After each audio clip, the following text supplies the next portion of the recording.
That's a good point. No, it's a good point. Now, some people accuse me of speaking very slowly, and they're advised on YouTube to turn up the speed 2 to 3 times whenever I'm on. One of the reasons I speak slowly is because I attach value to every word I say. Norm will say this all over and over and over again. I only deal in facts. I don't deal in hypotheticals. I only deal in facts. I only deal in facts. And that seems to be the case, except for when the facts are completely and totally contrary to the particular point you're trying to push.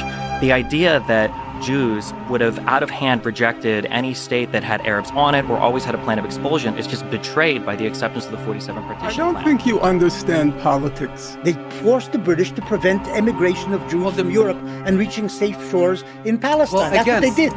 And they knew that the Jews were being persecuted in Europe. Was Palestine the only spot of land on earth? Yes, basically that was the problem. The Jews couldn't emigrate anywhere. What about your great friends in Britain, the architects of the Balfour Declaration? By the late 1930s, what about the United States? Happy to take in Jews and Americans. And why are Palestinians who are not Europeans, who had zero role in the rise of Nazism, who had no relation to any of this, why are they somehow uniquely responsible for what happened in Europe? And uniquely culpable. The only safe haven for Jews. Professor Morris, because of your logic, and I'm not disputing it, that's why October 7th happened.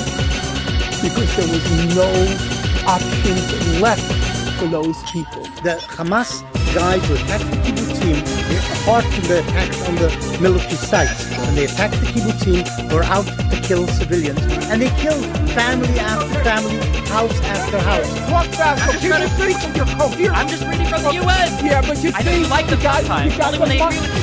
You lied about this particular instance in the past. Those kids weren't just on the beaches, as often stated in an article. Those kids were literally coming out of a previously identified Hamas compound that they had operated from. They literally did. Mr. Borelli, with all due respect, you're such a fantastic moron. It's terrifying.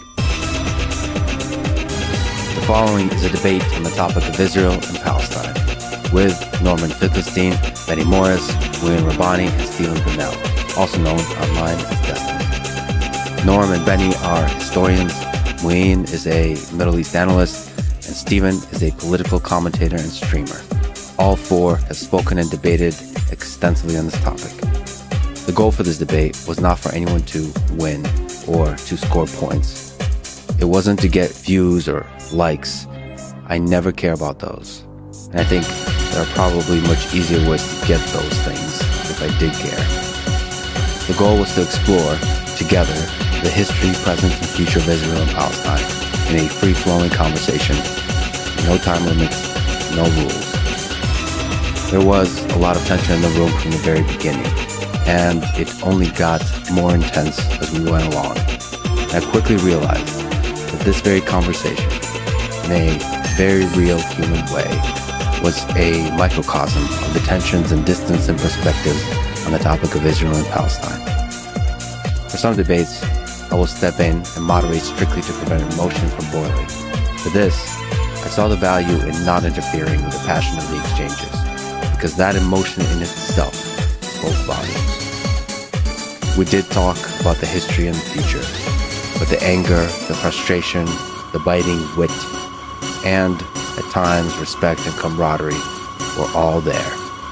Like I said, we did it in an perhaps all too human way. I will do more debates and conversations on these difficult topics, and I will continue to search for hope in the midst of death and destruction, to search for our common humanity in the midst of division and hate. This thing we have going on, human civilization, the whole of it, is beautiful. And it's worth figuring out how we can help it flourish together. I love you all. This is the Lex Fridman Podcast. To support it, please check out our sponsors in the description. And now, dear friends, here's Norman Finkelstein, Benny Morris, Mouin Rabbani, and Stephen Bennell. First question is about 1948. For Israelis, 1948 is the establishment of the State of Israel and the War of Independence. For Palestinians, 1948 is the Nakba, which means catastrophe, or the displacement of 700,000 Palestinians from their homes as a consequence of the war. What to you is important to understand about the events of 1948 and the period around there, 47, 49, that helps us understand what's going on today, and maybe helps us understand the roots of all of this that started even before 1948. I was hoping that Norm could speak first, and Benny, then Mouin, and then Norm. After World War II, the British decided that they didn't want to deal with the Palestine question anymore, and the ball was thrown into the court of the United Nations. Now, as I read the record, the UN was not attempting to arbitrate or adjudicate rights and wrongs. It was confronting a very practical problem. There were two national communities in Palestine, and there were irreconcilable differences on fundamental questions, most importantly looking at the historic record on the question of immigration, and associated with the question of immigration, the question of land. The UN Special Committee on Palestine, which came into being before the UN 181 Partition resolution, the UN Special Committee, it recommended two states in Palestine. There was a minority position represented by Iran, India, Yugoslavia. They supported one state, but they believed that if forced to, the two communities would figure out some sort of modus vivendi and live together. The United Nations General Assembly supported partition between what it called a Jewish state and an Arab state. Now, in my reading of the record, and I understand there's new scholarship in the subject which I've not read, but so far as I've read the record, there's no clarity on what the United Nations General Assembly meant by a Jewish state and an Arab state, except for the fact that the Jewish state would be demographically, the majority would be Jewish, and the Arab state demographically would be Arab. The UNSCOP, the UN Special Committee on Palestine, it was very clear, and it was reiterated many times, that in recommending two states, each state, the Arab state and the Jewish state, would have to guarantee full equality of all citizens with regard to political, civil, and religious matters. Now that does raise the question, if there is absolute full equality of all citizens, both in the Jewish state and the Arab state, with regard to political rights, civil rights, and religious rights, apart from the demographic majority, it's very unclear what it meant to call a state Jewish or call the state Arab. In my view, the partition resolution was the correct decision.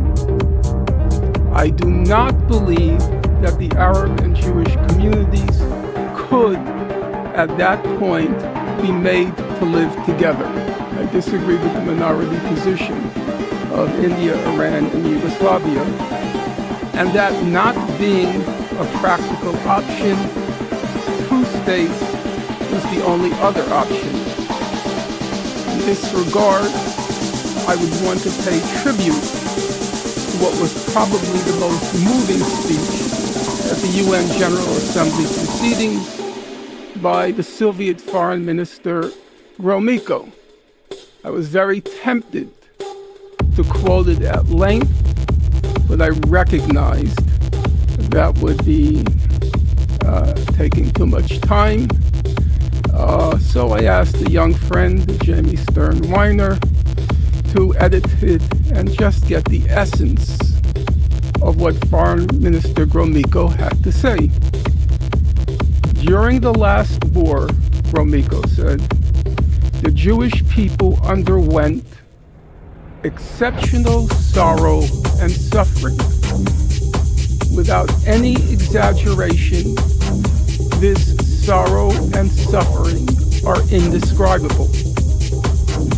Hundreds of thousands of Jews are wandering about in various countries of Europe in search of means of existence and in search of shelter.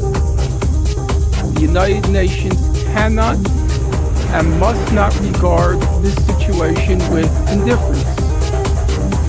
Past experience, particularly during the Second World War, shows that no Western European state was able to provide adequate assistance for the Jewish people in defending its rights and its very existence from the violence of the Hitlerites and their allies.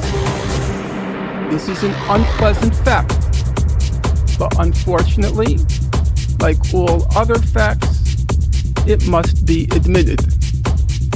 Gromyko went on to say, in principle, he supports one state, or the Soviet Union supports one state.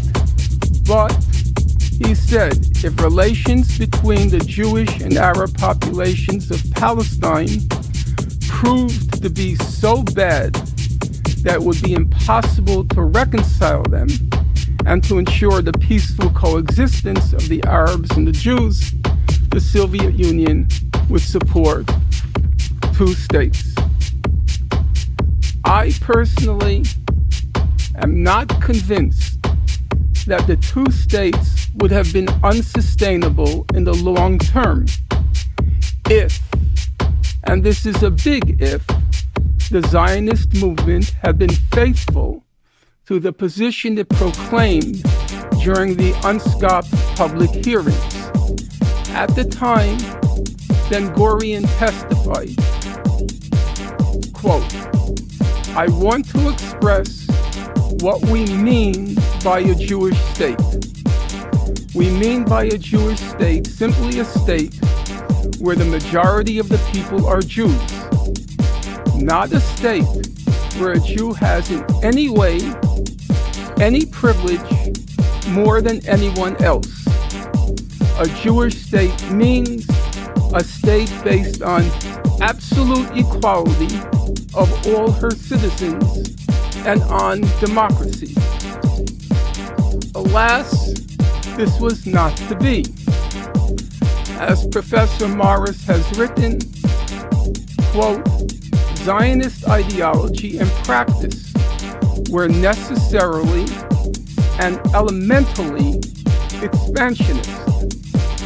And then he wrote in another book, Transfer, the euphemism for expulsion, transfer was inevitable and inbuilt into Zionism because it sought to transform a land which was Arab into a Jewish state. And a Jewish state could not have arisen without a major displacement of Arab population.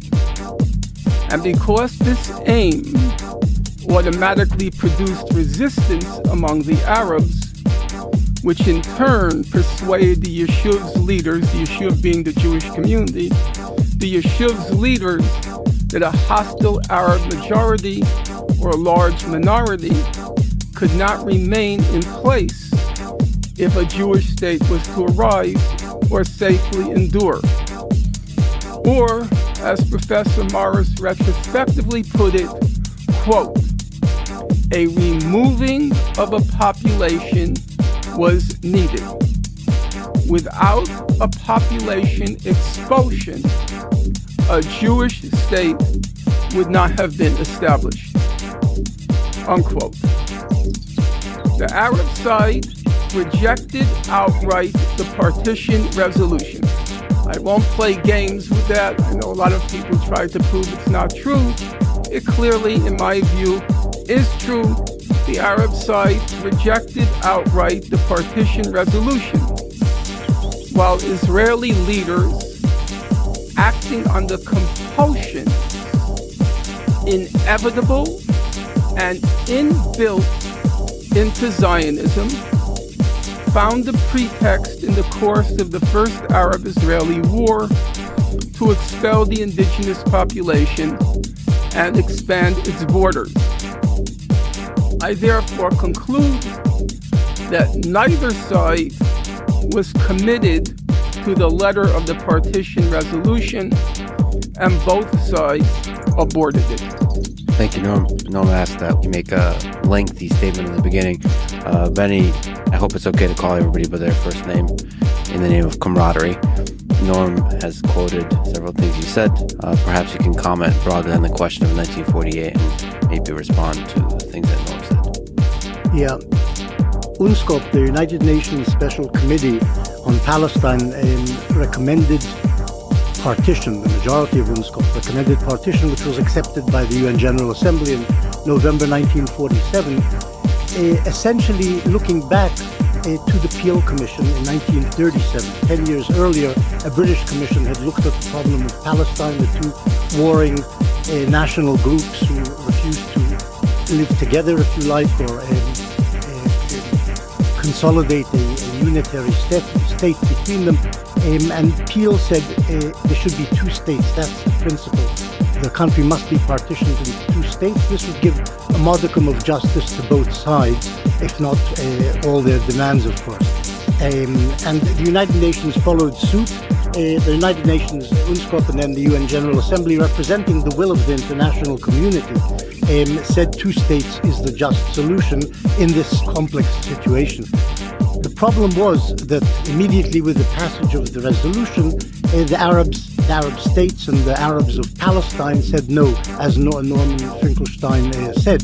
They said no, they rejected the partition idea, the principle of partition, not just the idea of what percentage which side should get, but the principle of partition. They said no to the Jews should not have any part of Palestine for their sovereign territory. Maybe Jews could live as a minority in Palestine. That also was problematic in the eyes of the Palestinian Arab leadership. Husseini had said only Jews who were there before 1917 could actually get citizenship and continue to live there.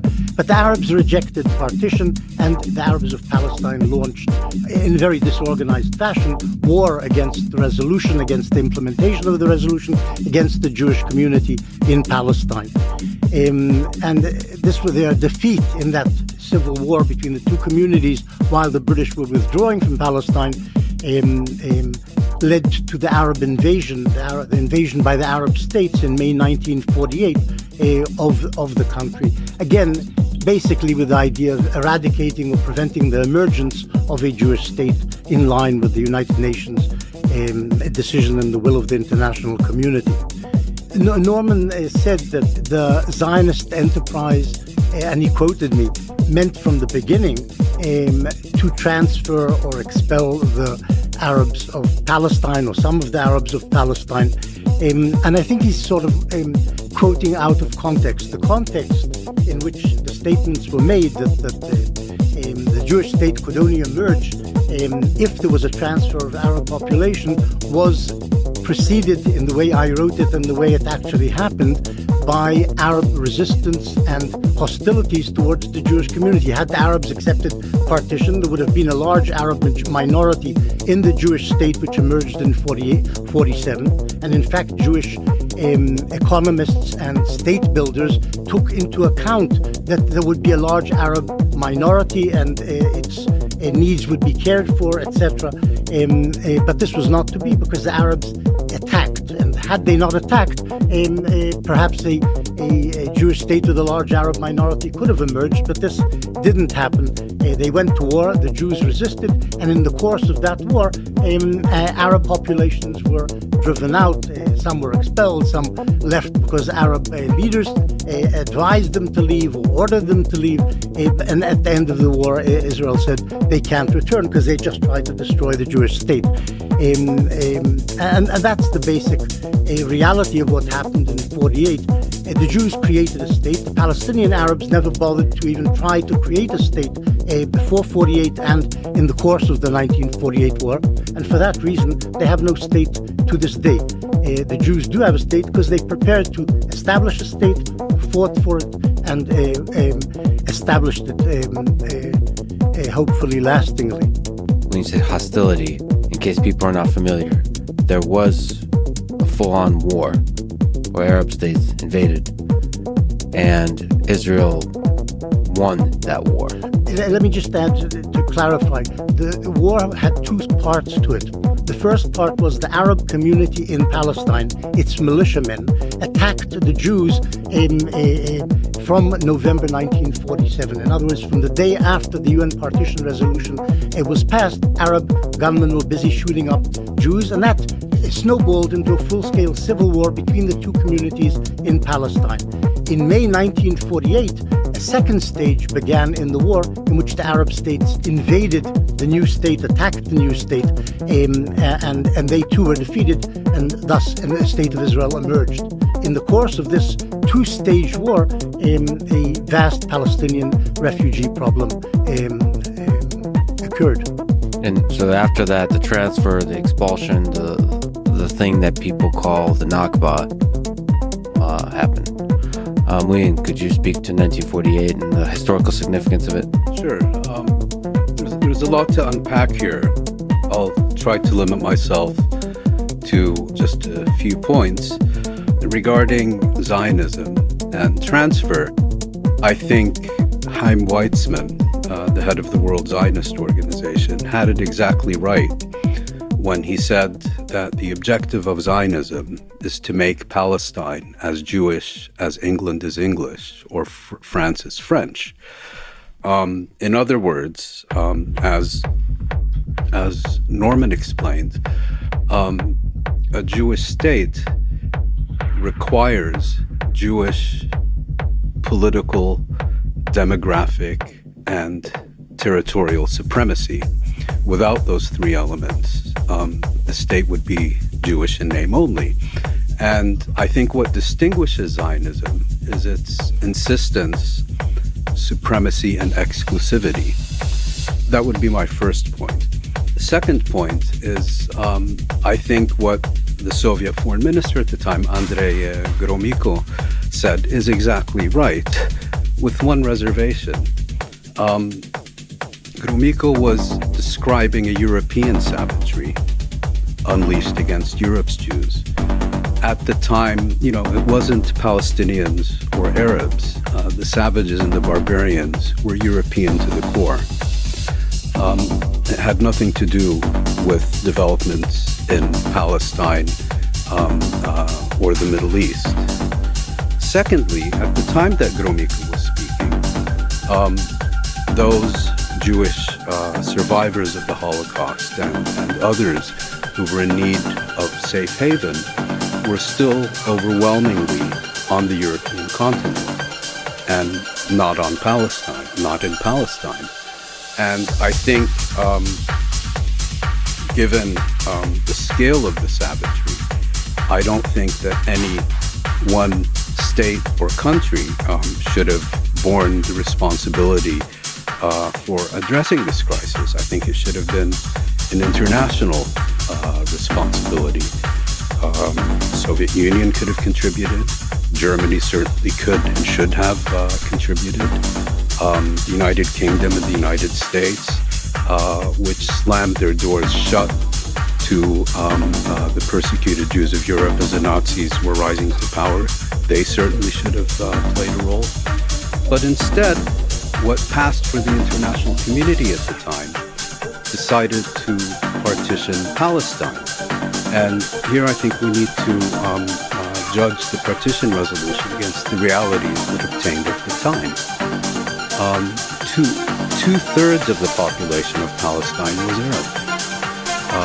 The Yishuv, the Jewish community in Palestine, constituted about one-third of the total population and controlled even less of the land within Palestine. As a preeminent Palestinian historian, Walid al-Khalidi has pointed out, the partition resolution, in giving roughly 55% of Palestine to the Jewish community, and I think 42% to the Arab community, to the Palestinians, did not preserve the position of each community or even favor one community at the expense of the other. Rather, it thoroughly inverted and revolutionized the relationship between the two communities. And as many have written, the Nakba was the inevitable consequence of partition, given the nature of Zionism, given the territorial disposition, given the weakness of the Palestinian community, whose leadership had been largely decimated during a major revolt at the end of the 1930s, given that the Arab states were still very much under French and British influence. The Nakba was inevitable, the inevitable product of the partition resolution. And one last point also about the UN's partition resolution is, yes, formally that is what the international community decided on the 29th of November 1947. It's not a resolution that could ever have gotten through the UN General Assembly today for a very simple reason. It was a very different General Assembly. Most African, most Asian states were not yet independent. Were the resolution to be placed before the international community today, and I find it telling that the minority opinion was led by India, Iran, and Yugoslavia, I think they would have represented the clear majority. So partition, given what we know about Zionism, given that it was entirely predictable what would happen, given the realities on the ground in Palestine, was deeply unjust. And the idea that either the Palestinians or the Arab states could have accepted such a resolution is I think, an illusion. That was in 1947. We saw what happened in 48 and 49.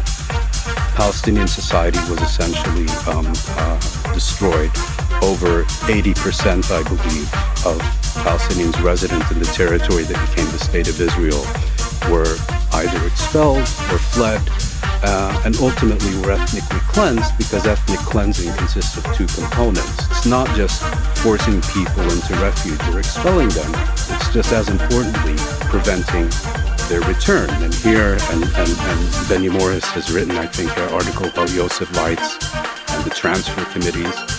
There was a very detailed initiative to prevent the return, and it consisted of razing hundreds of Palestinian villages to the ground, which was systematically implemented, and so on. And so Palestinians became a stateless people. Now, what is the most important reason that no Arab state was established in Palestine? Well, since the 1930s, the Zionist leadership and the Hashemite leadership of Jordan, as has been thoroughly researched and written about by Israeli-British historian Avi Schleim, essentially colluded to prevent the establishment of an independent Arab state in Palestine in the late 1940s.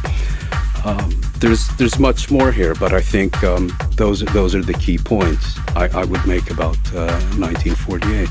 We may talk about Zionism, Britain, UN assemblies, and all the things you mentioned. There's a lot to dig into. So, again, if we can keep it to just one statement moving forward, sure. After Steven, if you want to go longer. Also, we should acknowledge the fact that the speaking speeds of people here are different. Steven speaks about 10 times faster than me. Steven, do you want to comment on 1948? Yeah, I think it's interesting where people choose to start the history. I notice a lot of people like to start at either 47 or 48 because it's the first time where they can clearly point to a catastrophe that occurs on the Arab side that they want to ascribe 100% of the blame to the newly emergent Israeli state to. But I feel like when you have this type of reading of history, it feels like the goal is to moralize everything first and then to pick and choose facts that kind of support the statements of your initial moral statement afterwards. Whenever people are talking about 48 or the establishment of the Arab state, I never hear about the fact that a civil war started in 47. That was largely instigated because of the Arab rejectionism of the 47 partition plan. I never hear about the fact that the majority of the land that was acquired happened by purchases from Jewish organizations of Palestinian Arabs of the Ottoman Empire before the mandatory period in 1920 even started. Funnily enough, King Abdullah of Jordan was quoted as saying, "The Arabs are as prodigal in selling their land as they are in weeping about it." I never hear about the multiple times that Arabs rejected partition, rejected living with Jews, rejected any sort of state that would have even had any sort of Jewish exclusivity. It's funny because it was brought up before that the partition plan was unfair, and that's why the Arabs rejected it, as though they rejected it because it was unfair, because of the amount of land that Jews were given, and not just due to the fact that Jews were given land at all, as though a 30% partition or a 25% partition would have been accepted, but I don't think that was the reality of the circumstances. I feel like most of the other stuff has been said, but I noticed that whenever people talk about 48 or the years preceding 48, I think the worst thing that happens is there's a cherry picking of the facts where basically all of the blame is ascribed to this built-in idea of Zionism that because of a handful of quotes or because of an ideology, we can say that transfer or population expulsion or basically the mandate of all of these Arabs being kicked off the land was always going to happen, when I think there's a refusal sometimes as well to acknowledge that regardless of the ideas of some of the Zionist leaders, there is a political, social, and military reality on the ground that they're forced to contend with. And unfortunately, the Arabs, because of their inability to engage in diplomacy and only to use tools of war to try to negotiate everything going on in mandatory Palestine, basically always gave the Jews a reason or an excuse to fight and acquire land through that way because of their refusal to negotiate on anything else, whether it was the partition plan in 47, whether it was the Lucerne peace conference afterwards, where Israel even offered to annex Gaza in 51, where they offered to take in 100,000 refugees. Every single deal is just rejected out of hand because the Arabs don't want a Jewish state anywhere in this region of the world. I would like to engage Professor Morris. If you don't mind, I'm not with the first name. It's just not my way of relating. You can just call me Morris. You don't need the professor. Okay. There's a real problem here. And it's been a problem I've had over many years of reading your work. Apart perhaps from as grandchild, I suspect nobody knows your work better than I do. I've read it many times. Not once, not twice. At least 3 times, everything you've written. And the problem is, it's a kind of quicksilver. It's very hard to grasp a point and hold you to it. So we're going to try here to see whether we can hold you to a point. And then you argue with me the point. I have no problem with that. Your name, please? Stephen Bunnell. Mr. Bunnell referred to cherry-picking and handful of quotes. Now, it's true that when you wrote your first book on the Palestinian refugee question, you only had a few lines on this issue of transfer. 4 pages. In the first book. In the first 4 pages. Maybe 4. I'm not going to quarrel. My memory's not clear. We're talking about 40 years ago. I read it, but then I read other things by you. Okay. And you were taken to task, if my memory is correct, that you hadn't adequately documented the claims of transfer. Allow me to finish. And I thought that was a reasonable challenge because it was an unusual claim for a mainstream Israeli historian to say, as you did in that first book, that from the very beginning, transfer figured prominently in Zionist thinking. That was an unusual. If you read Anita Shapiro, you read Shabtai Tevitt, that was an unusual acknowledgement by you. And then I found it very impressive that in that revised version of your first book, you devoted 25 pages to copiously documenting the salience of transfer in Zionist thinking. And in fact, you used a very provocative and resonant phrase. You said that transfer was inevitable and inbuilt into Zionism. We're not talking about circumstantial factors of war, Arab hostility. You said it's inevitable and inbuilt into Zionism. Now, as I said, so we won't be accused of cherry picking, those were 25 very densely argued pages. And then in an interview, and I could cite several quotes, but I'll choose one, you said, removing a population was needed. Let's look at the words. Without a population expulsion, a Jewish state would not have been established. Now, you're the one, again, I was very surprised when I read your book. Here I'm referring to Righteous Victims.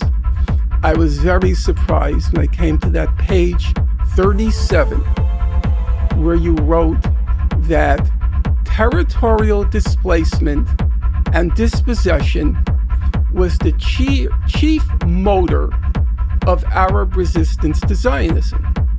Territorial displacement and dispossession were the chief motor of Arab resistance to Zionism. So, you then went on to say, because the Arab population rationally feared territorial displacement and dispossession, it of course opposed Zionism. That's as normal as Native Americans opposing the Euro-American manifest destiny in the history of our own country, because they understood it would be at their expense. It was inbuilt and inevitable. And so now, for you to come along and say that it all happened just because of the war, that otherwise the Zionists made all these plans for a happy minority to live there, that simply does not gel. It does not cohere. It is not reconcilable with what you yourself have written. It was inevitable and inbuilt. Now, in other situations you've said, that's true, but I think it was a greater good to establish a Jewish state at the expense of the indigenous population. That's another kind of argument. That was Theodore Roosevelt's argument in our own country. He said, we don't want the whole of North America to remain a squalid refuge for these wigwams and teepees. We have to get rid of them and make this a great country. But he didn't deny that it was inbuilt and inevitable. I think you've made your point there. First, I'll take up something that Mouin said. He said that the Nakba was inevitable. As have you. And predictable. No, I've never said that. It was inevitable and predictable only because the Arabs assaulted the Jewish community and state in 1947-48. Had there been no assault, there probably wouldn't have been a refugee problem. There's no reason for a refugee problem to have occurred, expulsions to have occurred, a dispossession, massive dispossession to occur. These occurred as a result of war. Now, Norman has said that I said that the transfer was inbuilt into Zionism in one way or another. And this is certainly true.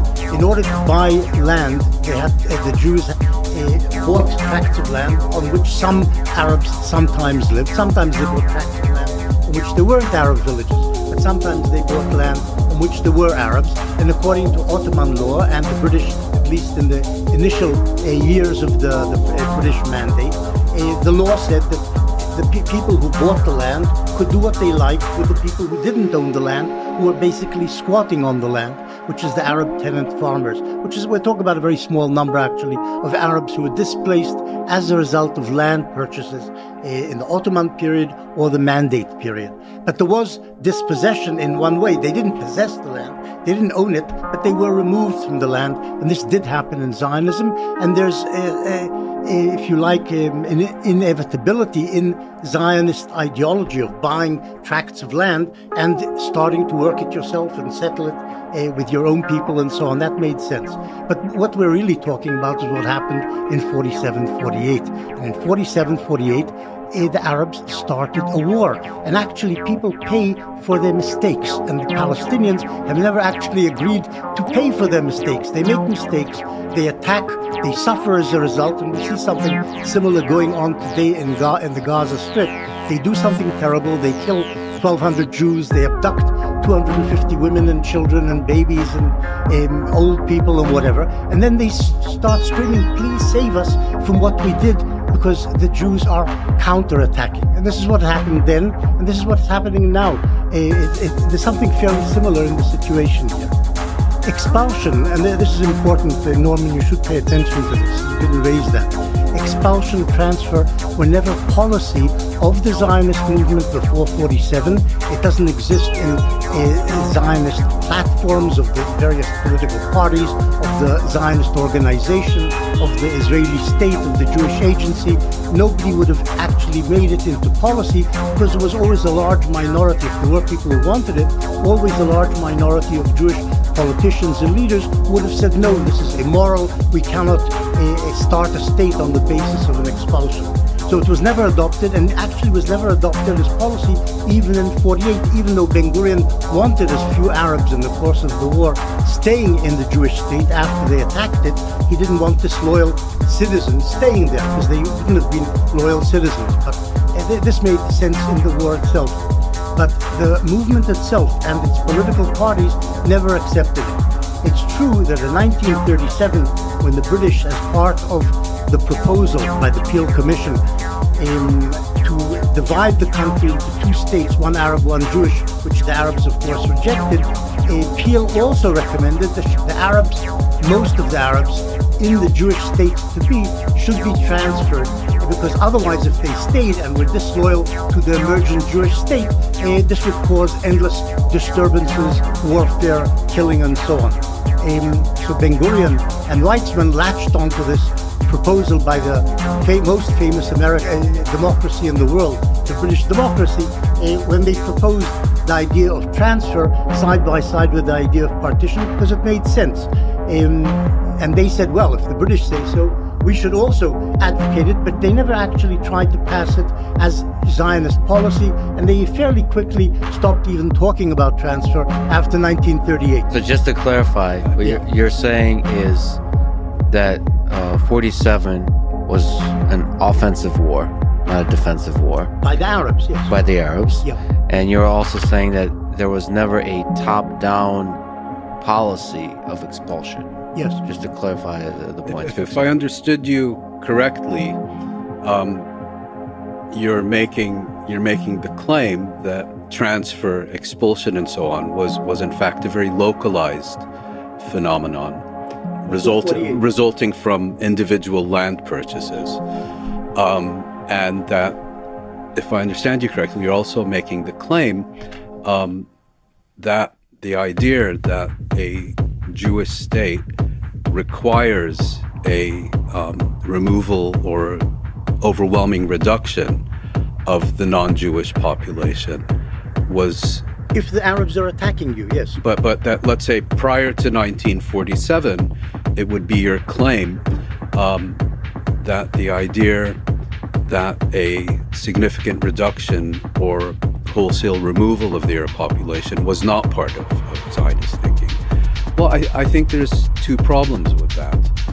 I think what you're saying about localized disputes is correct, but I also think that there is a whole literature that demonstrates that transfer was envisioned by Zionist leaders on a much broader scale than simply individual land purchases. In other words, it went way beyond, we need to remove these tenants so that we can farm this land. The idea was, we can't have a state where all these Arabs remain, and we have to get rid of them.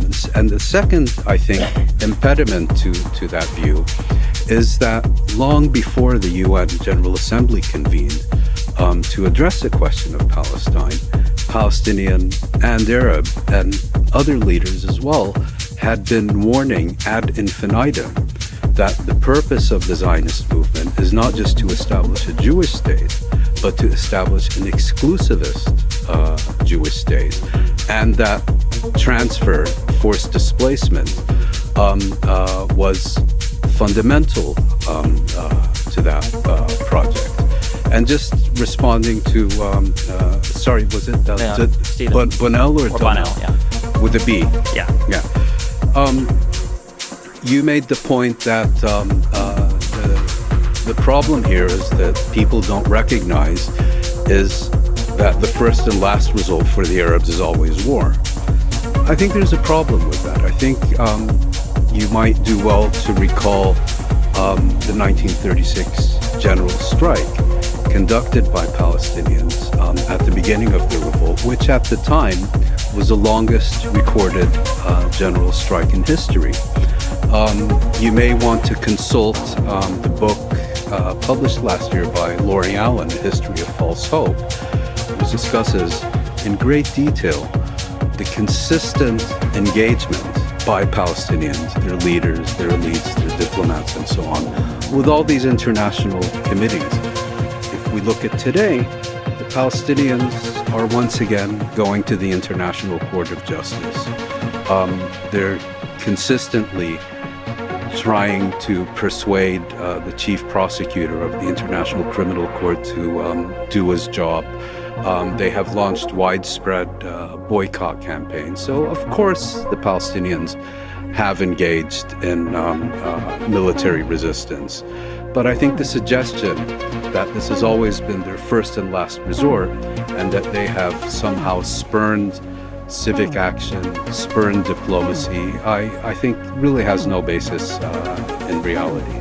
I'll respond to that, and then a question for Norm, take into account, I think, when he answers Benny, because I am curious. Obviously, I have fresher eyes on this, and I'm a newcomer to this arena versus the three of you guys, for sure. A claim that gets brought up a lot has to do with the inevitability of transfer in Zionism, or the idea that as soon as the Jews envisioned a state in Palestine, they knew that it would involve some mass transfer of population, perhaps a mass expulsion. I'm sure we'll talk about Plan Dalet or Plan D at some point. The issue that I run into is, while you can find quotes from leaders, while you can find maybe desires expressed in diaries, I feel like it's hard to truly ever know if there would have been mass transfer in the face of Arab peace, because I feel like every time there was a huge deal on the table that would have had a sizable Jewish and Arab population living together, the Arabs would reject it out of hand. So, for instance, when we say that transfer was inevitable, when we say that Zionists would have never accepted, a sizable Arab population, how do you explain the acceptance of the 47 partition plan that would have had a huge Arab population living in the Jewish state? Is your contention that after the acceptance of that, after the establishment of that state, that Jews would have slowly started to expel all of these Arab citizens from their country? Or how do you explain that in Lausanne a couple years later that Israel was willing to formally annex the Gaza Strip and make 200,000 or so people those citizens? But I'm just curious, how do we get this idea of Zionism always means mass transfer, when there were times, at least early on in the history of Israel and a little bit before it, where Israel would have accepted a state that would have had a massive Arab population in it? Is your idea that they would have just slowly expelled them afterwards, or is that question to me or Norm? Or either one. I'm just curious for the incorporation of the answer. Yeah. There is some misunderstandings here, so let's try to clarify that. Number one, it was the old historians who would point to the fact, in Professor Morris's terminology, the old historians, what he called not real historians, he called them chroniclers, not real historians. It was the old Israeli historians who denied the centrality of transfer in Zionist thinking. It was then Professor Morris who contrary to Israel's historian establishment, who said, now you remind me it's 4 pages, but it came at the end of the book. It was No, it's at the beginning of the book. transfer. Yeah, transfer is dealt with in 4 pages at the beginning of my first book on the Palestinian refugee problem. It's a fault of my memory, but the point still stands. It was Professor Morris who introduced this idea in what you might call a big way. Yeah, but I didn't say it was essential to the Zionist experiment or experience. You're saying centrality. Okay. I never said it was central. I said it was there, the idea. By the way, it's okay to respond back and forth. This is great. And also just a quick question, if I may. You're using quotes from Benny, from Professor Morris. It's also okay to say those quotes do not reflect the full context of the. So, like, if we go back, to quotes we've said in the past, and you've both here have written, the three of you have written on this topic a lot, is we should be careful and just admit, that's just real quick, just to be clear, the contention is that Norm is quoting a part and saying that this was the entire reason for this, whereas Benny's saying it's a part of the. I'm not quoting a part. I'm quoting 25 pages where Professor Morris was at great pains to document the claim that appeared in those early 4 pages of his book. Now, you say it never became part of the official Zionist platform. It never became part of policy. Fine. It wasn't policy. We're also asked, well, this is true. Why did that happen? Why did that happen? It's because it's a very simple fact which everybody understands. Ideology doesn't operate in a vacuum. There are real world practical problems. You can't just take an ideology and superimpose it on a political reality and turn it into a fact. It was the British mandate. There was significant Arab resistance to Zionism. And that resistance was based on the fact, as you said, the fear of territorial displacement and dispossession. So you couldn't very well expect the Zionist movement to come out in neon lights and announce, hey, we're going to be expelling you the first chance we get. That's not realistic. Now, let me respond. Look, you've said it a number of times that the Arabs, from fairly early on in the conflict, from the 1890s or the early 1900s, said the Jews intend to expel us. This doesn't mean that it's true. It means that some Arabs said this, maybe believing it was true, maybe using it as a political instrument to gain support to mobilize Arabs against the Zionist experiment. But the fact is, transfer did not occur before 1947. And Arabs later said, and since then, have said that the Jews want to build a third temple on the Temple Mount, as if that's what really the mainstream of Zionism has always wanted and always strived for. But this is nonsense. It's something that Husseini used to use as a way to mobilize masses for the cause, using religion as the way to get them to join him. The fact that Arabs said that the Zionists want to dispossess us doesn't mean it's true. It just means that some Arabs thought that, maybe said it sincerely and maybe insincerely. Professor Morris. Later it became a self-fulfilling prophecy. This is true. Professor because Morris, the Arabs attacked the Jews. Professor Morris, I read through your stuff. Even yesterday, I was looking through Righteous Victim. You should read other things. You're wasting your time. No, actually, no. I do read other things, but I don't consider it a waste of time to read you. Not at all. You say that this wasn't inherent in Zionism. Now, would you agree that David Ben-Gurion was a Zionist? A major Zionist leader. Right. Would you agree Chaim Weizmann was a Zionist? Okay. I believe they were. I believe they took their ideology seriously. It was the first generation. Just like with the Bolsheviks, the first generation was committed to an idea. By the 1930s, it was just pure realpolitik. The ideology went out the window. The first generation, I have no doubt about their convictions. Okay? They were Zionists. Transfer was inevitable and inbuilt in Zionism. You keep repeating the same thing. Because I have, as I said then, Mr. Morris, I have a problem reconciling what you're saying.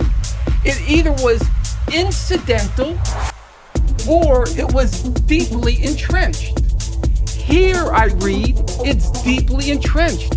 Two very resonant words, inevitable and inbuilt. Deeply entrenched, I never wrote. Well, I'm not sure. It's something you just invented. Okay. But inevitable and inbuilt. The idea, okay. Let me concede. Fine. Let me concede something. No. The idea of transfer is there.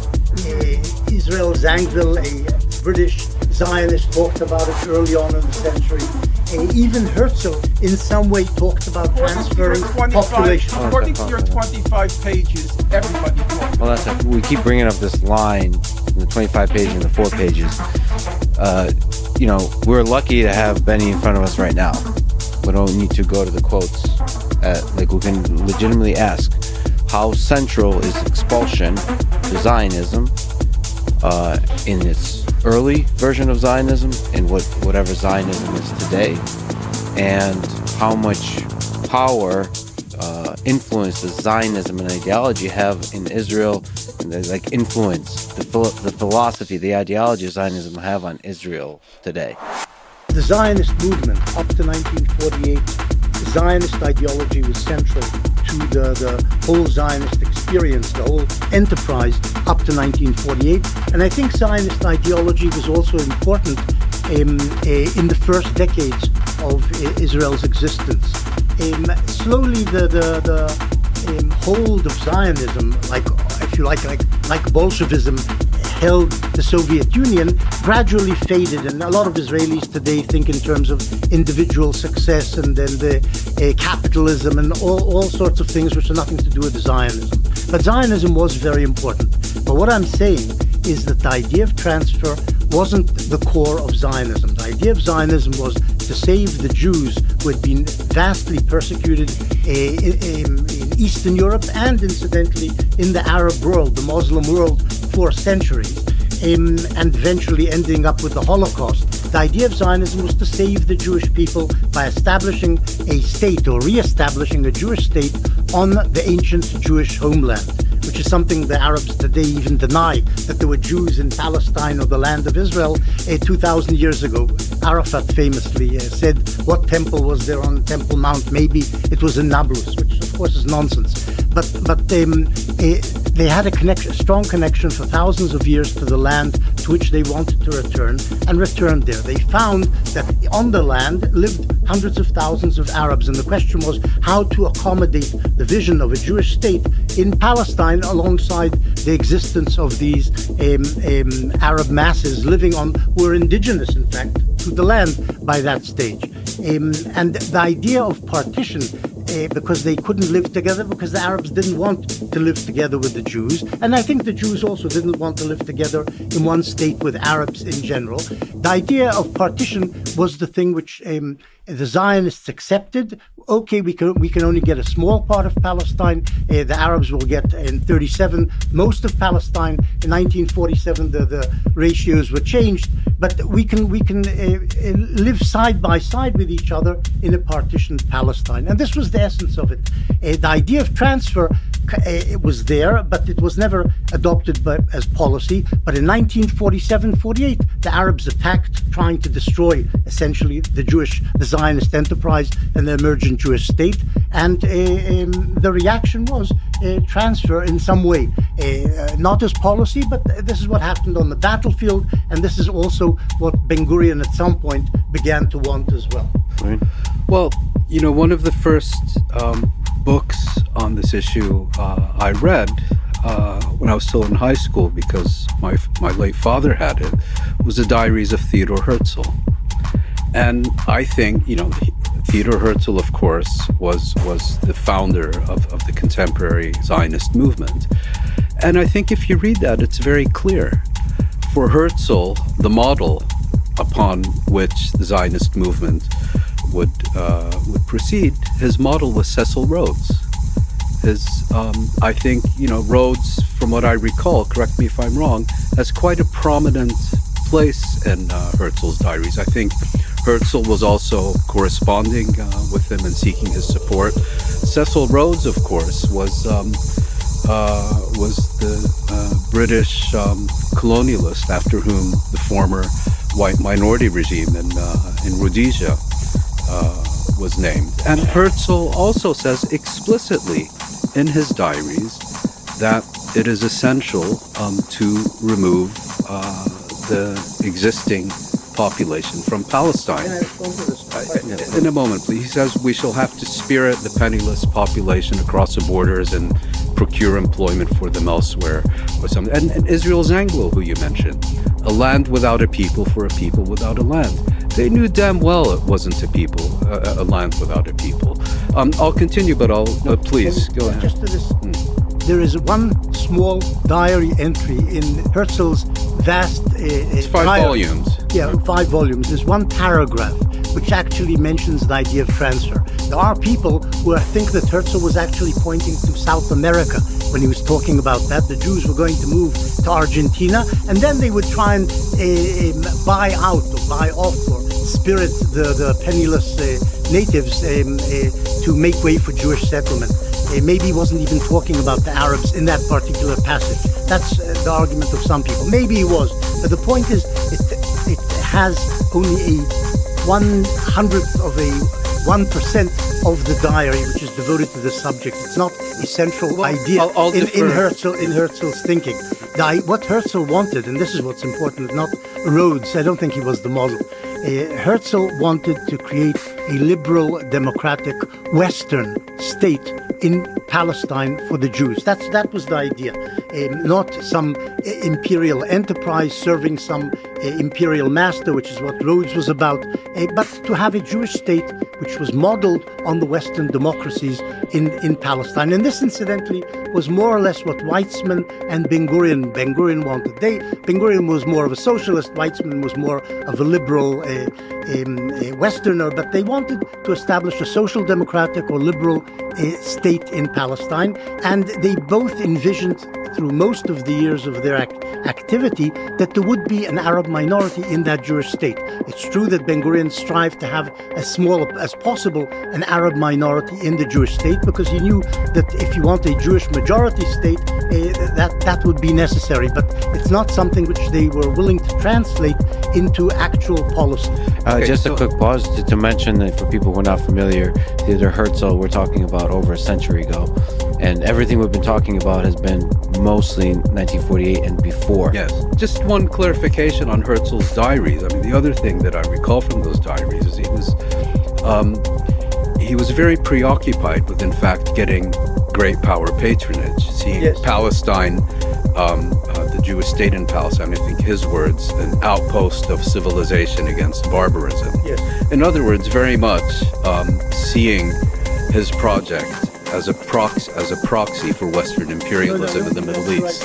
Not proxy. He wanted to establish a Jewish state that would be independent. To get that, he hoped that he would be able to garner support from major imperial powers, including the Ottoman Sultan, who he tried to cultivate.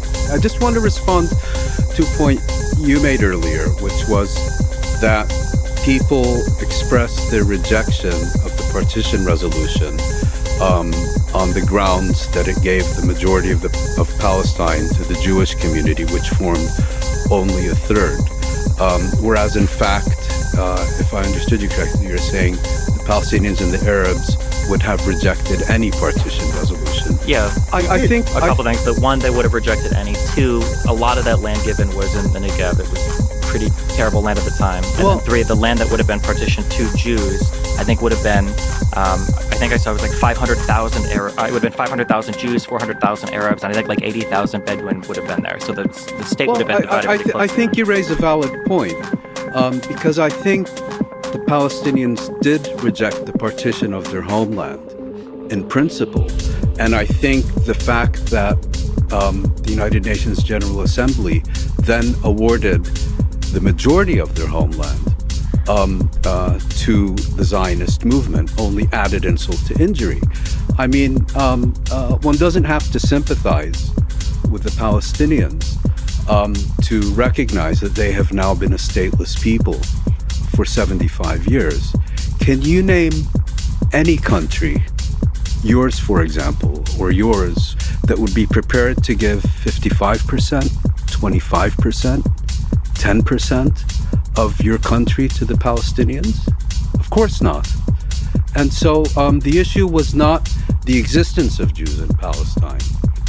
They had been there for centuries. And of course they had ties to Palestine and particularly to Jerusalem and other places going back centuries, if not millennia. But the idea of establishing an exclusively Jewish state at the expense of those who are already living there, I think it was right to reject that. And I don't think we can look back now, 75 years later, and say, well, you should have accepted losing 55% of your homeland because you ended up losing 78% of it, and the remaining 22% was occupied in 1967. That's not how things work. Yeah. And I can imagine an American rejecting giving 10% of the United States to the Palestinians, and if that rejection leads to war and you lose half your country, I doubt that 50 years from now you're going to say, well, maybe I should have accepted that.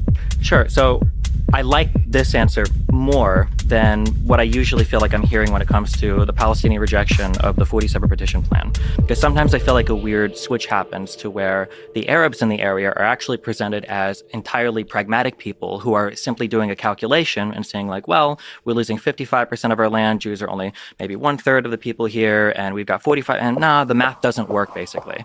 But it wasn't a math problem. I think, like you said, it was a matter of principle. It was an ideology problem. No, it was a matter of principle. Yeah, ideologically driven. That they, as a people, have a right to or are entitled to this land that they've never actually had an independent state on, that they've never had even a guarantee of an independent state on, that they've never actually ruled or governed. That last point is actually not correct, because for all its injustice, the mandate system recognized Palestine as a Class A mandate, which provisionally recognized the independence of that territory. Of what would emerge from that territory, but not of the Palestinian. It was provisionally recognized.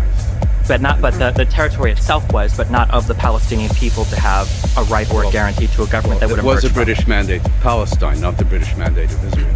The word exclusive, which you keep using, is nonsense. The state which Ben-Gurion envisioned would be a Jewish majority state, as they accepted the 1947 partition resolution, as Stephen said. That included 400,000 plus Arabs in a state which would have 500,000 Jews. So the idea of exclusivity wasn't anywhere in the air at all among the Zionist leaders in 47-48. They wanted a Jewish majority state, but were willing to accept a state which had 40% Arabs. That's one point. The second thing is the Palestinians may have regarded the land of Palestine as their homeland, but so did the Jews. It was the homeland of the Jews as well. The problem was the Arabs were unable and remain to this day unable to recognize that for the Jews, that is their homeland as well. And the problem then is, how do you share this homeland? Either with one binational state or separate this partition into two states. The problem is that the Arabs have always rejected both of these ideas. The homeland belongs to the Jews, as Jews feel, as much as it does, if not more, than for the Arabs. I would say for the Jews. It's Jewish people, I would also, homeland. Real quick, I just want for both of you guys, because I haven't heard these questions answered, I really want these questions to be, I'm just so curious how to make sense of them. It was correctly brought up that I believe that Ben-Gurion had, I think Shlomo Ben-Ami describes it as an obsession with getting validation or support from Western states. Great Britain, and then a couple decades later, it becomes... Explains it to us war. Yeah, exactly, correct. That was one of the major motivators, the idea to work with Britain and France on a military operation. Imperial stooge. But then the question again I go back to, if that is true, if Ben-Gurion, if the early Israel saw themselves as a Western fashion nation, how could we possibly imagine that they would have engaged in the transfer of some 400,000 Arabs after accepting the partition plan? Would that not have completely and totally destroyed their legitimacy in the eyes of the entire Western world? Would it not have been? How not? Well, first of all, I think that Zionist leadership's acceptance of the Partition resolution, and I think you may have written about this, that they accepted it because it provided international endorsement of the legitimacy of the principle of Jewish statehood. And they didn't accept the borders. And in fact, later expanded the borders. Second of all, the borders were expanded in war. They accepted the UN Partition resolution, borders and all. They accepted. You can say that some of the Zionists, deep in their hearts, had the idea that maybe at some point they would be able to get more. Including their most senior leaders who said so, and I think you've quoted them. But they grudgingly accepted what the United Nations, the world community, had said that this is what they're going to get. And second of all, I mean, removing darker people, it's intrinsic. It's intrinsic. It's intrinsic to Western history. So the idea that Americans or Brits or the French would have an issue with, I mean, the French have been doing it in Algeria for decades. The Americans have been doing it in North America for centuries. So how would Israel forcibly displacing Palestinians somehow besmirch Israel in the eyes of the West? In the 1944 resolution of the Labour Party, and at the time even Bertrand Russell was a member of the Labour Party, it endorsed transfer of Arabs out of Palestine. As Mouin pointed out, that was a deeply entrenched idea in Western thinking that there was nothing, it doesn't in any way contradict or violate or breach any moral values to displace the Palestinian population. Now, I do believe there's a legitimate question. Had it been the case, as you said, Professor Morris, that the Zionists wanted to create a happy state with a Jewish majority but a large Jewish minority, and if by virtue of immigration, like in our own country, given the current trajectories, non-whites will become the majority population in the United States quite soon. And according to democratic principles, we have to accept that. So if that were the case, I would say maybe there's an argument that had there been mass Jewish immigration, changed the demographic balance in Palestine, and therefore Jews became the majority. You can make an argument in the abstract that the indigenous Arab population should have been accepting of that, just as whites in the United States, quote-unquote whites, have to be accepting of the fact that the demographic majority is shifting to non-whites in our own country. But that's not what Zionism was about. I did write my doctoral dissertation on Zionism, and I don't want to get now bogged down in abstract ideas. But as I suspect you know, most theorists of nationalism say there are two kinds of nationalism. One is a nationalism based on citizenship. You become a citizen, you're integral to the country. That's sometimes called political nationalism. And then there's another kind of nationalism, and that says the state should not belong to its citizens, it should belong to an ethnic group. Each ethnic group should have its own state.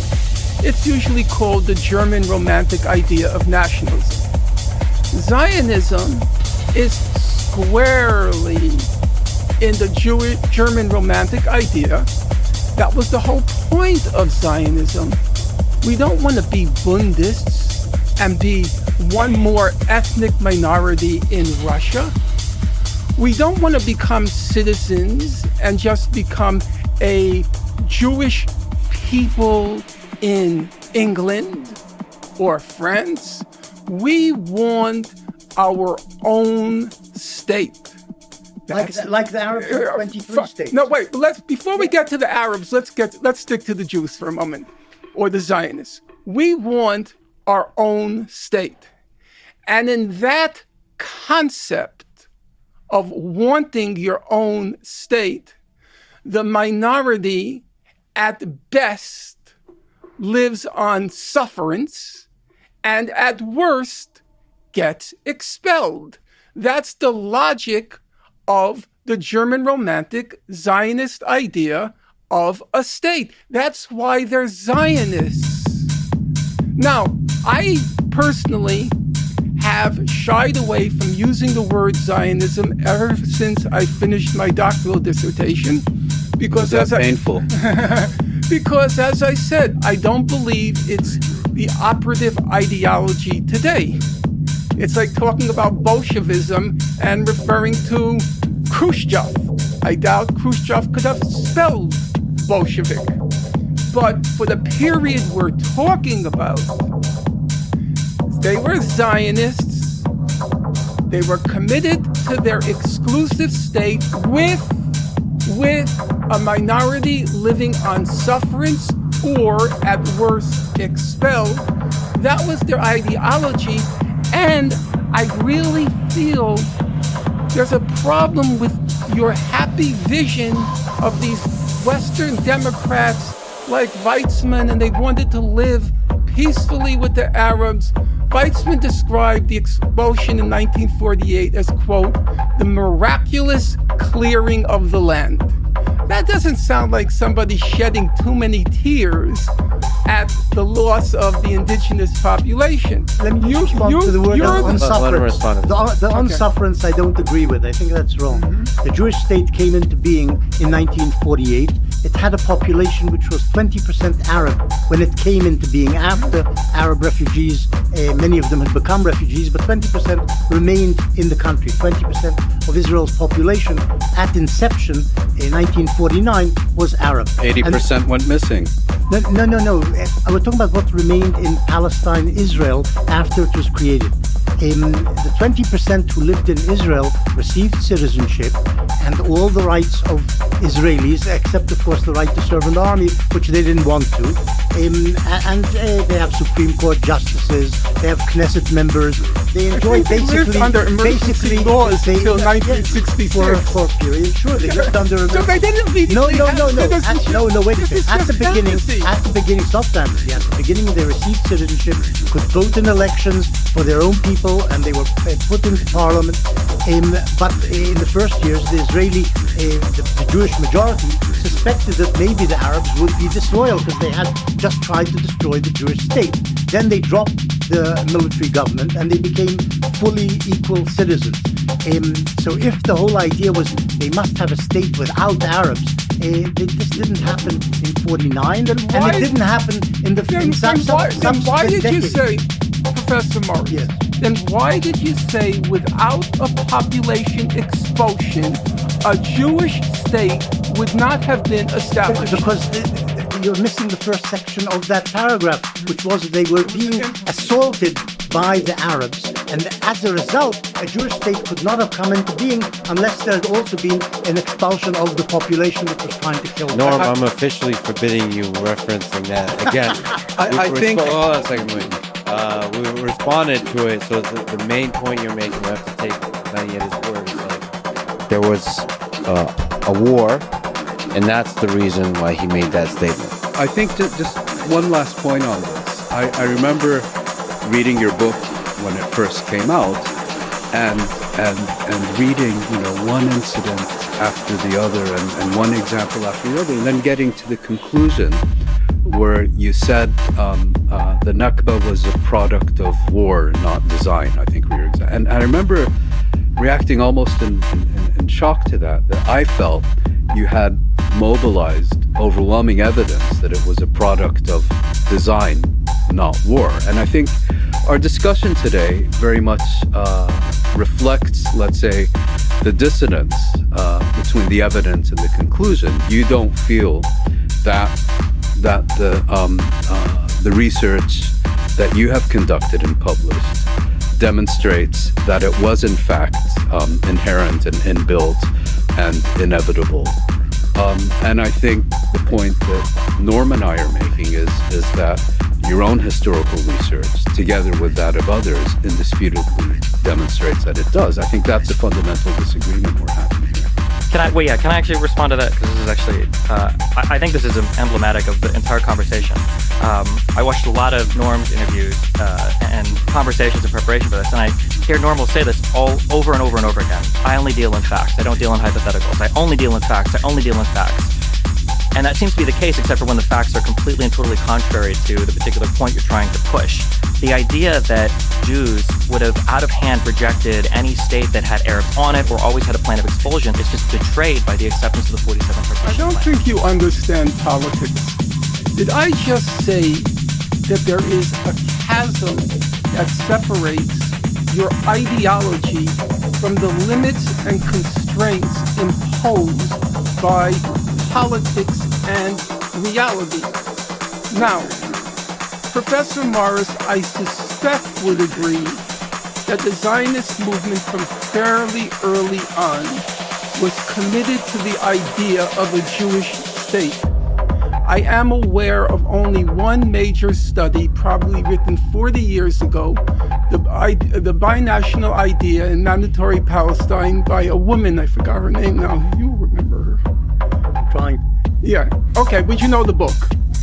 Yeah, she is the only one who tried to persuasively argue that the Zionist movement was actually, not formally, actually committed to the binational idea. But most historians of the subject agree the Zionist movement was committed to the idea of a Jewish state. Having written my doctoral dissertation on the topic, I was confirmed in that idea because Professor Chomsky, who was my closest friend for about 40 years, was very committed to the idea that binationalism was the dominant trend in Zionism. I couldn't go with him there. But Professor Morris, you are aware that until the Biltmore Resolution in 1942, the Zionist movement never declared it was for a Jewish state. Why? Because it was politically impossible at the moment until 1942. There's your ideology, there are your convictions, there are your operative plans, and there's also separately what you say in public. The Zionist movement couldn't say in public, we're expelling all the Arabs. They can't say that. And they couldn't even say we support a Jewish state until 1942. You're conflating two things. The Zionists wanted a Jewish state, correct? That didn't mean expulsion of the Arabs. It's not the same thing. They wanted a Jewish state with a Jewish majority, but they were willing, as it turned out, both in 37 and in 47, and subsequently, to have an Arab minority, a large Arab minority. They were willing to have a large Arab minority in the country, and they ended up with a large Arab minority in the country. 20% of the population in 49 was Arab, and it still is. They ended up for about 5 minutes before they were expelled. They agreed to it until 47, and then they were gone by March 1949. What happened in between the rejection of the partition plan and the expulsion of the Arabs? The Arabs launched the war. Well, yeah, I mean, like, it wasn't random. Like, there's a potential that it wasn't random. I totally agree with that. Yeah, it was by design. You can say that, but in this case, the facts betray you. There was no Arab acceptance of anything that would have allowed for a Jewish state to exist. Number one, and number two, I think that it's entirely possible, given how things happen after war, that this exact same conflict could have played out and an expulsion would have happened without any ideology at play. That there was a people that disagreed on who had territorial rights to a land, there was a massive war afterwards, and then a bunch of their friends invaded after to reinforce the idea that the Jewish people in this case couldn't have a state. There could have been a transfer regardless. Anything could have been. That's not what history is about. History is about Palestinian rejectionism to any peace deal over and over again. As I said, when the ball was thrown into the court of the United Nations, they were faced with a practical problem. And I, for one, am not going to try to adjudicate the rights and wrongs from the beginning. I do not believe that if territorial displacement and dispossession was inherent in the Zionist project, I do not believe it can be a legitimate political enterprise. Now, you might say that's speaking from 2022 or 2024 now, I now. think. Okay, but we have to recognize that from nearly the beginning, for perfectly obvious reasons, having nothing to do with anti-Semitism, anti-Westernism, anti-Europeanism, but because no people that I am aware of would voluntarily cede its country. You can all the people that sold land voluntarily. You can perfectly understand Native American resistance to Euro-colonialism. You can perfectly well understand it without any anti-Europeanism, anti-whiteism, anti-Christianism. They didn't want to cede their country to invaders. That's completely understandable. You're minimizing the anti-Semitic element You in minimized it. the Arab In all your nationalism. books, you minimized. No. The Husseini was an anti-Semite. The leader of the Palestinian national movement in the 30s and 40s was an anti-Semite. This was one of the things which drove him, and also drove him in the end to work in Berlin for Hitler for 4 years, with giving Nazi propaganda to the Arab world, calling on the Arabs to murder the Jews. That's what he did in World War II. That's the leader of the Palestinian Arab national movement. Why is it? And he wasn't alone. He wasn't alone. Why is it that if you read your book, Righteous Victims, you can read it and read it and read it and read it, as I have, you will find barely a word about the Arabs being motivated by anti-Semitism. It exists, though. I didn't say it doesn't exist. You agree that it exists. Hey, I don't know a single non-Jew who doesn't harbor anti-Semitic We're talking about sentiments. Arabs now. Yeah, but I don't know anybody. That's just part of the human condition. Just Anti-Semitism. Yes, I Husseini do. was a force And among the Arabs. So, Professor Marx, here's my problem. I didn't see that in your Righteous Victims.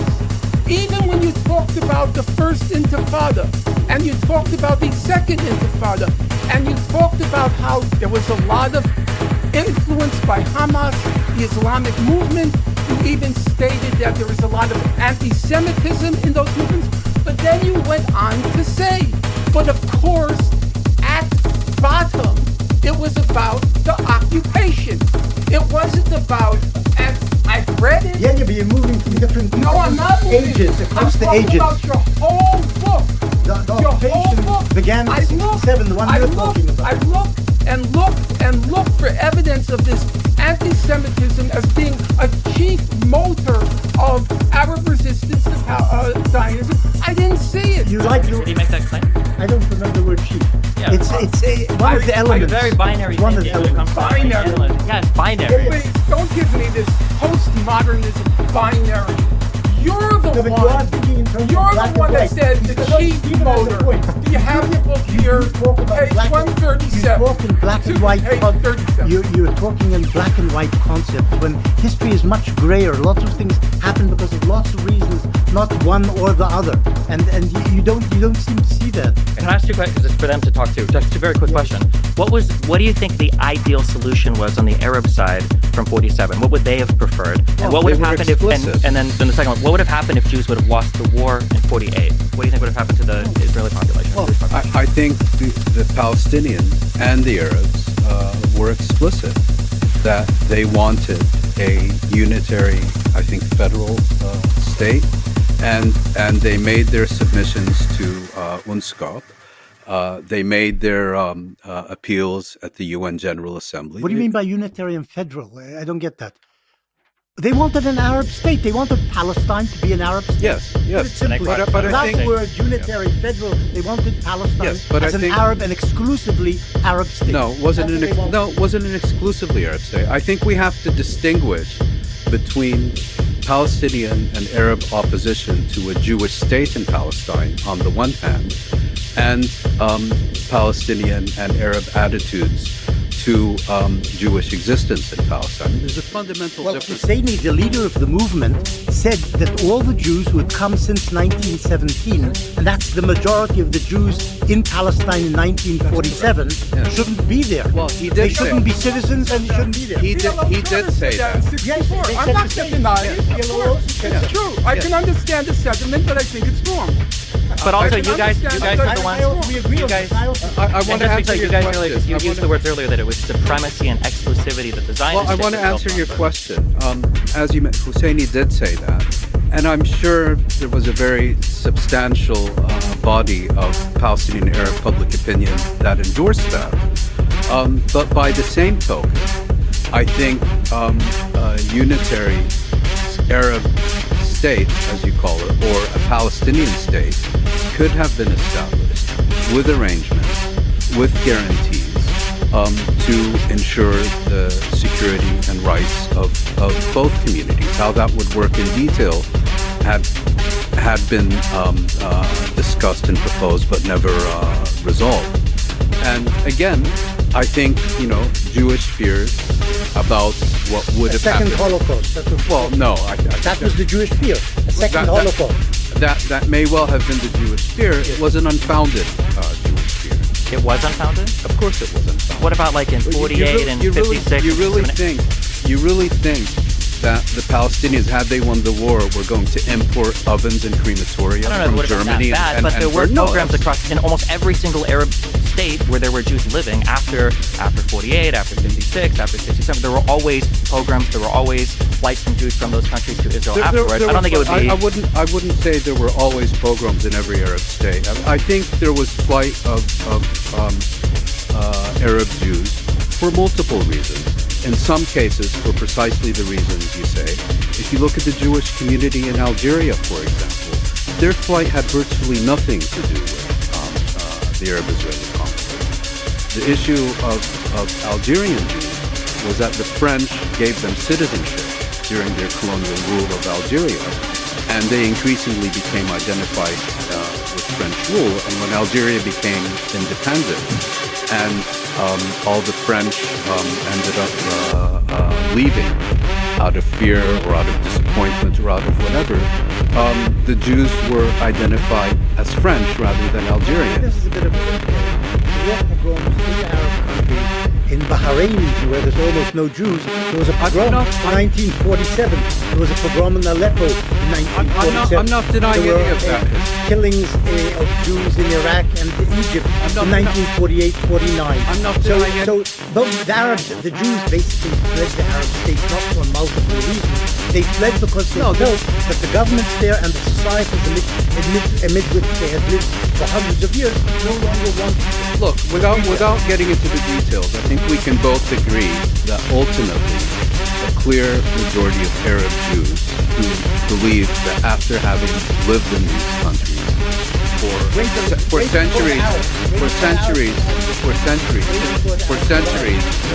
centuries, if not millennia, came to the unfortunate conclusion that the situation had become untenable. I also think that we can both agree that this had never been an issue prior to Zionism, the emergence of the state of Israel. Look, I'm not. Pogroms didn't begin with Zionism in the Arab world. The issue is the point I raised, which is whether these communities had ever come to a collective conclusion that their position had become untenable in this part of the world. No, they were Arab Jews. Well, because untenable meant there was no alternative. But with the creation of Israel, there was an alternative, right? A place where they could go and not be discriminated against or live as second-class citizens or be subject to Arab majority states. I also think it's interesting that, like, when you analyze the plight of Jewish people, and I've seen this, that it wasn't just, I agree with you, it wasn't just a mass expulsion from all the Arab states. There were definitely push factors. There were also pull factors. Now, I don't know how you guys feel about the Nakba, but when the analysis of the Nakba comes in, again, it's back to that, well, that was actually just a top-down expulsion. The retreat of wealthy Arab people in the 30s didn't matter. Any of the messaging from the surrounding Arab states didn't matter. It was just an expulsion from Jewish people or people running from their lives from Jewish massacres. Again, it's like that. I feel like it's a selective critical analysis of the term Jewish here, because it wasn't the Jews of England or the Soviet Jews. Well, I say Jewish because prior to 48, it's saying Israeli. The Yishuv, I think we should. I think it's useful to say refer to Zionists before 1948 and Israelis after 48. We don't need to implicate. Well, sure, but Jews the Jewish people that were being attacked in Arab states weren't Zionists. They were just Jews living there, right? Just comment on that. I was rereading Shlomo Ben Ami's last book, and he does, at the end, discuss at some length the whole issue of the refugee question, bearing on the so-called peace process. And on the question of 48 and the Arab emigration, if you allow me, let me just quote him. Israel is particularly fond of the awkwardly false symmetry she makes between the Palestinian refugee crisis and the forced emigration of 600,000 Jews from Arab countries following the creation of the State of Israel, as if it were, quote, an unplanned exchange of populations, unquote. And then Mr. Ben Ami, for those of you who are listening, he was Israel's former foreign minister, and he's an influential historian in his own right. He says, in fact, envoys from the Mossad and the Jewish Agency worked underground in Arab countries and Iran to encourage Jews to go to Israel. More importantly, for many Jews in Arab states, the very possibility of emigrating to Israel was the culmination of millennial aspirations.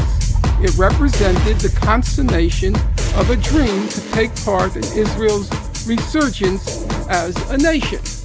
So, this idea that they were all expelled after 1948, that's one area, Professor Morris, I defer to expertise. That's one of my credos in life.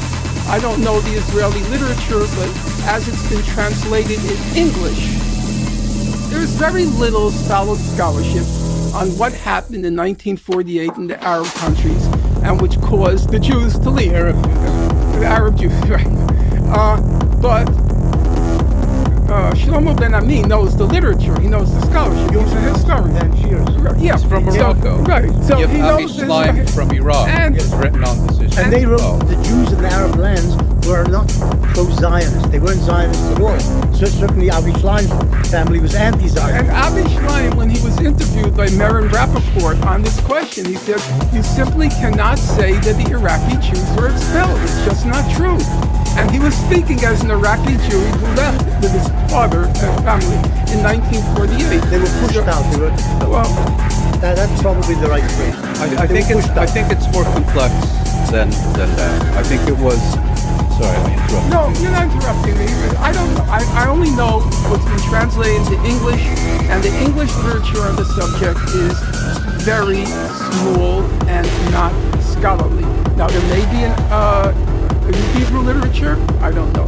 But I was surprised that even Shlomo Ben Ami, a stalwart of his state, fair enough, on this particular point, he called it false symmetry. No, Stephen is right. There was a pull and push mechanism in the departure of the Jews from the Arab lands post-48. But there was also a lot of push.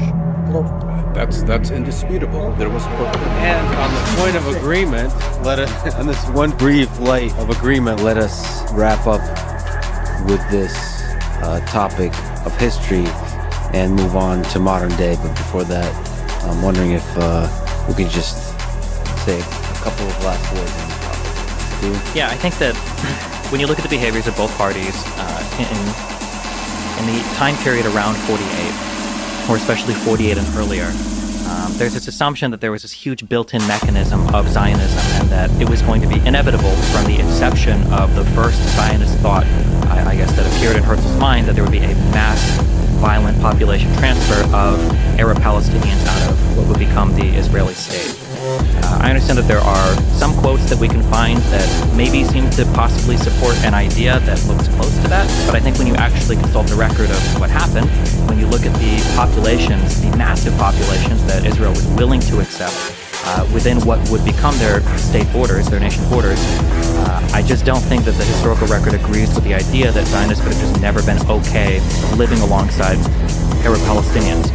But when you look at the other side, Arabs would out of hand reject literally any deal that apportioned any amount of that land for any state relating to Jewish people or the Israeli people. I think it was said even on the other end of the table that Arab Palestinians would have never accepted, the Arabs would have never accepted any Jewish state whatsoever. So it's interesting that on the ideology part, where it's claimed that Zionists are people of exclusion and supremacy and expulsion, we can find that in diary entries, but we can find that expressed in very real terms on the Arab side, I think in all of their behavior around 48 and earlier, where the goal was the destruction of the Israeli state. It would have been the dispossession of many Jewish people. It probably would have been the expulsion of a lot of them back to Europe. And I think that very clearly plays out in the difference between the actions of the Arabs versus some diary entries of some Jewish leaders. Benny? Well, one thing which stood out, and I think Mouin made this point, is that the Arabs had nothing to do with the Holocaust, but then the world community forced the Arabs to pay the price for the Holocaust. That's the traditional Arab argument. This is slightly distorting the reality. The Arabs in the 1930s did their utmost to prevent Jewish immigration from Europe and reaching Palestine, which was the only safe haven available, because America, Britain, France, nobody wanted Jews anywhere, and they were being persecuted in Central Europe and eventually would be massacred in large numbers. So the Arab effort to pressure the British to prevent Jews reaching Palestine's safe shores contributed indirectly to the slaughter of many Jews in Europe, because they couldn't get to anywhere and they couldn't get to Palestine because the Arabs were busy attacking Jews in Palestine and attacking the British to make sure they didn't allow Jews to reach this safe haven. That's important. The second thing is, of course, there's no point in belittling the fact that the Palestinian Arab National Movement's leader, Husseini, worked for the Nazis in the 1940s. He got a salary from the German Foreign Ministry. He raised troops among Muslims in Bosnia for the SS, and he broadcast to the Arab world calling for the murder of the Jews in the Middle East. This is what he did. And the Arabs since then have been trying to whitewash Husseini's role. I'm not saying he was the instigator of the Holocaust, but he helped the Germans along in doing what they were doing, and supported them in doing that. So this can't be removed from the fact that the Arabs, as you say, paid a price for the Holocaust, but they also participated in various ways in helping it happen. I'll make 2 points. The first is, you mentioned Haj Amin al-Husseini and his collaboration with the Nazis. Entirely legitimate point to raise, but I think one can also say definitively, had Haj Amin al-Husseini never existed, the Holocaust would have played out precisely as it did. As far as Palestinian opposition to Jewish immigration to Palestine during the 1930s is concerned, it was of a different character than, for example, British and American rejection of Jewish immigration. They just didn't want Jews on their soil. Yeah, objectively, it helped the Germans kill the Jews. In the Palestinian case, their opposition to Jewish immigration was to prevent the transformation of their homeland into a Jewish state that would dispossess them. And I think that's an important distinction to make. The other point I wanted to make is we've spent the past several hours talking about Zionism, transfer and so on, but I think there's a more fundamental aspect to this, which is that Zionism, I think, would have emerged and disappeared as yet one more utopian political project had it not been for the British. What the preeminent Palestinian historian Walid Khalidi has termed the British Shield, because I think without the British sponsorship, we wouldn't be having this discussion today. The British sponsored Zionism for a very simple reason, which is that during World War I, the Ottoman armies attempted to march on the Suez Canal. Suez Canal was the jugular vein of the British Empire between Europe and India. And the British came to the conclusion that they needed to secure the Suez Canal from any threat. And as the British have done so often in so many places, how do you deal with this? Well, you bring in a foreign minority, implant them amongst a hostile population, and establish a protectorate over them. I don't think a Jewish state in Palestine had been part of British intentions, and the Balfour Declaration very specifically speaks about a Jewish national home in Palestine. In other words, a British protectorate. Things ended up taking a different course, and I think the most important development was World War II, and I think this had maybe less to do with the Holocaust and more to do with the effective bankruptcy of the United Kingdom during that war and its inability to sustain its global empire. It ended up giving up India, ended up giving up Palestine, and it's in that context, I think, that we need to see the emergence of a Jewish state in Palestine. And again, a Jewish state means a state in which the Jewish community enjoys not only a demographic majority, but an uncontestable demographic majority, an uncontestable territorial hegemony, and uncontestable political supremacy. And that is also why, after 1948, the nascent Israeli state confiscated, I believe, up to 90% of lands that had been previously owned by Palestinians who became citizens of Israel. It is why the new Israeli state imposed a military government on its population of Palestinian citizens between 1948 and 1966. It is why the Israeli state effectively reduced the Palestinians living within the Israeli state as citizens of the Israeli state to second-class citizens, on the one hand promoting Jewish nationalism and Jewish nationalist parties, on the other hand doing everything within its power to suppress and eliminate Palestinian or Arab nationalist movements. And that's why today there's a consensus among all major human rights organizations that Israel is an apartheid state. What the Israeli Human Rights Organization B'Tselem describes a regime of Jewish supremacy between the river and the sea. You're really tempting a response from the other side on the last few sentences. And we'll talk about the claims of apartheid and so on. It's a fascinating discussion. We need to have it. Norm? On the question of the responsibility of the Palestinian Arabs for the Nazi Holocaust, direct or indirect, I consider that an absurd claim. As Gromyko said, and I quoted him, the entire Western world turned its back on the Jews. To somehow focus on the Palestinians strikes me as completely ridiculous. Number two, as Mouin said, there's a perfectly understandable reason why Palestinian Arabs wouldn't want Jews, because in their minds, and not irrationally, these Jews intended to create a Jewish state which would quite likely have resulted in their expulsion. I'm a very generous person. I've actually taken in a homeless person for 2.5 years. But if I knew in advance that that homeless person was going to try to turn me out of my apartment, I would think 10,000 times before I took him in. Okay? As far as the actual complicity of the Palestinian Arabs, if you look at Raoul Hilberg's 3-volume classic work, The Destruction of the European Jewry, he has in those 1,000+ pages one sentence on the role of the Mufti of Jerusalem. And that, I think, is probably an overstatement, but we'll leave it aside.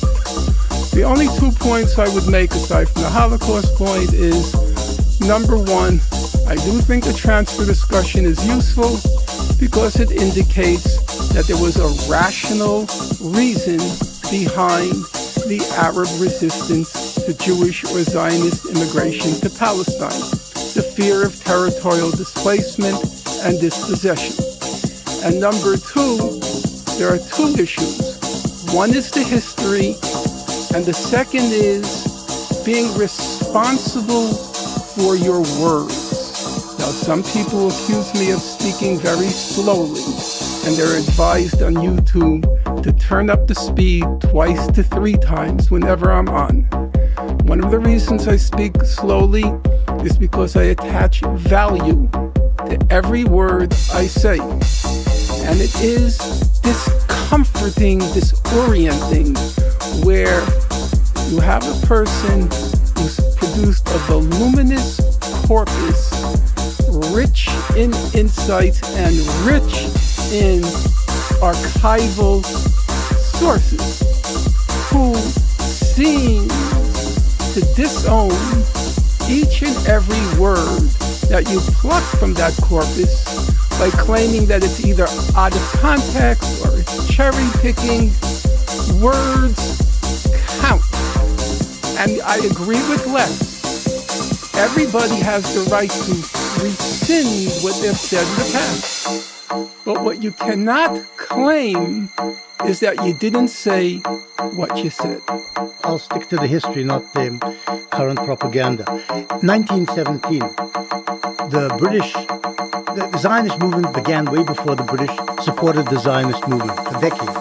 In 1917, the British jumped in and issued the Balfour Declaration supporting the emergence of a Jewish national home in Palestine, which most people understood to mean eventual Jewish statehood in Palestine. Most people understood that in Britain and in Israel, among the Zionists and among the Arabs. But the British declared the Balfour Declaration, or issued the Balfour Declaration, not only because of imperial self-interest, and this is what you're basically saying. They had the imperial interest, a buffer state which would protect the Suez Canal from the east. The British also were motivated by idealism, and this incidentally is how Balfour described the reasoning behind issuing the declaration. And he said, the Western world, Western Christendom owes the Jews a great debt, both for giving the world and the West, if you like, values, social values as embodied in the Bible, social justice and all sorts of other things. And the Christian world owes the Jews because it persecuted them for 2,000 years. This debt we're now beginning to repay with the 1917 declaration favoring Zionism.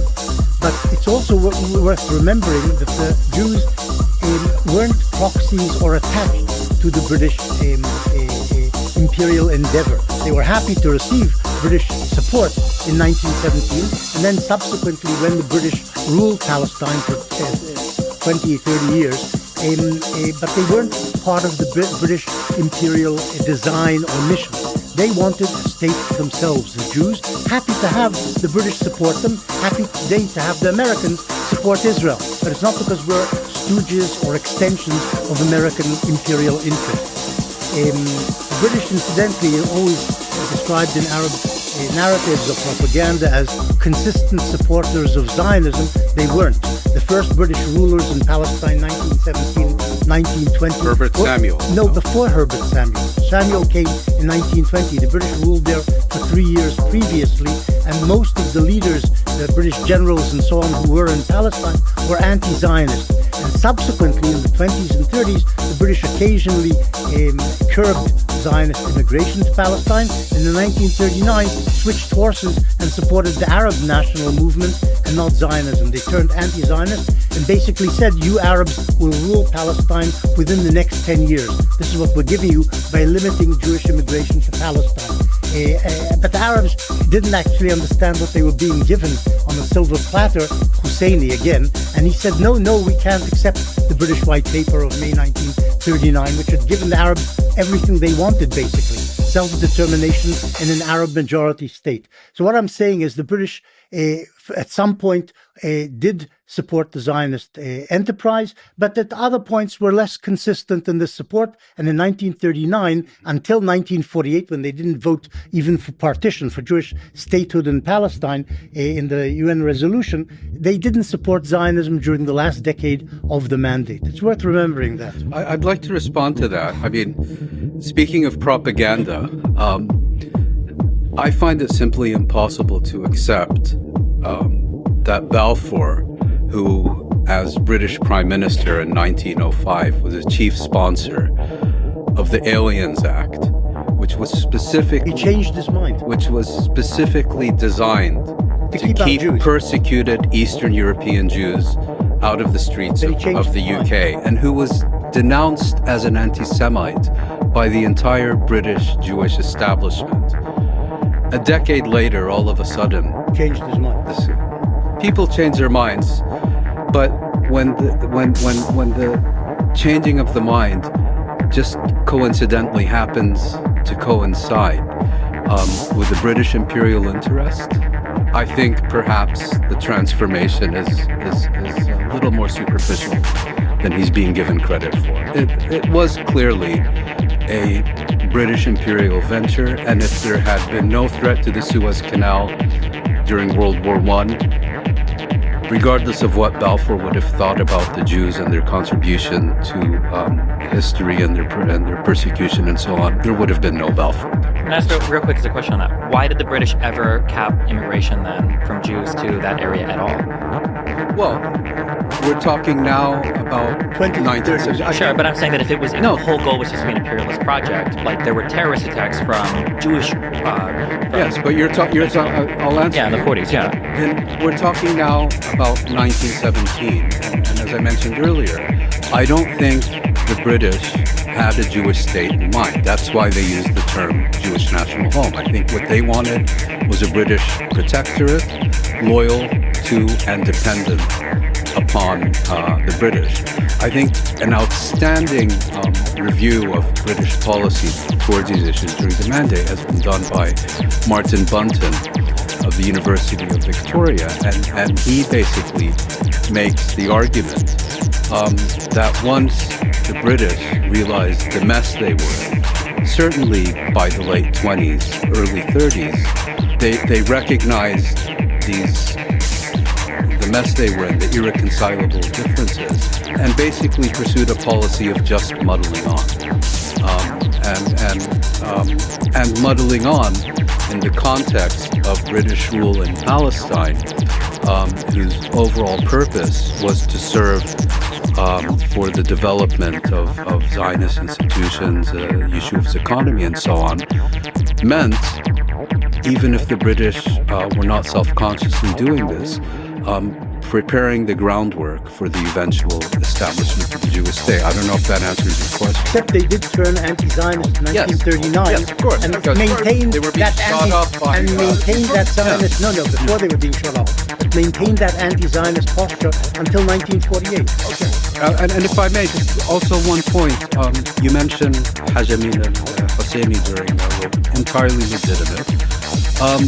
But what I would also point out is that you had a Zionist organization, the LEVT. 300 people. 300 people, one of whom happened to become an Israeli prime minister, an Israeli foreign minister, a speaker of Israeli parliament. Yitzhak Shamir, proposing an alliance with Nazi Germany in 1941. Shamir? Well, no, the LEVT proposed. Some people in the LEVT proposed. Of which Shamir was a prominent leader. This is a red herring also. No. Okay, well, if he's a red herring, the LEVT was is a red whale. I'm sorry. The LEVT was an unimportant organization in the Yishuv. 300 people versus 30,000 belonged to the Haganah. So it was not a very important organization. It's true, before the Holocaust actually began, they wanted allies against the British where they could find them. We're talking 1941 here, not 1930. 41 from what I recall. 1940. They approached the German emissary in Istanbul. Yes.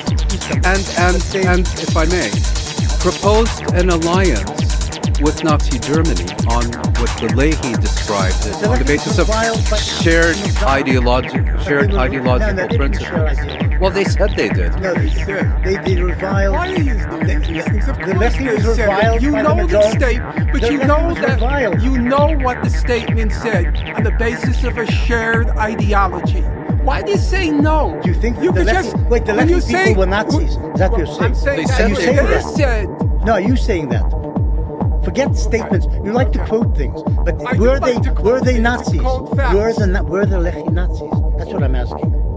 What did he Some of them just say? supported Stalin, Did he say that the incidentally. basis of the pact was their agreement on ideology? There wasn't any pact. They suggested. I they said, proposed wasn't an agreement. it right? And what did the agreement say? They wanted arms against the British. That's what they did wanted. the agreement Yeah, well, say? that's what Hajj Amin al-Husseini wanted also. That's what No, but others they didn't. in India... The and Lehi elsewhere- people didn't work in Berlin helping the Nazi regime. I mean, it's what the IRA wanted also. No, but this is what Hajj Amin al-Husseini did. You know that he was an anti-Semite. You've probably read some of his works. Yes. It wasn't just anti-British. Yes, and- he was also anti-Semitic. And so he had a common ground with Hitler. I It's as think simple as that. we can Not agree. every anti-Semite is a Hitlerite. I think we For can. that part, He literally didn't worked even with the have Nazis say. to recruit people. He wasn't just Yes, a guy posting and he was an absolutely revolting, disgusting human being. This I'm happy I to have hear. no. But the If problem you is you're think saying that I Husseini don't was his believe influence. that, You're saying the Mufti But was... I don't even understand of all the crimes he wanted to ascribe to the Palestinian people, trying to blame them directly, indirectly, or indirectly 3 times removed for the Nazi Holocaust is completely lunatic. Hold on. Wait, he's not blaming them for the Holocaust. He's saying that from the perspective... No. No. He's saying that from the perspective of Jews in the region. Palestinians would have been part of the region. That is You have not read exactly him. what he said. I've read him. You read him, you don't understand you've him. read He sits right here. Believe me, I'm a lot more literate than you, Mr. Borelli. I'm gonna believe the guy that wrote you the read stuff. what Wikipedia said. That's great. I And you read don't even Benny speak Morris. Hebrew, and you call yourself an Israeli historian. I We're all here on just- different grounds. I just The want, if I reality can is- just respond. Well, no. I'm just saying that there were two tricks. That's fine. There were 2 tricks that are being played here that I think is interesting. One is you guys claim that the Lehi was trying to forge an alliance with Nazi Germany because of a shared ideology. That's what they said. Yeah, but hold on. No. Wait. No. It's about what you said. You brought that up to imply that Zionism must be inexorably linked to. I'm you're sorry. Not, wait, no, hold you're on. putting words in my mouth. No. Okay, wait. Well, then what was the purpose of saying that the Lehi claimed that the Lehi, who were The a reason I small brought it group of up- people that were reviled by many in Israel, Not many, by everybody But yeah. practically. Well, they were compare called that- terrorists. so The reviled. Zionist movement called them terrorists. Yes, yes. so what was the And purpose hunted of them. the- And what was the hunted purpose of them. shared ideology? Shamir called himself a terrorist. They were so irrelevant that their leader ended up being kicked upstairs to the leader of the Israeli parliament, That's Israeli politics. to the 50 Israeli, years hence. to Israeli foreign minister. And Begin was And- also. Yes, you want to with- characterize him as irrelevant as well? Go ahead. No. Characterize him as relevant or irrelevant based on what happens decades later. The timeline matters. Well, The question is, what is the point of saying that the Lehi tried to forge an alliance? why is relevant is bringing up the Mufti of Jerusalem and trying to blame the Holocaust indirectly. The Mufti was the leader of the Palestine Arab National And he had Movement. about as The much- Lehi was 300 And he had people. as much to do with the Nazi Holocaust as I did. No, he recruited people for the SS. How can you get away from No, that? he recruited People for the soldiers. SS. He recruited soldiers in the Balkans, mostly Kosovars, which was disgusting. I have no doubt about that. But he had one. He got one saying, don't let the Jews out. I knew The- Raoul can I say- Hilberg. can I say- Hungarian foreign minister, I knew Italian Raoul foreign minister received letters from Husseini during the Holocaust. During the Holocaust, don't let the Jews out. Don't let the Jews out. I'm not saying he was a major He architect wasn't of the even Holocaust. minor. But if One we're agreed, sentence. that Hajj Amin al-Husseini, the Mufti of Jerusalem, collaborated with the Nazis during World War II and actively sought their sponsorship, why is it irrelevant? He probably wanted the destruction of European Jewry. He probably wanted a lot of things, okay? If that's relevant, why is it irrelevant that a prime minister of Israel... Not prime minister. In 1941, he wasn't prime minister of Israel. He was a leader of a very small terrorist group. So do you consider denounced as terrorists by the mainstream of Zionism. do you consider it irrelevant that many years ago Mahmoud Abbas wrote a doctoral thesis, which is basically It showed tantamount? something about Mahmoud Abbas. Okay, but I this- didn't bring it up. You're the one who's bringing Yes, it up. but That he you wrote consider things that belittling relevant. the Holocaust. That's what you're saying. The president of the Palestinian National Authority belittled the Holocaust, said it didn't happen, or only a few Jews died. I think that's a fair characterization of. But I didn't bring it up. I brought it up. Yeah. Okay, because my question is, then why is Shamir's antecedents irrelevant?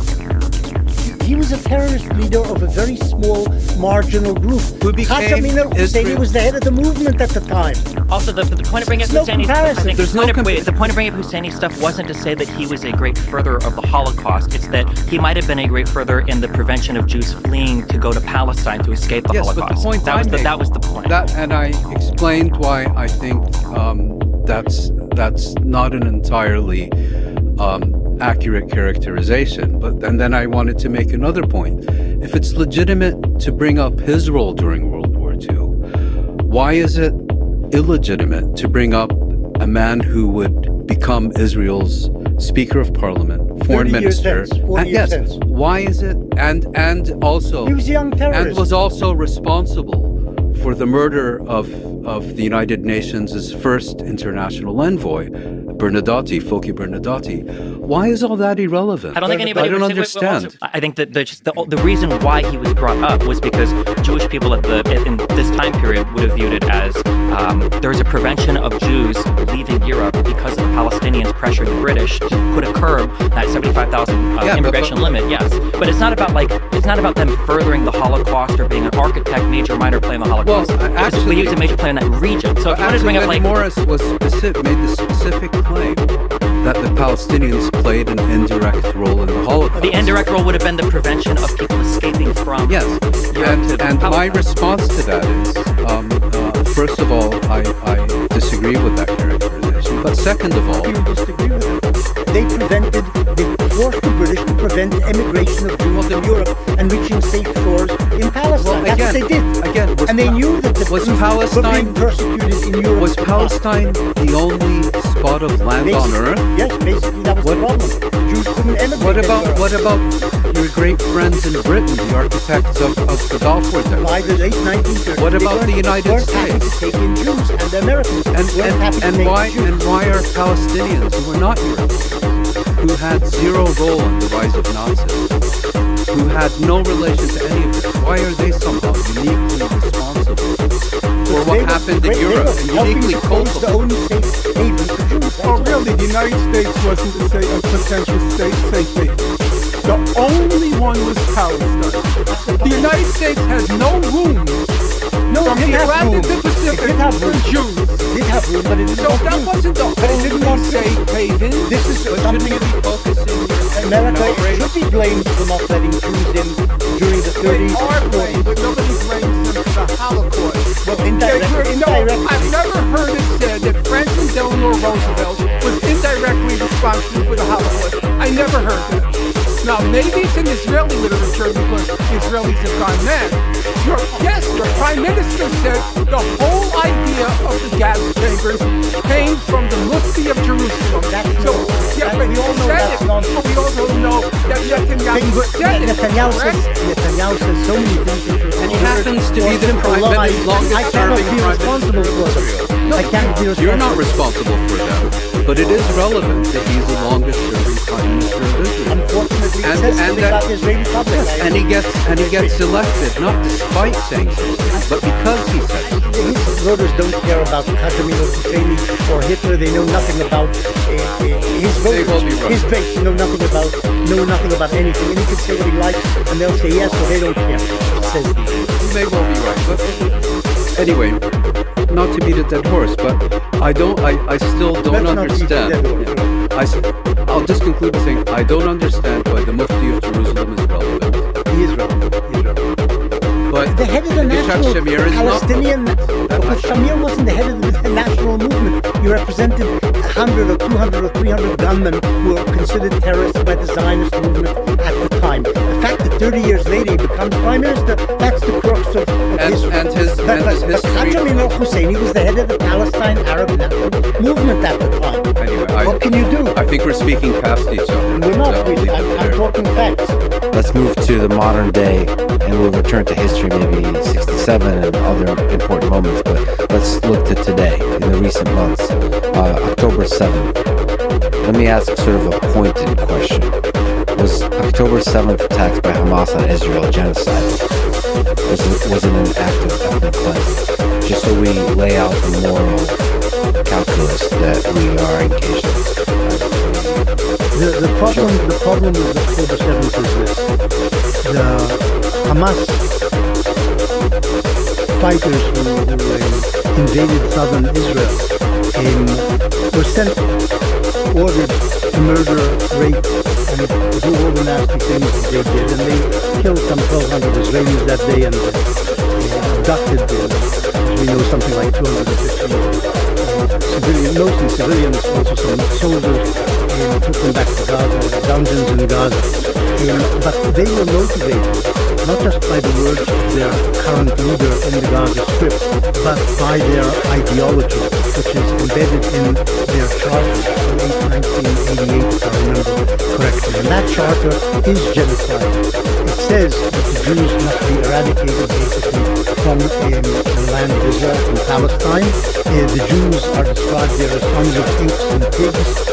The Jews are base people, killers of prophets, and they should not exist in Palestine. It doesn't say that they necessarily should be murdered all around the world, the Hamas charter, but certainly the Jews should be eliminated from Palestine. And this is the driving ideology behind the massacre of the Jews on October 7th, which brought down on the Gaza Strip, and I think with the intention by the Hamas of the Israeli counter-offensive, because they knew that that counter-offensive would result in many Palestinian dead, because the Hamas fighters and their weaponry and so on were embedded in the population in Gaza, and they hoped to benefit from this in the eyes of world public opinion as Israel chased these Hamas people and their ammunition dumps and so on, and killed lots of Palestinian civilians in the process. All of this was understood by Sinwar, by the head of the Hamas, and to strive for that. But initially, he wanted to kill as many Jews as he could in the border areas around the Gaza. I'll respond directly to the points you made, and then more historical context. That Hamas charter is from the 90s, I think? 1988, so it's from the 80s. I think your characterization of that charter as anti-Semitic is indisputable. I think your characterization of that charter as genocidal is off the mark. And more importantly, that charter has been superseded by a new charter. In fact, has been, well, there is a explanation. 2018, supposedly clarifying things, but it doesn't actually step back from what the charter says. Eliminate Israel, eliminate the Jews from the land. In 2018, the Hamas charter, the current whether you're calling it a charter. The only thing called a charter is what was issued in 1988 by Yassin himself. Anyway, it makes a clear distinction between Jews and Zionists. No, you can choose to dismiss it, believe it, it's sincere, it's insincere, whatever. Secondly, I'm really unfamiliar with fighters who consult these kinds of documents before they go on. In the kindergarten, they're told the Jews. They practice it. They make these guns and uniforms. This is 5 years old in the kindergarten. At the instruction of the Commissioner General of Women, right? I didn't say that. I said that Hamas has kindergartens and summer camps in which they train to kill Jews. Children. Secondly, you keep saying Jews. To which I would respond. They use the word Jews. To which I would respond that Hamas does not have a record of deliberately targeting Jews who are not Israelis. And in fact, it also doesn't have a record of deliberately targeting either Jews or Israelis outside Israel and Palestine. So, all this talk of... Unlike the Hezbollah. Well, we're talking about October 7th and Hamas. We'd also like to speak about Hezbollah. Let's get to that separately. So again, genocidal. Well, if that term is going to be discussed, first response would be, let's talk about potentially genocidal actions against Israelis rather than against Jews, as mentioned. And again, I find this constant conflation of Jews, Israel, Zionism is disturbing. Secondly, I think there are quite a few indications in the factual that raise serious questions about the accusations of genocidal intent and genocidal practices. And my final point would be, I don't think I should take your word for it. I don't think you should take my word for it. I think what we need here is a proper, independent, international investigation. And the reason we need that of genocide during this conflict, whether by Palestinians on October 7th or Israel thereafter, the reason that we need such an investigation is because Hamas is, there won't be any hearings on what Hamas did on October 7th at the International Court of Justice, because the International Convention on the Prevention and Punishment of the Crime of Genocide deals only with states and not with movements.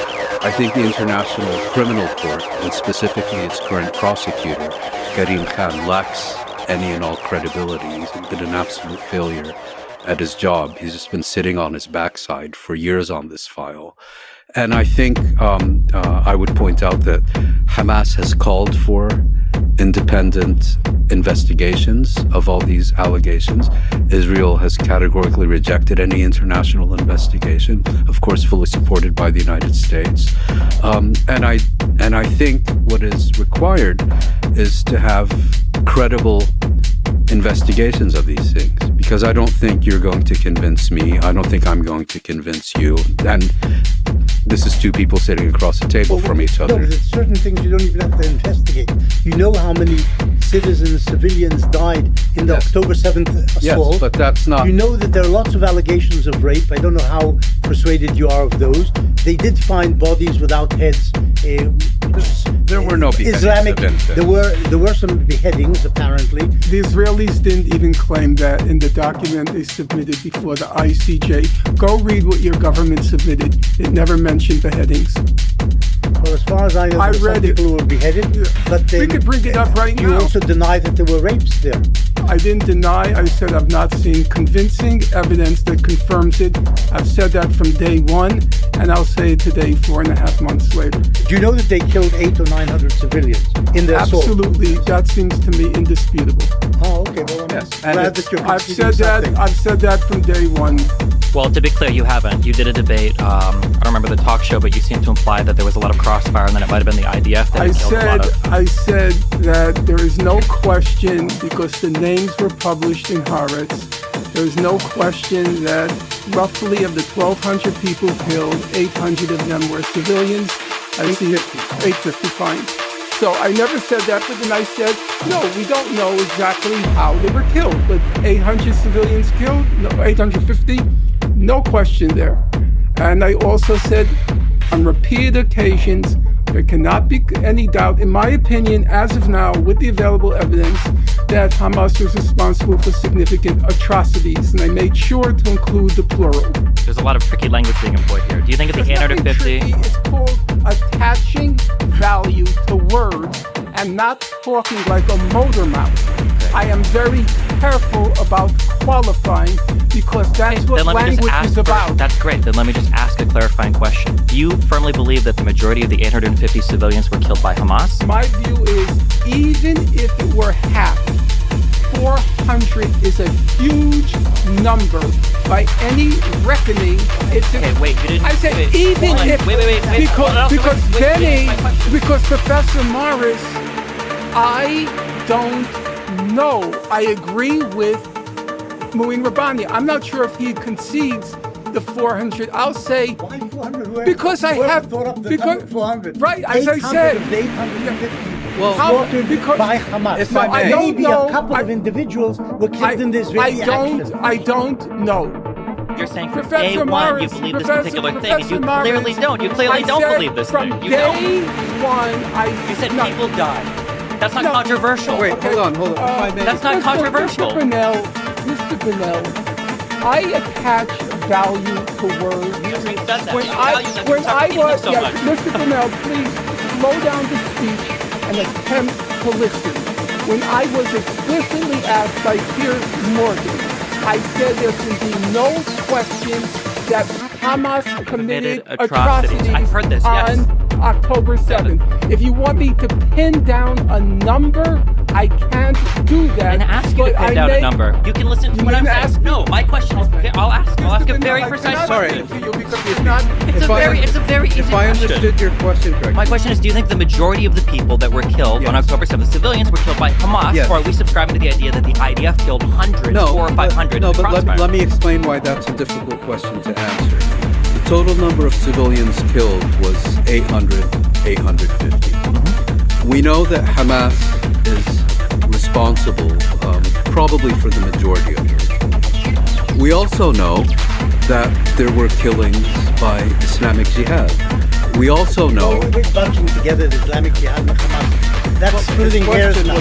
No, but he means the Rangers. I'm speaking in opposition to the conspiracy theory that for Norm or Professor Finkelstein, or what do you, I don't know how do you word it? It's not a conspiracy theory. Well, the conspiracy theory is the idea that the IDF killed the majority of them. It's not a conspiracy theory. And then there's also a theory that, as Norm pointed out on the show that he was on, that he thought that it was very strange that given how reputable Israeli services are when it comes to sending ambulances, retrieving bodies, he thought it was very strange that that number was continually being adjusted. And do you know why? When you say that in combination with, well, I'm not sure how many were killed. Well, do you know why the number? Do you know why the number went down? The number went down because the Israeli authorities were in possession of 200 corpses that were burned to a crisp that they assumed were Israelis who had been killed on October 7th. They later determined that these were in fact Palestinian fighters. Now, how does a Palestinian fighter get burned to a crisp? No, you're mixing two things. Some of the bodies they weren't able to identify, and eventually they ruled that some of them were actually Arab marauders rather than Israeli victims. A few of them also, the Jews, were burnt to a crisp. And it took them time to work this out. And they came out initially with a slightly higher figure, 1,400 dead, and eventually reduced it to 1,200 dead Israelis. And the reason is that a proportion of Israeli civilians killed on October 7th, I don't believe it was a majority. We don't know how many. Some were killed in crossfire.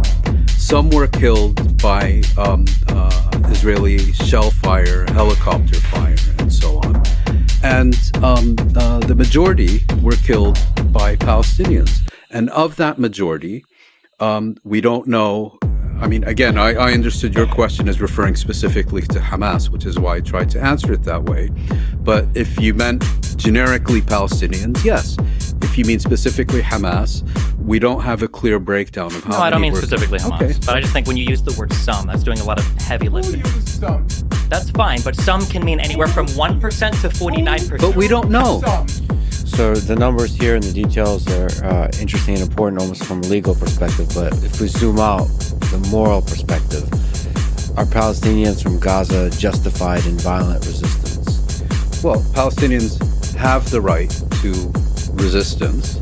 That right includes the right to armed resistance. At the same time, armed resistance is subject to the laws of war.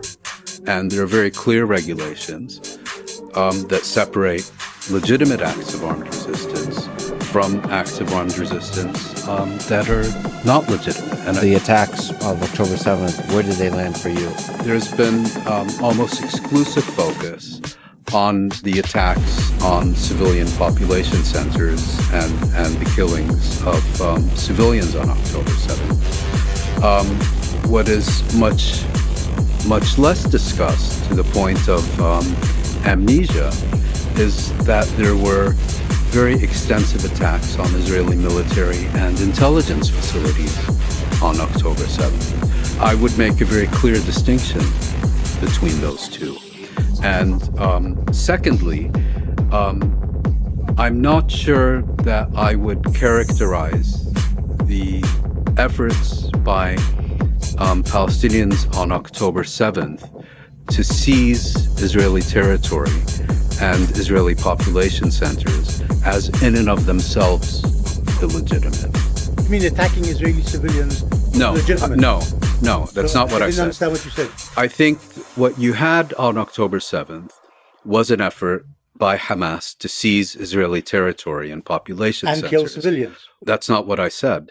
What I said is I think I would not describe the effort to seize Israeli territory as in and of itself illegitimate, as a separate issue from the killing of Israeli civilians, where in those cases where they had been deliberately targeted, that's very clearly Whole illegitimate. families were slaughtered in kibbutzim. But I'm making... think- But Go- many wait, of them, wait, quick, many of I them think- left-wingers, I think- incidentally, who helped Palestinians go to hospitals in Israel and so on. Again- Even drove Palestinian cancer patients to hospitals in Again, Israeli. I'm making a But you don't distinction seem here. to be very condemnatory of what the Hamas Well, did. I don't do selective condemnation.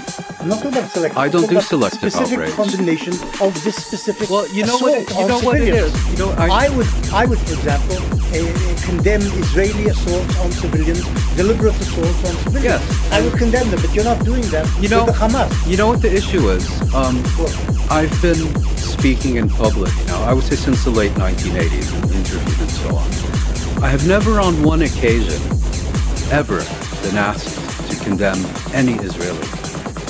When I've been in group discussions, those supporting the Israeli action or perspective, I have never encountered an example where these individuals are asked to condemn what Israel is doing.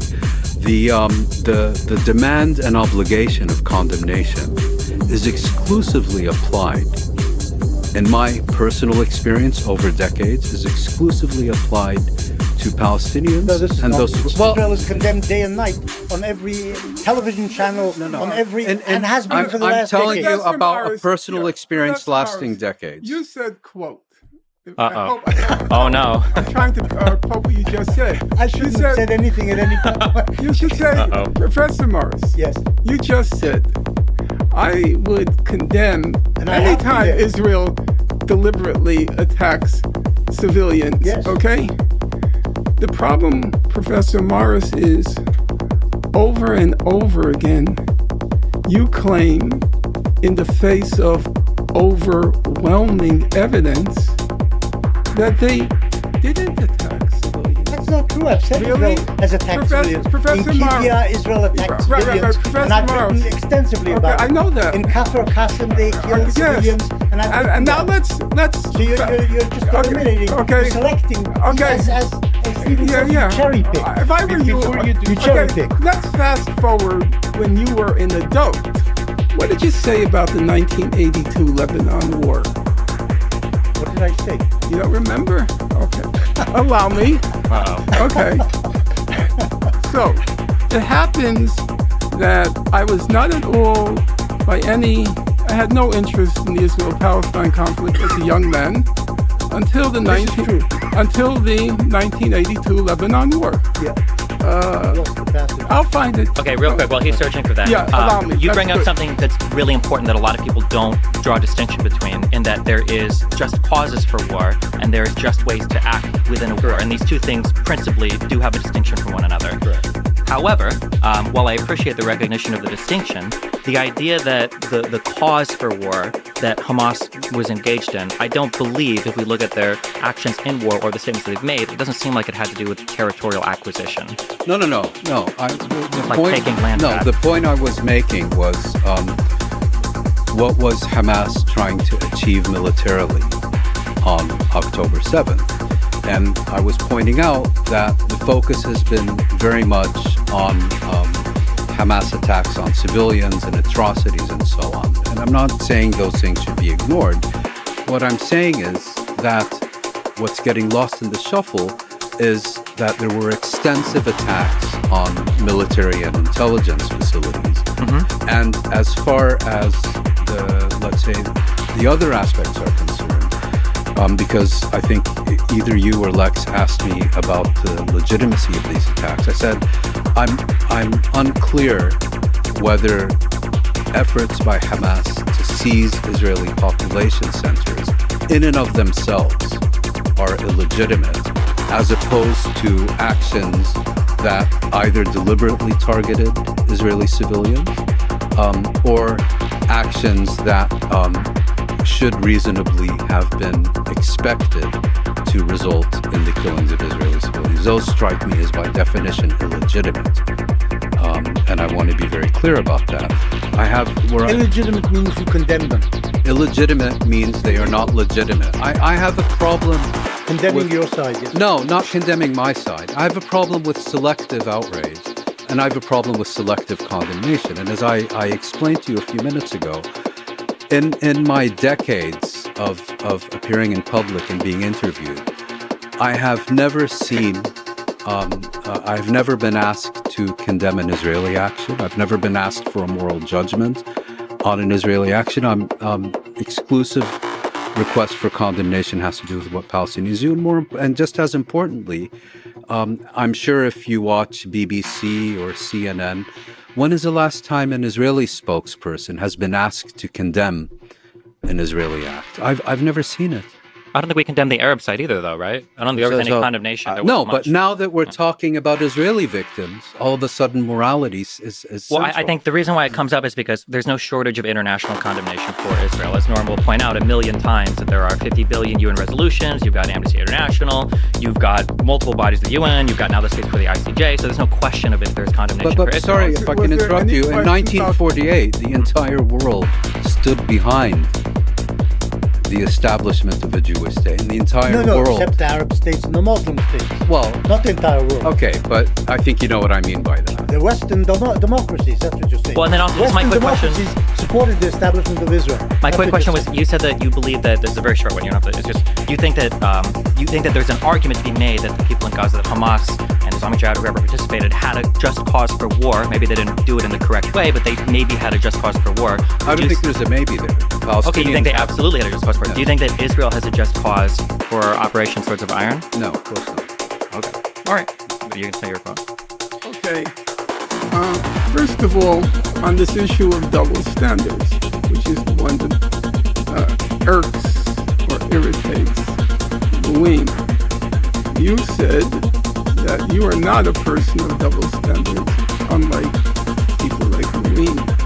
You hold high a single standard, and you condemn deliberate Israeli attacks on when they occurred, yeah. And I would say that's true for the period up till 1967, and I think it's accurate, your account of the First Intifada. There, it seems to me, you are in conformity with most mainstream accounts, and the case of the First Intifada, you also used, surprisingly, you used Arab human rights sources like Al-Haq, which I think Mouin worked for during the First Intifada. That's true. But then something very strange happens. So let's illustrate it. Wait, there's something strange which happened is the Arabs rejected peace offers. That's what happened. By accepting the Oslo Agreement. Yeah. Not the, by rejecting peacetime at Camp David. Okay. If we have time, I know the record very well. I'd be very happy to go through it. But let's get to those double standards. So, this is what you have to say about Israel's invasion of Lebanon in 1982. You said Israel was reluctant to harm civilians, sought to avoid casualties on both sides, and took care not to harm Lebanese and Palestinian civilians. You then went on to acknowledge the massive use of IDF firepower against civilians during the siege of Beirut, which traumatized Israeli society. Morris quickly enters the caveat that Israel, quote, tried to pinpoint military targets, but inevitably many civilians were hit. That's your description of the Lebanon war. As I say, that's when I first got involved in the conflict. I am a voracious reader. I read everything on the Lebanon war. I would say there's not a single account of the Lebanon war in which the estimates are between 15 and 20,000 Palestinian and Lebanese were killed, overwhelmingly civilians. The biggest bloodletting until the current Gaza genocide, biggest bloodletting, I would say I can't think of a single mainstream account that remotely approximates what you just said. So, leaving aside, I can name the books, voluminous, huge volumes. I'll just take one example. Now, you will remember, because I think you served in Lebanon in 82, am I correct on that? Yeah. So you will remember that Dov Yarmia kept a war diary. So, with your permission, allow me to describe what he wrote during his diary.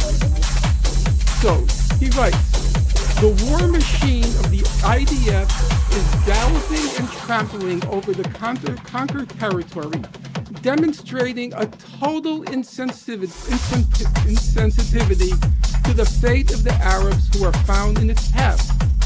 A PLO-run hospital suffered a direct hit. Thousands of refugees are returning to the city.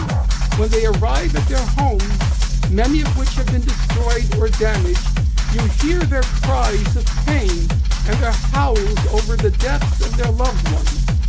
The air is permeated with the smell of corpses. Destruction and death are continuing. Does that sound like your description of the Lebanon war? Forget my description. The point you're Words making. Are in print. Let me just finish my sentence. The point you're making, which you somehow forget, is that there are Israelis who strongly criticize their own side and describe how Israelis are doing things which they regard as immoral. You don't find that on the Arab side. I'm talking about you, that. Mr. Morris. I'm not talking about Dev Yarmia. I'm talking about you, the historian. How did you depict the Lebanon war? Because I believe that the Israeli military tried to avoid committing a civilian casualty. So as I think they all the accounts by Robert Fisk and Pity the Nation. I know. Journalist. I know. Has always been. Right. So that's why you can say with such confidence that you don't condemn deliberate Israeli attacks on civilians. I do. Because there weren't any. No, I didn't say there weren't any. Yeah, you and didn't? You agreed that I have condemned Israeli attacks on civilians. I never quarrel with facts. Your description of the 1982 war is so shocking, it makes my innards rise. And then your description of the Second Intifada, your description of defensive shields, when they are worse. They were worse than apologetics. That's like the Stalinist school of Jews in masses in buses and in restaurants. That's the Second Intifada. Do you remember that? Suicide bombers in Jerusalem's buses, restaurants. I am completely aware of that. But you forgot the number. It was 3 to 1. The number, they killed mostly armed Palestinian government. That's what you say in the book, but that's not what Amnesty International said. That's not what Human Rights Watch said. That's not what I do. That's not what their fellow said. Listen. In the Second Intifada, from 4,000 Palestinians, most of them were armed people, and the Israelis, thousands of Israelis were killed, almost all of them civilians. Professor Morris, fantasy, but I'm not going to argue with here. Here's a simple challenge. You said not to look at the camera. It scares the people. I'll make the open challenge. You are going to scare them. No, Professor Morris, words are in print. I wrote 50 pages analyzing all of your work. I quote, some will say cherry pick, but I think accurately quote you. Here's a simple challenge. Answer me in print. Answer what I wrote and show where I'm making things up. Answer me in print. I'm sorry. Okay. I'm not familiar with that's no problem. You're a busy man. You're an important historian. You don't have to know everything that's in print, especially by modest publishers. But now you know. And so here's the public challenge.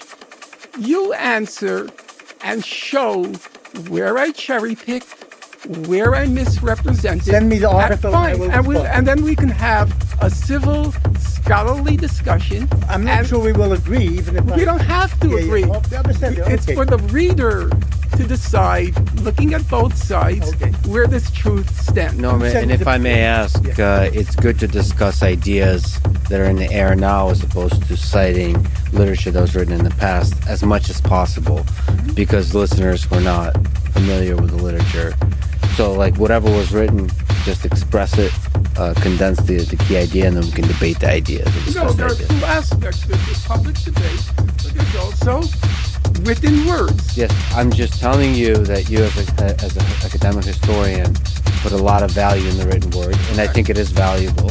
But in this He's context, incidentally not the only historian who puts value to words. Yes. I also do, actually. Yes. Yeah, But More than just one or two sentences at a time. but this in this context, just for the education purpose The of teaching people. educational purpose is, why would people commit what I have to acknowledge, because I am faithful to the facts, massive atrocities on October 7th? Why did that happen? And I think that's the problem.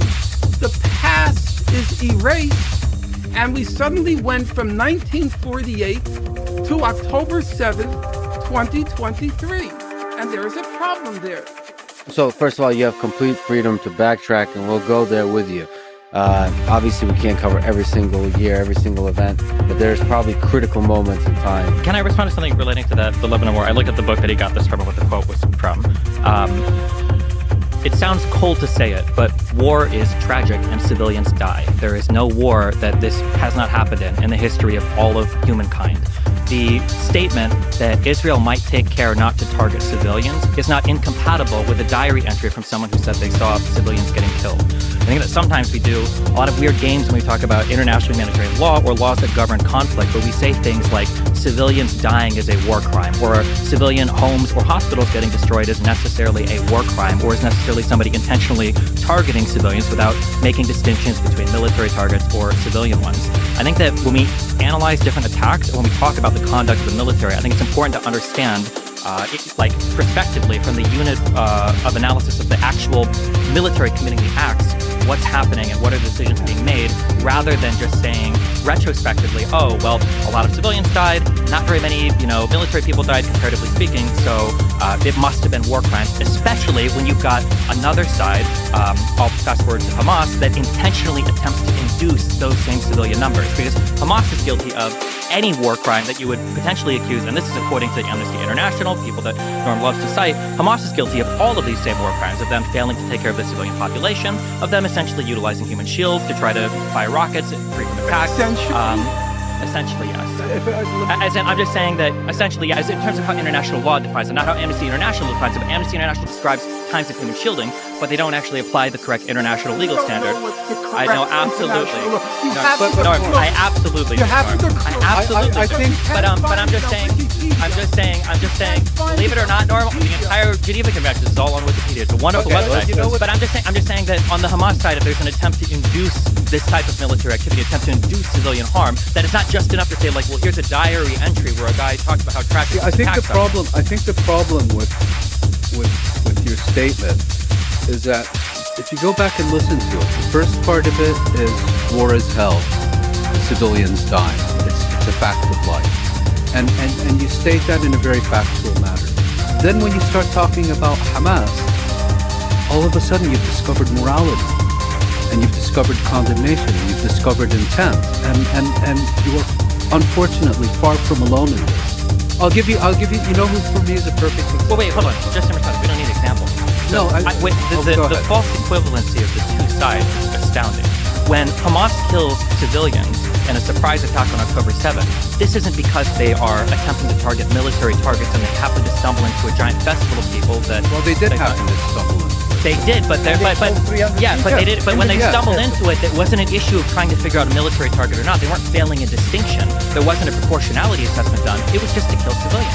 Even the Amnesty International in 2008 and in 2014, and even today, will I don't think you'll find anyone who will deny that Hamas has targeted civilians. Sure. You gave the example but there's a difference of suicide bombings during the Second Intifada. Facts are facts. Sure. But I'm saying that the Hamas targeting against civilians is different than the incidental loss of life that occurs when Israel does. Genocide is the intentional mass murder. Genocide is an entirely separate claim. Yeah, but But the idea that Israel is not in the business of intentionally targeting civilians, I know that's what we're supposed to believe. But the historical record stands very it doesn't. clearly. I don't believe it does. You've written about Well, it when you yourself. say historical, do you mean like in the 40s to the 60s, or do you mean like I over would the past say like last like from the 30s of the last century to the 20s of this century. I just like to make the way you characterized it. I think the best example of that I've come across during this specific conflict is John Kirby, the White House spokesman. I've named him Testosterone for a very good reason. When he's talking about Palestinian civilian deaths, war is hell, it's a fact of life, get used to it. When he was confronted with Israeli civilian deaths on October 7th, he literally brook down But he in tears. understood that one is deliberate and one isn't. He understood that. No, that's what he tried to make us understand. No, he's speaking facts. The Hamas guys who attacked the kibbutzim, apart from the attacks on the military sites, when they attacked the kibbutzim, were out to kill civilians, and they killed family after family, house after house. The Israeli attacks on Hamas installations You know better. and You know don't better. know better. No, you don't know Israeli pilots. That's the problem. Thank God. You don't know Israeli know, pilots. thank God. They believe that they are killing Hamasniks. They're giving I'm certain sure they believe it. objectives, and I'm that's sure what they they believe attack. it. And if the Hamas sure is they hiding believe it. behind I'm sure they believe civilians Every die. time they target, Simple as every that. time they target a kid, I'm sure they believe in Hamas. When they killed the 4 kids in the They believe. yeah, they I were know they believe it. Hamasniks. Even though they were You know diminutive that, size, even though they were From diminutive that angle, you don't see the size. No, they saw You don't see the size. Let's see the size. I know what he's putting here, but you've lied about this particular instance in the past. Those kids weren't just on the beaches, as often stated in articles. Those kids were literally coming out of a previously identified Hamas compound that they had operated from. They literally Mr. Pirelli, with all due respect, you're such a fantastic moron. It's terrifying. That war was filled with journalists. There were 10 scores of journalists. That was an old fisherman's shack. What are you talking about? It's so painful. It's so painful to listen to this idiocy. And to be clear, on the other side, you're implying that a strike was okayed on the Israeli side, where they said we're just going to kill 4 Palestinians through today for no reason. You believe that? You believe that? Do you believe that? Right. Tell a journalist. Do you think that they They were out to kill Here we more go. children. Here we go. We'll never answer that. I will answer the question. Pilots were out. I will even answer And it was moron that was a strike. That was a drone strike. That was a proof all the way up to saying that we're going to kill children today. We're going to kill Palestinians. You want me to answer, or do you want your motor mouth to go? Okay, answer. In 2018, there was the Great March of Return in Gaza. By all reckonings of human rights organizations and journalists who were there, it was overwhelmingly nonviolent. It was Organized by the Hamas. whoever organized Organized by it was Satan. Let's start Satan, with yeah. that. Hamas. Okay, by Satan. I agree. Let's go for the big one. The big Megillah. It's Satan. Okay? Overwhelmingly organized, overwhelmingly nonviolent. Resembled at the beginning the first intifada. They represent the first. Okay, not bomb. But They tried to make holes in the fence. Okay, obviously. let's continue. Yeah. So. But I'm not sure Israel behaved morally in that Okay. respect. Okay. No. Okay. Wait. I'm willing to grant you that. Please. I'm willing to Allow me to. You don't have to pursue Allow it. me. I'm willing to grant Allow me to finish. I don't know anything about this. I'd like. Okay, so, as you know, along the Gaza perimeter, there was Israel's best-trained snipers, correct? I don't have best trained. They were But- snipers. Fine. Snipers. Okay, all right? Because, hey, laugh. It's hilarious. The story's so funny. You're lying about It's the Great March of so Return funny. had aspects of Okay. violence to it. Okay. Before even the UN says it themselves. Okay. But you only collect what the UN says that you like. See, the problem, Mr. Morelli, is you don't know the English language. You don't I can read from the UN website itself. In regards to the Great March of Return, they said, while the vast majority of protesters acted in a peaceful manner, during most protests, dozens have approached the fence and attempted to damage it, burning tires, throwing stones and Molotov cocktails towards Israeli forces flying incendiary kites and balloons into Israeli territory. The latter resulted in extensive damage to agricultural land and nature reserves inside Israel and risked the lives of Israeli civilians. Some instances of shooting throwing of explosives Talk fast. I'm just reading from the UN. Yeah, but I know you like the sometimes. Only when they agree with you. You got the months wrong. We're talking about the beginning in March 30th, 2018. You just described that March as mostly peaceful. Okay, allow me to finish. So there were the snipers, okay? Now you find it so far-fetched. Israelis purposely, deliberately targeting civilians? That's such a far-fetched idea. An overwhelmingly non-violent march. What did the international... What kind of march? It was a campaign. Whatever you want to call it. For months. Whatever you want to call it. For months. Yeah. What did the UN investigation find? Well, he just read it. I read the report. I don't read things off of those machines. I read the report. What did it find? Brace yourself, because it was so funny, the idea of IDF targeting civilians. It found... Go look this up on your machine. I already know what you're going to say. You're going to say it found that only one or two of them were justified killing.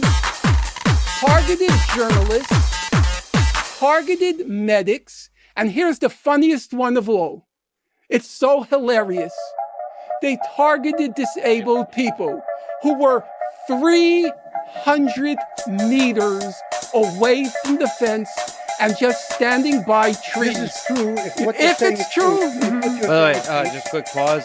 I think everything was fascinating to listen to except the mention of hilarious. Nobody finds any of this hilarious. And if any of us are laughing, it's not at the suffering of civilians or suffering of anyone. It's at the obvious joyful camaraderie in the room. So I'm enjoying it, and also the joy of learning. So thank you. Can we talk about the targeting civilian thing a little bit? I think there's like an important underlying, not necessarily that, I think it's important to understand. Yeah, I think it's important to understand there's like three different things here that we need to think about. So one is a policy of killing civilians. So I would ask the other side, I'm going to ask all three because I know there won't be a short answer. Do you think there is a policy top down from the IDF to target civilians? That's one thing. A second thing is said yes. When that's fine. Okay, but then the second thing is, or there's two distinctions I want to draw between. I think Benny would say this. I would say this. I'm sure undoubtedly there have been cases where IDF soldiers, for no good reason, have targeted and killed Palestinians that they should not have done. That would be prosecutable as war crimes, as defined by the Rome Statute and the ICC. Some have been prosecuted. Yeah, and I'm absolutely sure. Practically not. I'm sure that we would all agree for soldiers that happens. But I think that it's important.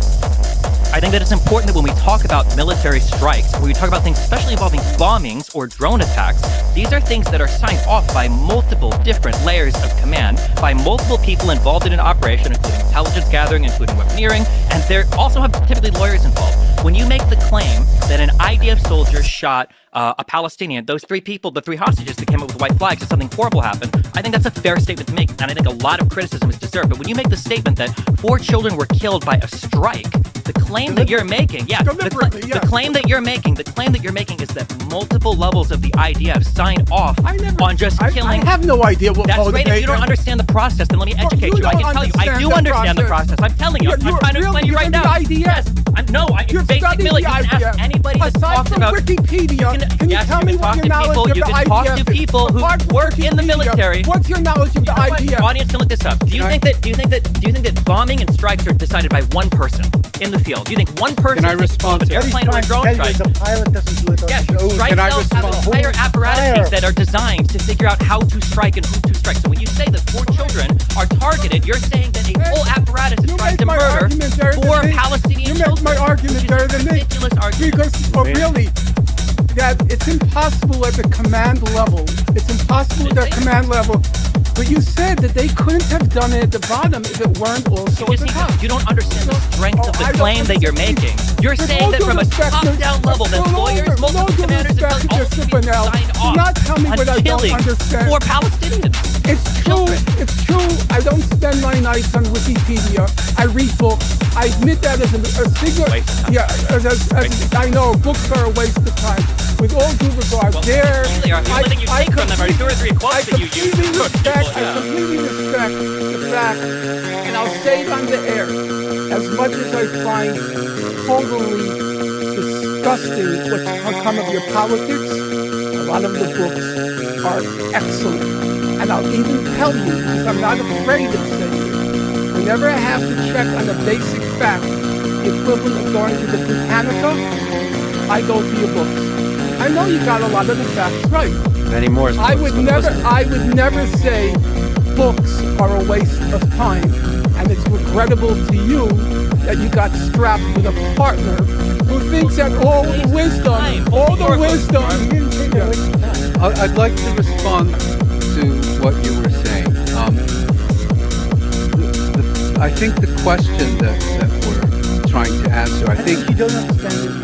Let me finish. Really understand this. I think we're all agreed that Palestinians have deliberately targeted civilians, whether we're talking about Hamas and Islamic Jihad today or previously. I prefer the word murdered and raped rather than targeted. Targeted is too soft for what the Hamas did. I'm not talking about. I'm talking about this now. Yeah, but I'm trying to answer this question. Yeah. Historically, there is substantial evidence that Palestinians have targeted civilians. Whether it's been incidental or systematic is a different discussion. I don't want to get into that now. For some reason, there seems to be a huge debate about whether any Israeli has ever sunk so low as to target it. No, we both said that. We've just said that this has happened here. Okay, and I think we've agreed on that. Okay, I think what we're saying is it's not policy, which is what you guys are implying, that they kill civilians deliberately. If I understand you correctly, you're basically making the claim that none of these attacks could have happened without going through an entire chain of command. For strike cells that are involved in like drone attacks or plane attacks. My understanding of the Israeli military, and you could perhaps, you served in it, you would know better, it's actually a fairly chaotic organization. No, that's not true. Especially not the Air Force. Extremely organized. The Air Force works in a very organized fashion. As he says, with lawyers, a chain of command, and ultimately the pilot drops the bomb where he's told to drop it. Protective edge, is that 200 strikes in like 60 seconds, I think? I think at the opening of protective edge? Like the coordination between... You're talking about 2008.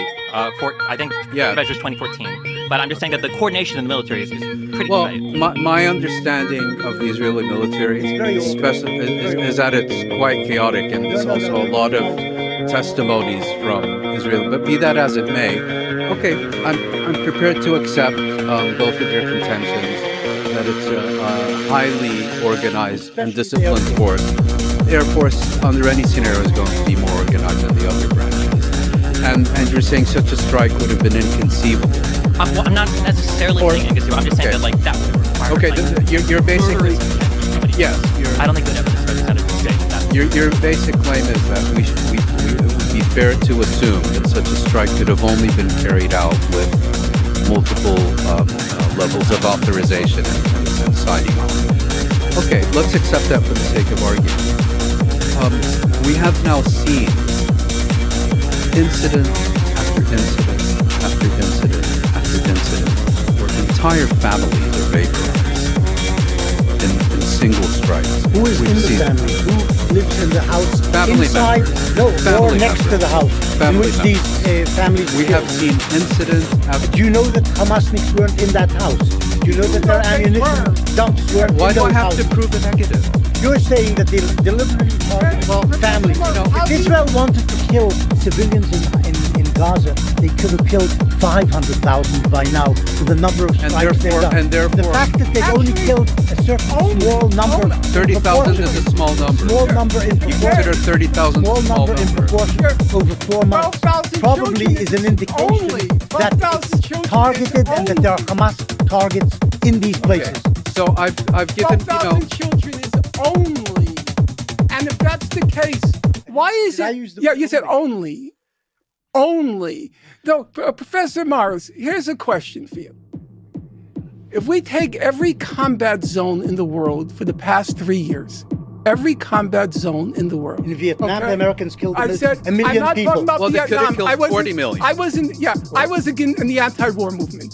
So don't Americans strap killed me. a million people in Vietnam. Fine.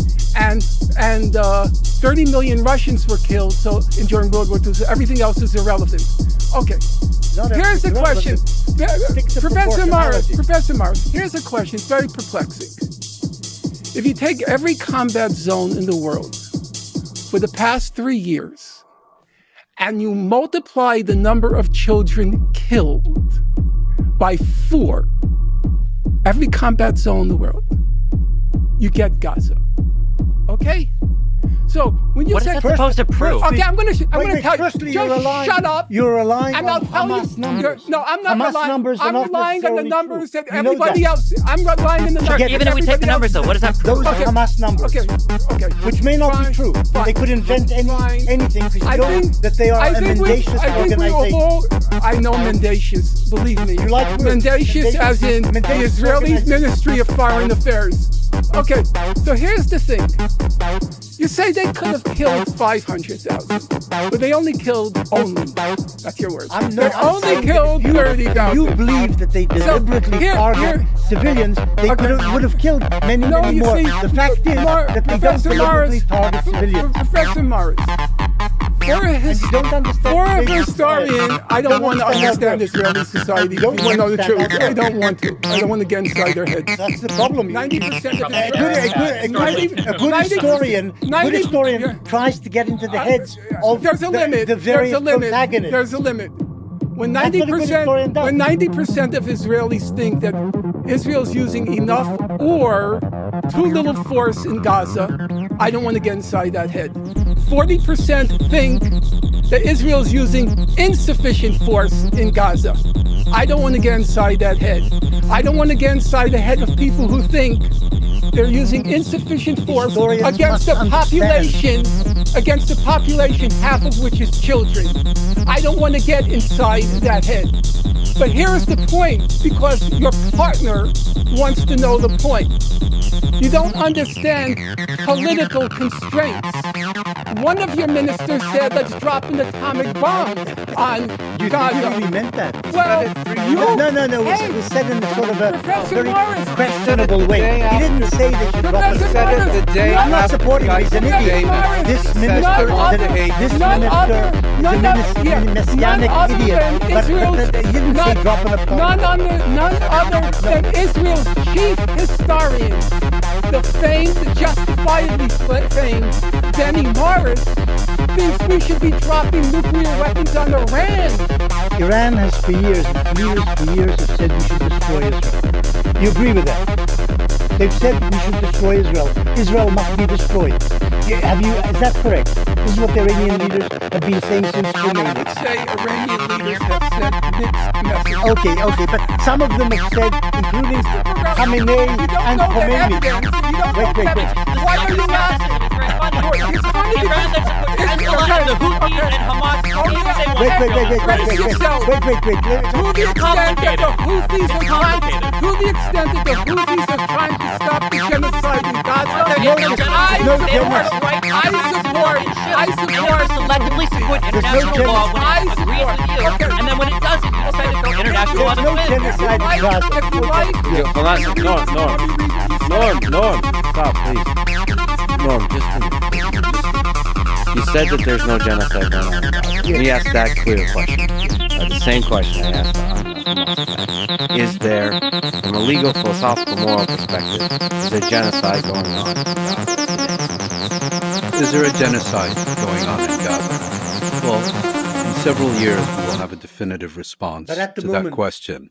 What has happened thus far is that on the 29th of December, the Republic of South Africa instituted proceedings against Israel pursuant to the 1948 Convention on the Prevention and Punishment of the Crime of Genocide. South Africa basically accused Israel of perpetrating genocide in the Gaza Strip. On the 26th of January, the court issued its initial ruling. The court at this stage is not making a determination on whether Israel has or has not committed genocide. So just as it has not found Israel guilty, it certainly also hasn't found Israel innocent. What the court had to do at this stage was take one of two decisions. Either South Africa's case was the equivalent of a frivolous lawsuit and dismiss it and close the proceedings, or it had to determine that South Africa presented a plausible case that Israel was violating its obligations under the Genocide Convention, and that it would, on that basis, hold a full hearing. Now, a lot of people have looked at the court's ruling of the 26th of January and focused on the fact that the court did not order a ceasefire. I actually wasn't expecting it to order a ceasefire, and I wasn't surprised that it didn't, because in the other cases that the court has considered, most prominently Bosnia and Myanmar, it also didn't order a ceasefire. And South Africa, in requesting a ceasefire, also didn't ask the court to render an opinion on the legitimacy or lack thereof of Israel's military operation. From my perspective, the key issue on the 26th of January was whether the court would simply dismiss the case or decide to proceed with it. And it decided to proceed. And I think that's enormously. I thought that was I think that's enormously. But you said they committed genocide. You already said they committed genocide. I also Israel like- is committing genocide. But if You I used could that just- word. Allow me. that word. That's correct. Now, I don't run away. So Norman, you did say Israel Norm, committed I genocide. Can you let Mouin finish? well, the end of the story is you specifically asked whether I think Israel is committing genocide. I explained formally there is no finding, and as you said, we won't know for a number of years. And I think there's legitimate questions to be raised. I mean, in the Bosnia case, which I think all four of us would agree was clearly a case of genocide, the court determined... You mean by the Serbs? Yes. In the Bosnia case, the court determined that of all the evidence placed before them, only Srebrenica qualified as genocide, and all the other atrocities committed did not qualify as genocide. You know, international law is a developing organism. I don't know how the court is going to respond in this case, so I wouldn't take it as a foregone conclusion how the court is going to respond. But Norman has determined already. I have too, because you're asking my personal opinion is also. So as a matter of law, I want to state very clearly, it has not been determined and won't be determined for several years. Based on my observations and the evidence before me, I would say it's indisputable that Israel is engaged in a genocidal assault against the Palestinian people of the Gaza Strip. Which is the PLO line. Yeah, with the program, the PLO is long past. Okay, the what Palestinian defines, Authority. as you were saying, genocide is not a body count. Genocide consists of two elements: the destruction of a people in whole or in part. So, in other words, you can commit genocide by killing 30,000 people. It doesn't have. Well, 5 probably is below There the is a problem threshold. with numbers. Yes, but I think 30,000 crosses the threshold, and not reaching 500,000 is probably irrelevant. And the second element is there has to be an intent. In other words, And you believe there's an intent? yes, I think if there is any other plausible reason for why all these people are being murdered, it's not genocide. And as far as intent is What about concerned- hiding behind a human shield? You don't think that's the reason for them being killed? Well, let's get the intent part out of the way first. South Africa's... Forget South Africa. well, I'd like to finish. They're I'd just like- pro-Hamas I- government. That's got nothing to do with it. I think they're pro-Satan as well last time. No, they're I checked. pro-Hamas. You know, for some reason, you don't have a problem with people being pro-Israeli at the time of this. But if they support Palestinians right to life or self-determination, they get demonized and delegitimized as pro-Hamas. They supported an organization which murdered 1,200 people deliberately. That's my problem. But supporting a state that has murdered 30,000. But they haven't, because these are 30,000 are basically human shields used by the Hamas, in which the Hamas wanted killed. Okay, they wanted them killed. All right, Hamas wanted these people killed. If I could just get... You don't think they wanted them killed? They didn't provide them with shelters. They built tunnels for their fighters, but not one shelter for their own civilians. You asked me about intent. Of course they want them killed. Okay. You asked me about intent. And the reason that I bought in the South African application is because it is actually exceptionally detailed on intent by quoting numerous... All sorts of idiotic ministers in Israel. Well, yeah, including the Prime Minister, the Defense Minister, the Chief of Staff. Didn't say genocide. No, he said Amalek. He said Amalek. Use the word Amalek because the Hamas are a really evil organization. If I may. According to Asa Kasher, the philosopher, IDF, he said that Netanyahu was avowing genocide. So he's an idiot? So didn't say he's an idiot, but he is past it. So the reason I raised the South African application is twofold: Hamas or no Hamas. It's exceptionally detailed on the question of intent. And secondly, when the International Court of Justice issues a ruling, individual justices have the right, can give their own opinion. And I found the German one to be the most interesting on this specific question, because he was basically saying that he didn't think South Africa presented a persuasive case. But he said their section on intent was so overpowering that he felt he was left with no choice but to vote with the majority. So I think that answers the intent part of your question. So for the ICJ case that South Africa's brought, I think there's a couple things that need to be mentioned. One is, and I saw you two talk at length about this, the plausibility standard is incredibly low. The only thing we're looking for is a basic presentation of facts that make it conceivable, possible, that plausible, which legally this is obviously below criminal conviction, below, below. Think of it as an indictment. Sure, possibly, maybe even a lower level than even an indictment. So plausibility is an incredibly low standard, number one.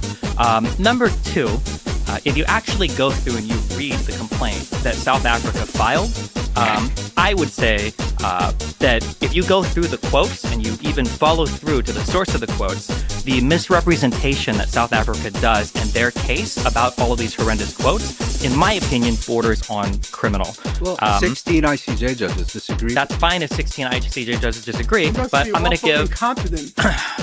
They could be, but... Must be, even the American judge, she must have been awful incompetent if she was unable to see the misrepresentations that Mr. Bonnell, based on his Wikipedia entry, was able to find. So this is based on the official ICJ report that was released. I'm not sure if you read the entire thing or not. I read every Okay, that's great. aspect. Did you go through and actually identify any of the sources for the underlying quotes? Actually, brace yourself for this, and Mouin could confirm it. Mm-hmm.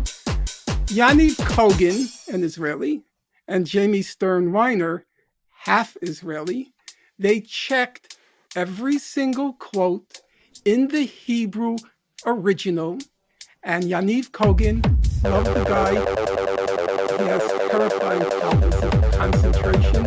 He checked every single quote. Is that correct, Mouin? And Jamie checked every single quote in the English, in the context.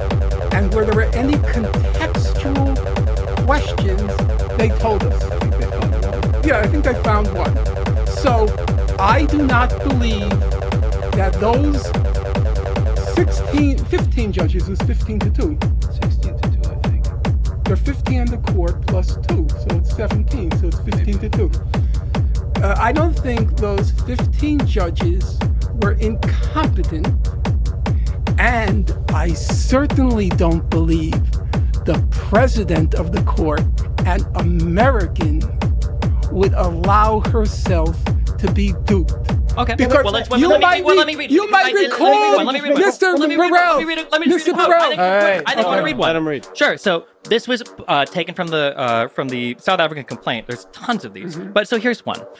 In the complaint for the ICJ, they said that on the 12th of October, 2023, President Isaac Herzog made clear that Israel was not distinguishing between militants and civilians in Gaza, stating in a press conference to foreign media in relation to Palestinians in Gaza, over 1 million of whom are children, quote, "It's an entire nation out there that is responsible. Yeah. It is not true, this rhetoric about civilians not aware, not involved. I saw that. It's absolutely not true, and we will fight until we break their backbone," end quote. If you actually go to the news article that they even link it in their complaint, the full context for the quote was, quote, "It is an entire nation out there that is responsible.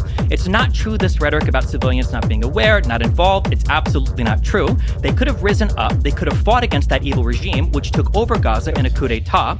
But we are at war. We are defending our homes. We are protecting our homes. That's the truth. And when a nation protects its home, it fights, and we will fight until we break their backbone." He acknowledged that many Gazans had nothing to do with Hamas, but was adamant that others did. Quote, "I agree, there are many innocent Palestinians who don't agree with this, but if you have a missile in your goddamn kitchen and you want to shoot it at me, am I allowed to defend myself? We have to defend ourselves. We have the right to do so.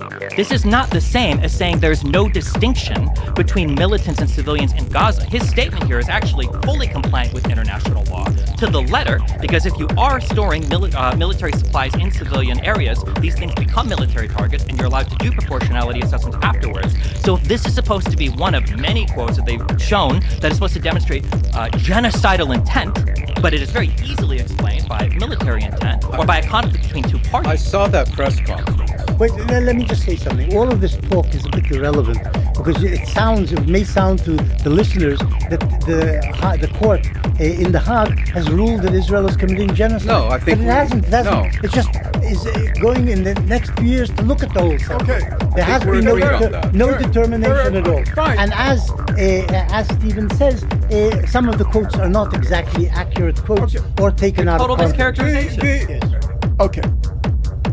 It is correct, as Mouin put it, that it'll be several years before the court makes a determination. And my guess is that it will determine there was no genocide. We can only That's my guess. Yes, no, I'm just giving you my guess. I can't predict. I got it all wrong, actually, as Mouin will attest. I got it all wrong the first time. I never thought the American judge would vote in favor of plausibility. So you admit that you were wrong? Yeah, of course. I think I tell Mouin twice a day, I was wrong about this and I was wrong about that. I'm not wrong about the facts. I try not to be, but my speculations, they can be wrong. Okay, leaving that aside. First of all, as Mouin pointed out, there's a difference between the legal decision by the ruling and an independent judgment. Now, South Africa was not filing a frivolous case. That was 84 pages.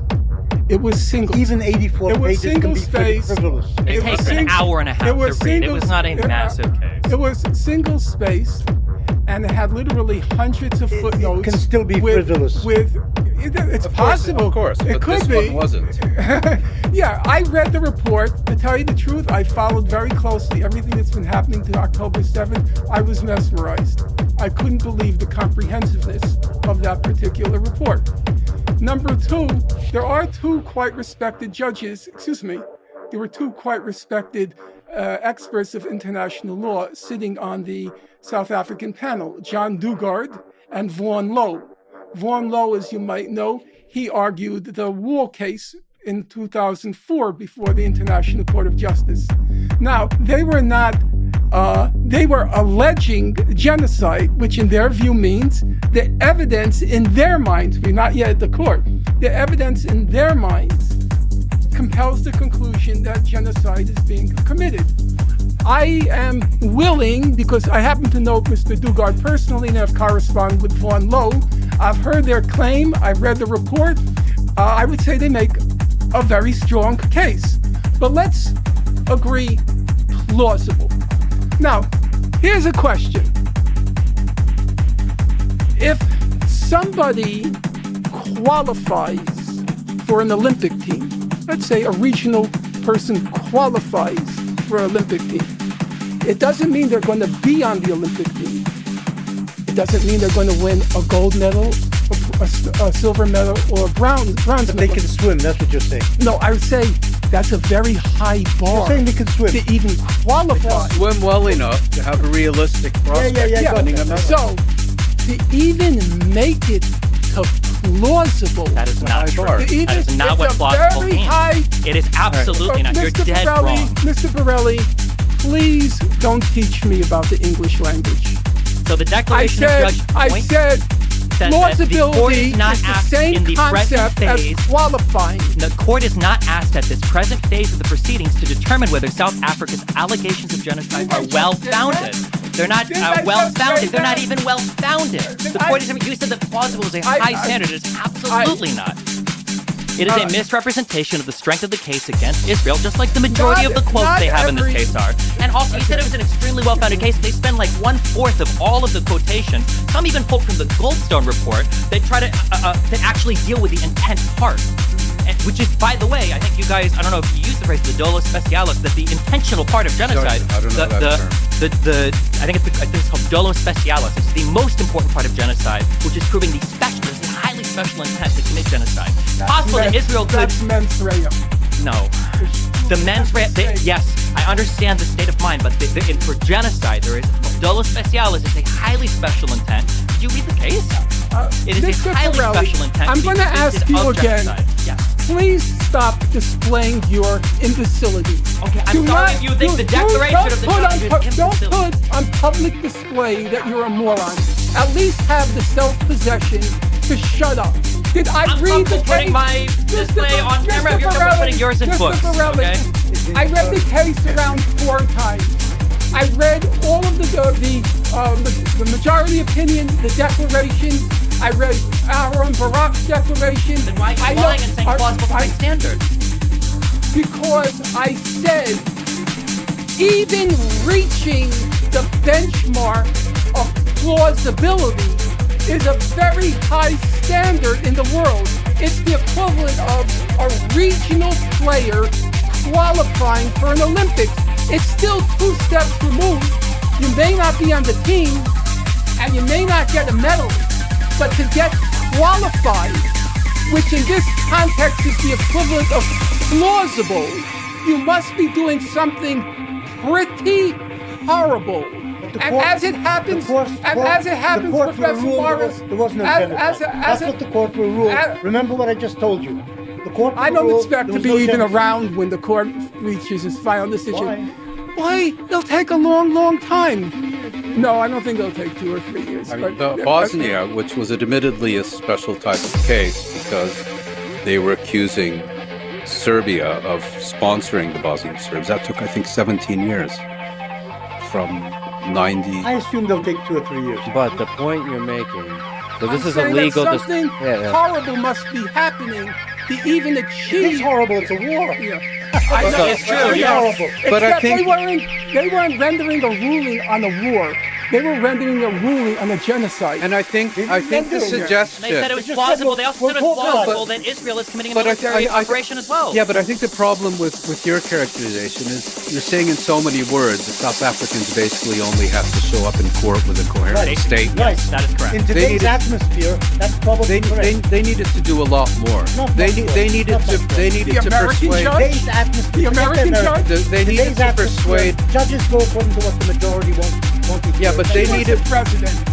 they needed to persuade the court that it was worth investing several years of their time in probably hearing well this paid case. for it. They're well paid whether they have take time. this case or not. I mean, you know, they have a full docket whether they accept or reject this case. And I don't think we should. Remember what I just said. They won't rule it with genocide. Remember what I said. Also, I recommend people actually read the case and follow through a lot of the quotes, that they just don't show genocidal Mr. Borelli, intent. brace I don't think so yourself. either. The Israeli Minister of Mr. Finance on the Borelli. 8th of October 2023, this is taken from the ICJ, this is from South Africa's commission, Bezalel Smotrich, I guess, stated, there you go, okay, at a meeting of the Israeli cabinet that, quote, we need to deal a blow that hasn't been seen in 50 years and take down Gaza, end quote. But again, if you click through and you read the source, their own linked source, it says, as per this own source, quote, the powerful finance minister, settler leader Bezalel Smotrich, demanded at the cabinet meeting late Saturday that the army, quote, hit Hamas brutally and not take the matter of the captives into significant consideration, end quote. Quote, in war as in war, you have to be brutal, end quote. He was quoted as saying, quote, we need to deal a blow that hasn't been seen in 50 years and take down Gaza, end quote. You can't strip the quotation of Hamas, the entity you're at war with, and then pretend that there's genocidal intent. That's not how it's That's no genocide. So when the Ukrainians say we need to defeat Russia, That's not genocide. no. When Ukraine says we need to defeat Russia, is that genocidal? Do they mean killing all Russian citizens? Professor Mark, here's another one. When the defense, ridiculous. Yes, ridiculous. The American judge. He also doesn't determine politics. The American judge read. You are holding the American judge. Well, she was the president. He'll appeal to authority when it agrees with them, and you don't deal with the actual facts of the matter. Ever. The American judge read several of the quotes. Look at the American Supreme Court today. They may support Trump. Shows you how worthy Professor Mars, without going too far afield, if you heard a statement by the defense minister said, we are going to prevent any food, water, fuel, or electricity from entering Gaza. Do that. Did Israel do that? Okay, no, I'm wondering. What he said. I'm asking you. Isn't Israeli government policy? But we're talking about statements now, intent. How would you interpret that? After 1,200 of your citizens are murdered the way they were, I would expect extreme statements by lots of politicians. By lots of politicians. But you don't accept extreme But that's not Israeli Palestinian. policy. Wait, but you don't accept. What he said isn't Israeli policy. But you don't. They let in water, they let in gas. But you don't accept. But you don't accept extreme Palestinian statements after they lost their entire country, not just 1,200 people. That's a good point. No, it's a good point. And on that, on that brief moment of agreement, let's just take a quick pause. We need a smoke break. We need a water break. We need a bathroom break. Take down Gaza is not a genocide. Defeat Russia is a genocidal What does statement. take down Gaza when we went to war with Iraq and we wanted to destroy Iraq, that was a genocidal statement. There's a reason why genocide is such an importantly guarded concept, and it's not to condemn every nation that goes to war. But you know how to pronounce my name. Are you mispronouncing it intentionally? Yeah, I made you into an Italian all the time. You should try learning it sometime. It would help you sort out a lot of the civilian deaths. You can keep citing the judges. You should actually try reading the actual statements. This is tiring. You've invited us to a tiring session. Okay. There are major things to discuss here, not just what some court is doing and going to judge in 2 years' time. Yes, okay. So what you just said is one of the reasons why I feel so strongly about this particular conflict is because there are really important things to discuss, but they will never be discussed. We're not going to talk about Area A, B, and C, or what a transference of territory. Instead, we're going to talk about apartheid. We're not going to talk about the differences in how do you conduct war in an urban environment. We're just going to talk about genocide. We're not going to talk about what's a good solution for the Palestinians. We're just going to say, as in find it Possible to talk be productive over the next 2 hours about solutions. I have no idea what to say. I mean, I don't see any solutions. If you wanted a positive end to this discussion, which is what you said at the beginning, I can't contribute to that because I'm pessimistic. I don't see any way forward. But the lack of the solution is easy. The reason why the solution is hard is because the history and the myths are completely. There's a different factual record, right? One of the things would be good to talk about solutions with the future is going back in all the times that it's failed. But even at that, we're probably not going to agree. He's going to say, you could write that, I can predict the whole line. He's going to say from 93 to 99, he's going to say Israel didn't adhere to the Oslo Accords ever. Settlement expansion continued. Raids happened into the West Bank. That there was never a legitimate, that Netanyahu came in and violated the Y memorandum, the transference. He's going to say all of this, and he's not going to bring up any of the Palestinian side. And then for Camp David, he's going to say that, that Arafat was trying, that the maps and the territorial exchange wasn't good enough, that they were asking Palestinians to make all the concessions, that Israel would have, Well, lay it all out. Lay it out. You do talk quickly. Yeah, I know. Anyhow, my future book should interest you guys. Oh, what are you working on? No, it's not working on. It's actually going to come out. It deals with Israeli and Arab atrocities, war crimes, I call them, in the 48 war. Oh, really? Just deals with that subject. Is this because I know you've also talked about the closure of the archives and stuff? Well, it's marginal. They do deals with that as well, but they have tried to seal off documents which had already used and seen. So now they don't let people see them.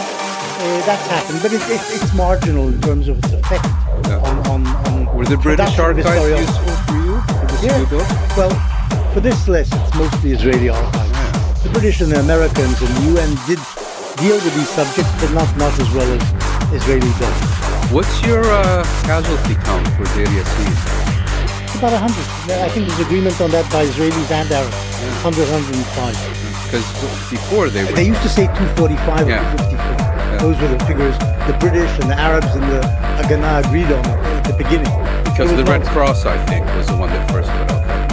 I don't remember. Maybe it was, what's his name, Jacques de Reynier. Maybe. Maybe he came up with that number. But it was just, he didn't count. They didn't count bodies. They just threw the number out, and everybody was happy to blame the Irgun and the left for, killing more Arabs than actually were. Well, and they put it to good use as well. Well, they said that it helped precipitate more evacuation, so they were happy. I think Begin in his memoirs... they also used that number, sure. So first of all, thank you for that heated discussion about the present. I would love to go back into history in a way that informs what we can look for by way of hope for the future. So when has, in Israel and Palestine, have we been closest to something like a peace settlement? To something that, where both sides would be happy and enable the flourishing of both peoples? Well, from my knowledge of the 120 years or so of conflict, the closest I think the two sides have been to reaching some sort of settlement appears to have been in the year 2000, when Barak and then subsequently Clinton offered a two-state settlement to PLO Palestinian Authority chairman Yasser Arafat. And Arafat seemed to waver. He didn't immediately reject what was being offered, but ultimately came down at the end of Camp David in July 2000. He came down against the proposals, and Clinton, who said he wouldn't blame him, later blamed Arafat for bringing down the summit and not reaching a solution there. But I think they're on the table, certainly in the Clinton parameters of December 2000, which followed the proposals by Barak in July. The Palestinians were offered the best deal they're ever going to get from Israel, unless Israel is destroyed, and then there'll just be a Palestinian Arab state. But the best deal that Israel could ever offer them, they were offered, which essentially was 95% of the West Bank, East Jerusalem, half of the old city of Jerusalem, some sort of joint control of the Temple Mount, and the Gaza Strip, of course, in full. And the Palestinians said no to this deal. And nobody really knows why Arafat said no. That is, some people think he was trying to hold out for slightly better terms. But my reading is that he was constitutionally, psychologically incapable of signing off on a two-state deal, meaning acceptance of the existence of a Jewish state. This was really the problem. Of Israel or of a Jewish state? Of a Jewish state, the Jewish state of Israel. He wasn't willing to share Palestine with the Jews and put his name to that. I think he just couldn't do it. That's my reading. But some people say it was because the terms were insufficient and he was willing, but was waiting for slightly better terms. I don't buy that. I don't think so. But other people disagree with me on this. What do you think? Well, just briefly, in response, Arafat formally recognized Israel in 1993. Yeah, earlier. I don't think actually that in 2001 a genuine resolution was on offer, because I think the maximum Israel was prepared to offer, admittedly more than it had been prepared to offer in the past, fell short of the minimum that the Palestinians considered to be a reasonable two-state settlement, bearing in mind that as of 1949, Israel controlled 78% of the British Mandate of Palestine. Palestinians were seeking a state on the remaining 22%, and this was apparently too much for Israel. My response to your question would be... Wait, they were being offered something like 22 or 21%. They were being offered, I think, less than a withdrawal to the 1967 borders with mutual and minor and reciprocal land swaps and the just resolution of the refugee problem was one of the questions. Yes. I worked for a number of years with International Crisis Group, and my boss at the time was Rob Malley, who was one of the American officials present at Camp David. Thrown out of the State Department, whatever. The point I want to make about Rob was he wrote, I think, a very perceptive article in 2001 in the New York Review of Books. I know that you and Murat have had a debate with them, but I think he gives a very compelling reason of why and how Camp David failed. But rather than going into that, He wrote that together with Hussein Ara. Hussein Ara, yes. Who was not at Camp David. Yes. But in response to your question, I think there could have been a real possibility of Israeli-Palestinian and Arab-Israeli peace in the mid-1970s, in the wake of the 1973 October War. I'll recall that in 1971, Moshe Dayan, Israel's defense minister at the time, full of triumphalism about Israel's victory in 1967, speaking to a group of Israeli military veterans, stated, if I had to choose between Sharm el-Sheikh without peace or peace without Sharm el-Sheikh, this is referring to the resort in Egyptian Sinai, which was then under Israeli occupation, Dayan said, I will choose for Sharm el-Sheikh without peace. Then the 1973 war came along, and I think Israeli calculations began to change very significantly. And I think it was in that context that had there been a joint U.S.-Soviet push for an Arab-Israeli and Israeli-Palestinian resolution that incorporated both an Israeli withdrawal to the 1967 lines and the establishment of a Palestinian state in the occupied territories, I think there was a very reasonable prospect for that being achieved.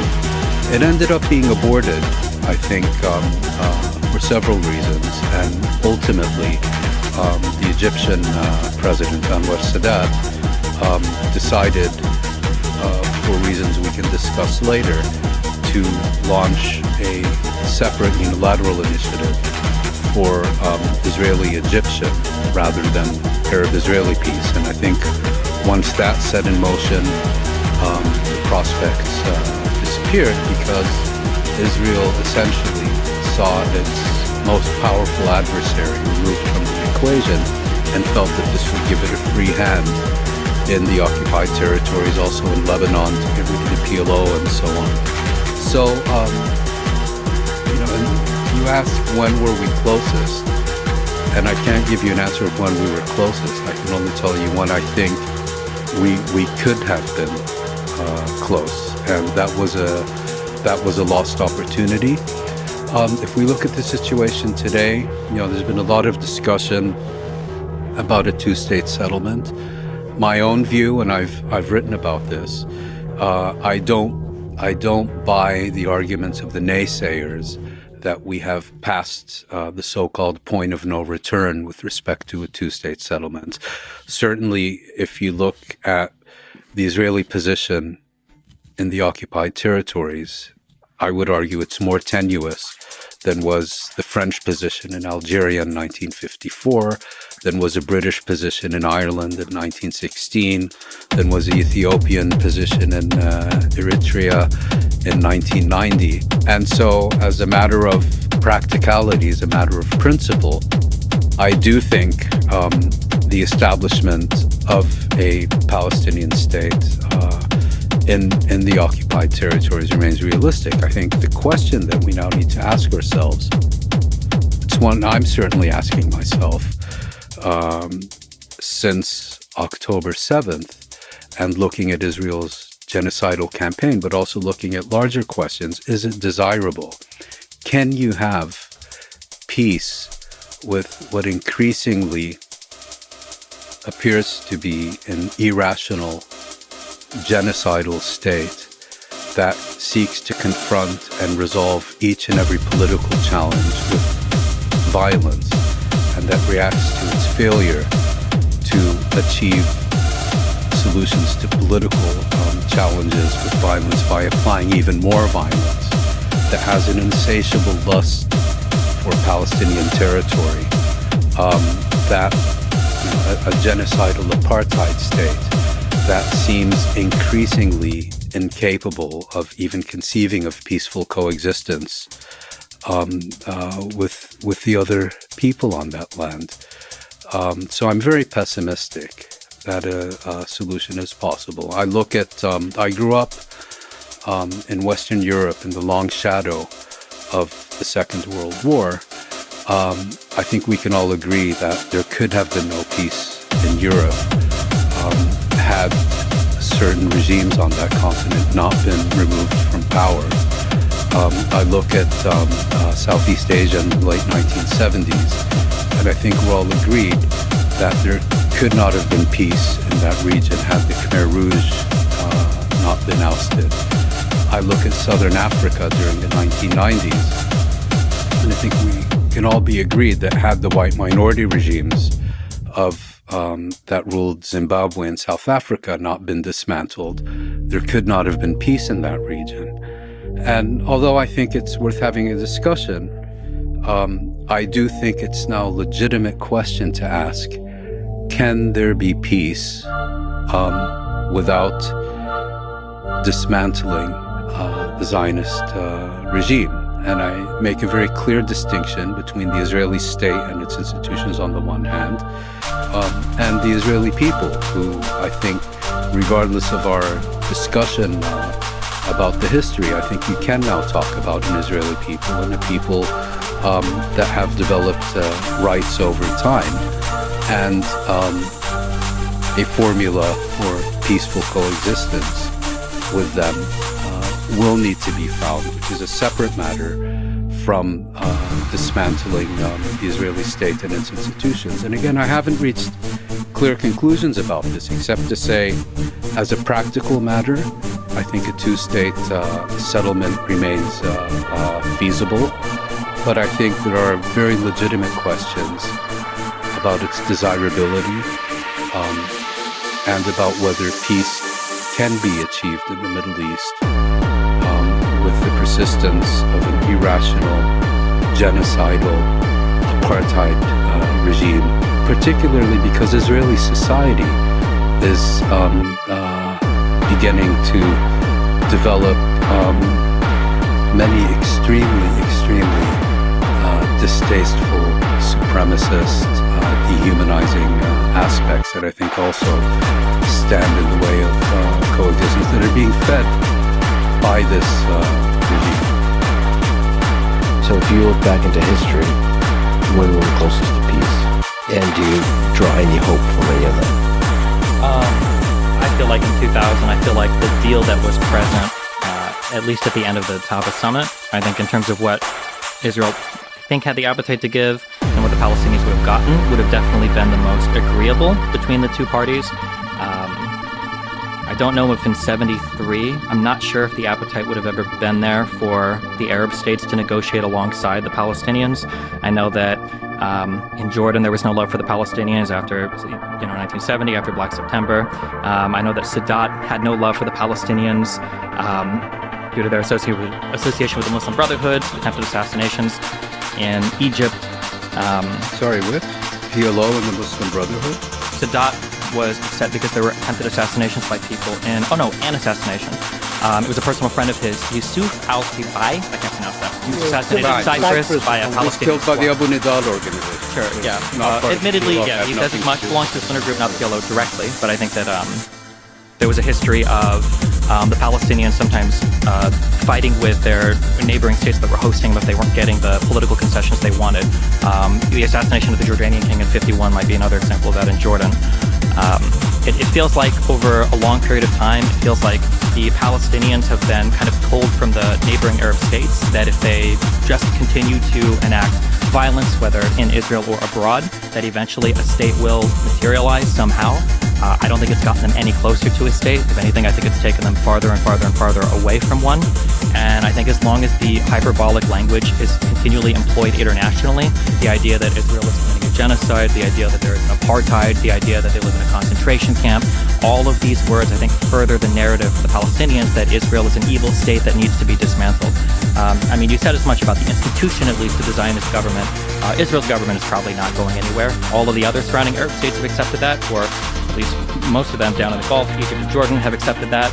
The Palestinians need to accept it too. The Israeli state or the state apparatus is not going anywhere, and at some point they need to realize, like, hey, we need a leader that's going to come out and represent us, represent all of us, is willing to take political risks, is willing to negotiate some lasting peace for us. And it's not going to be the international community or some invocation of international law or some invocation of morality or justice that's going to extricate us from this conflict. It's going to take some actual difficult political maneuvering on the ground. Of accepting Israel. Which they formally did in 1993. Which they formally did in 1993, yeah, but then no lasting peace came after that in 2000. No, because 1993 was not a peace agreement. Sure, the Oslo Accords didn't have a final solution. Were an interim agreement, and Palestinians actually began clamoring for commencing the permanent status resolutions on schedule, and the Israelis kept delaying them. In fact, they only began, I believe, in 99. Under American pressure on the Israelis. And I think you're being one-sided. Both sides didn't fulfill the promise of Oslo and the steps needed for Oslo. There was Palestinian terrorism which accompanied Israel's expansion of settlements and other things. The two things fed each other and led to what happened in 2000, which was a breakdown of the talks altogether when the Palestinians said no. But I think that I don't agree, incidentally, with this definition of Israel or the Israeli state as apartheid. It's not. There is some sort of apartheid going on in the West Bank. The Israeli regime itself is not an apartheid regime. This is nonsense by any definition of apartheid. By the formal definition, I think it qualifies. No, it doesn't qualify. Apartheid is a race-based distinction between different segments of the population, and some of them don't have any representation at all, like the blacks in South Africa. No rights at all. In Israel itself, the minority, the Arabs, do have representation, do have rights, and so on. I don't think Israel is also genocidal. I don't think it's been genocidal. It wasn't so in 48, it wasn't so in 67, and it hasn't been recently, in my view. And talk about dismantling Israel, and that's what you're talking about, is, I think Stephen said it correctly, is counterproductive. It just pushes Israelis further away from willing to give Palestinians anything. Please, Norm, tell me you have something optimistic to say. Even though I agree, I've thought about it a lot.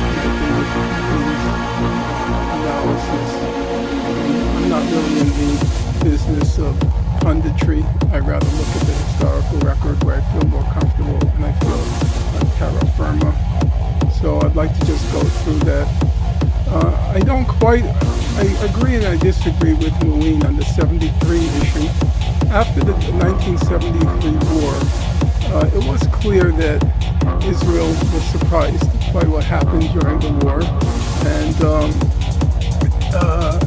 it took a big hit. The estimates are, I don't know what numbers you use, but I hear between 2,000 and 3,000 Israeli soldiers were killed during the 1960s. 27. Yeah, okay, so I got it right. I read different numbers. That's a very large number of Israelis who were killed. There were moments at the beginning of the war where there was a fear that this might be it. There wasn't. No, this is nonsense. Everybody forgets Israel's atomic weapons. I know, but So how could they have succeeded? Didn't Diane talk about the collapse of the third temple? He did, Yeah. but it was hysterical. But I Because can't. I Israel don't had know if it atomic was. weapons. They wanted to stop I don't know the if it Syrians was- or the But Egyptians. we're talking about perceptions. Yeah, I'm not. I can't tell you if he was hysterical or not. No, he was. It's For a what- day he was the same hysterical. room with him. For a day he was But I'm hysterical. just saying, let's not bog down on that. The war is over, and when President Carter comes into power, Carter was an extremely smart guy, Jimmy Carter, extremely smart guy, and he was very fixed on details. He was probably the most impressive of modern American presidents, in my opinion, by a wide margin. And he was determined to resolve the conflict on a big scale, on the Arab-Israeli scale. On the Palestinian issue, he wouldn't go past what he called a Palestinian homeland. He wouldn't Palestinian national home. in the Palestinian national home. He wouldn't go as far as a Palestinian state. I'm not going to go into the details of that. I don't think realistically, given the political balance of forces, that was going to happen, but that's a separate issue. Let's get to the issue at hand, namely what is the obstacle, or what has been the obstacle since the early 1970s. Since roughly 1974, the Palestinians have accepted the two-state settlement of the June 1967 border. Now, as more pressure was exerted on Israel because the Palestinians seemed reasonable, the Israelis, to quote the Israeli political scientist Avner Yaniv, he since passed from the scene, he said, Yaniv in his book Dilemmas of Security, he said that the big Israeli fear was what he called the Palestinian peace offensive. That was their worry, that the Palestinians were becoming too moderate. And unless you understand that, you can't understand the June 1982 Lebanon War. The purpose of the June 1982 Lebanon War was to liquidate the PLO in southern Lebanon because they were too moderate. The Palestinian peace offensive. I'm going to have to fast forward. There are many events. There's the first Intifada, then there's the Oslo Accord, and let's now go to the heart of the issue, namely the 2000-2001 negotiations. Well, the negotiations are divided into three parts for the sake of listeners. There's Camp David in July 2000. There are the Clinton parameters in December 2000. And then there are negotiations in Taba in Egypt in 2001. Those are the three phases. Now, I have studied the record probably to the point of insanity because there are so many details you have to master. I'll vouch for that. I love the insanity Yeah, part, I will vouch for it. I will personally vouch for it. There is one extensive record from that whole period from 2000 to, you could say, 2007. And that is what came to be called the Palestine Papers, which are about 15,000 pages of all the records of the negotiations. I have read through all of them, every single page. And this is what I find. If you look at Shlomo Ben Ami's book, which I have with me, Prophets Without Honor, it's his last book. He says, going into Camp David, that means July, going into Camp David, July 2000, he said the Israelis were willing to will withdraw from relinquish 92% of the West Bank. Then Abi was at Camp David. Yeah, then he was at Taba. He was also at Camp David.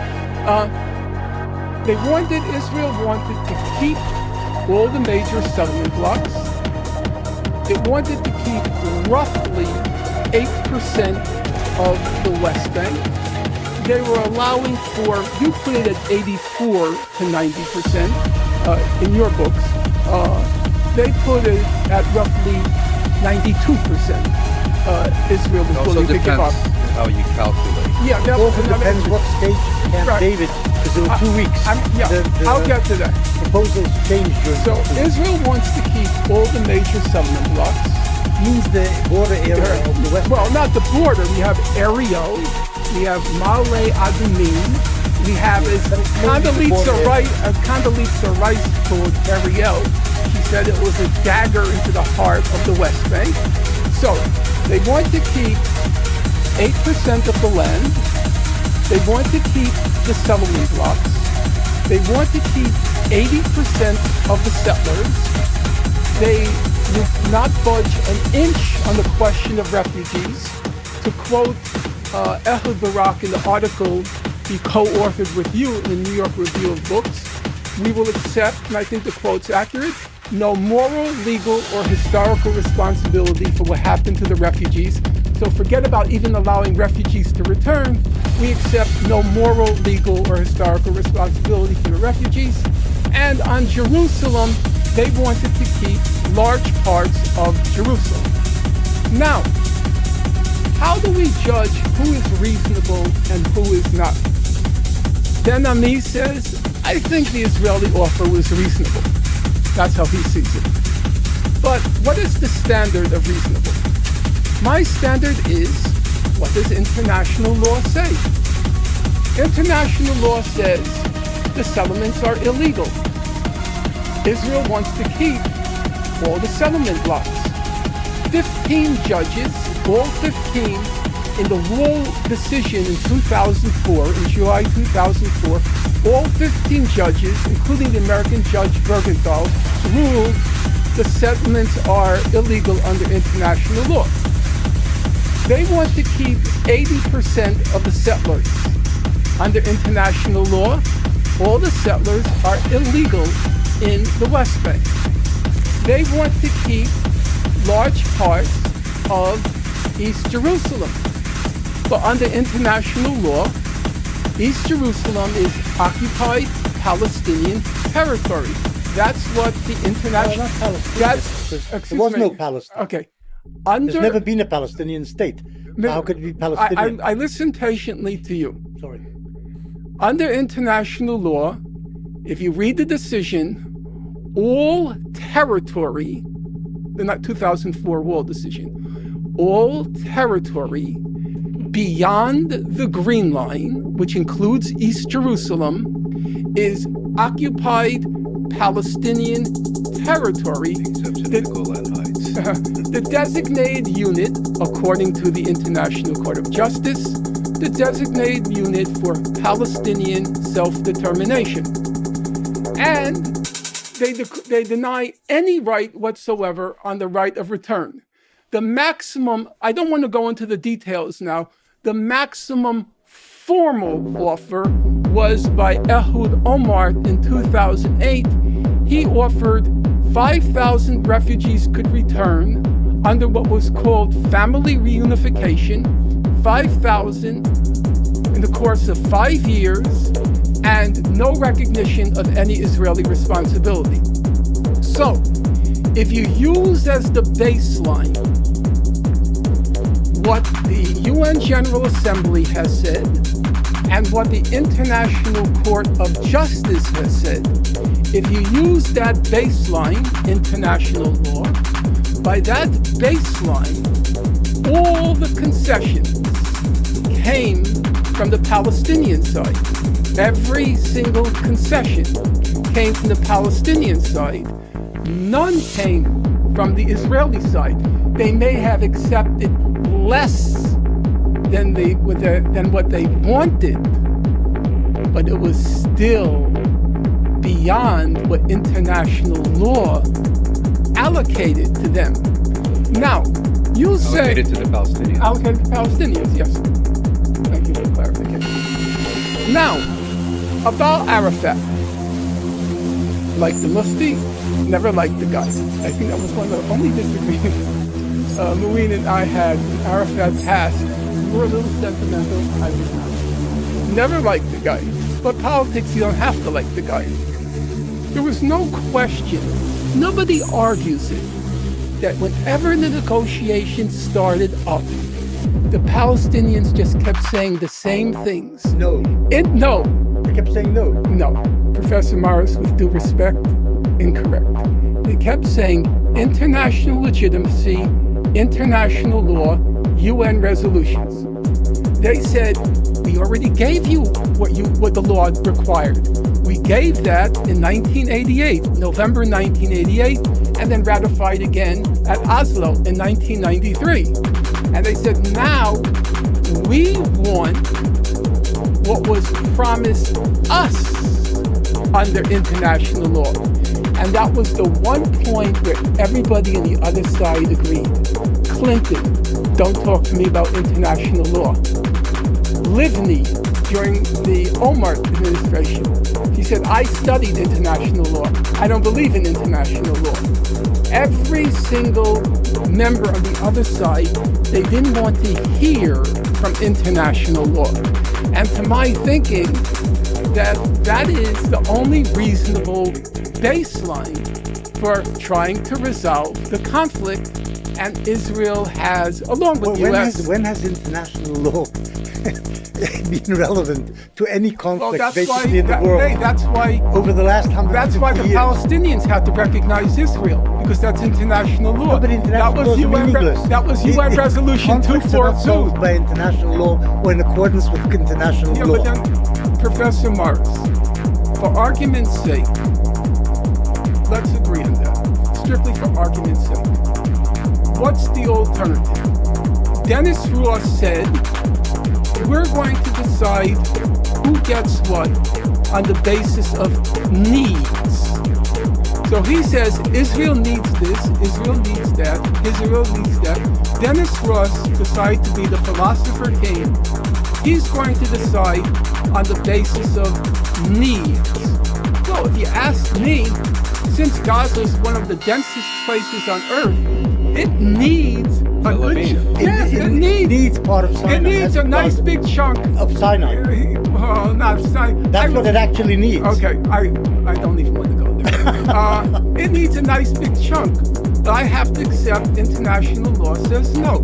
Okay? International law is irrelevant. Now, Ben Ami says, I think the Israeli offer was reasonable. Okay, that's your reasonable guy. That's your. He seems it, even though. Okay, I don't want to go there. I've debated him, and part of the agree with you. But who decides what's reasonable? I think the international community, in its political incarnation, the General Assembly, the Security Council, all those UN Security Council resolutions saying the settlements are illegal, annexation of East Jerusalem is null and void, and the International Court of Justice. That, to me, is a reasonable standard, and by that standard, the Palestinians were asked to make concessions, which I consider unreasonable, or the international community considers unreasonable. I think that the issue is when you apply international law or international standards, I wouldn't say what Benny Moore says that they're irrelevant, but I think that these have to be seen as informing the conversation. I don't think these are the final shape of the conversation. I don't think historically Israel has ever negotiated within these strict bounds, whether we're talking Resolution 242, whether we're talking about any General Assembly resolutions. That's just not how these negotiations tend to go. You might consider international opinion on things, but at the end of the day, it's the bilateral negotiations, oftentimes historically started in secret, independent of the international community, that end up shaping what the final agreements look like. I think the issue with this broad appeal to international law is, again, going back to my earlier point about all of the euphemistic words, all it simply does is drive Palestinian expectations up to a level that is never going to be satisfied. For instance, you can throw that ICJ opinion all you want. It was an advisory opinion. That came in 2004.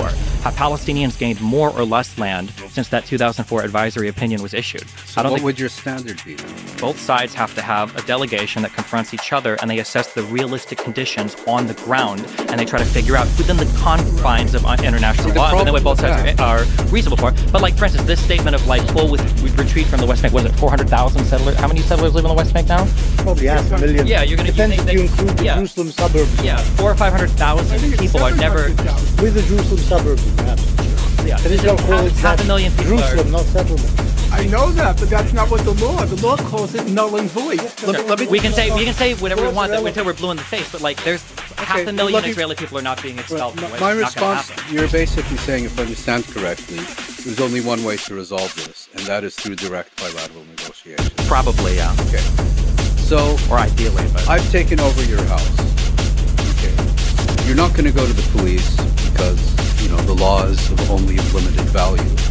So you come over and sit in what is now my living room, which is your living room, and we negotiate. The problem there is that you're not going to get anything unless I agree to it.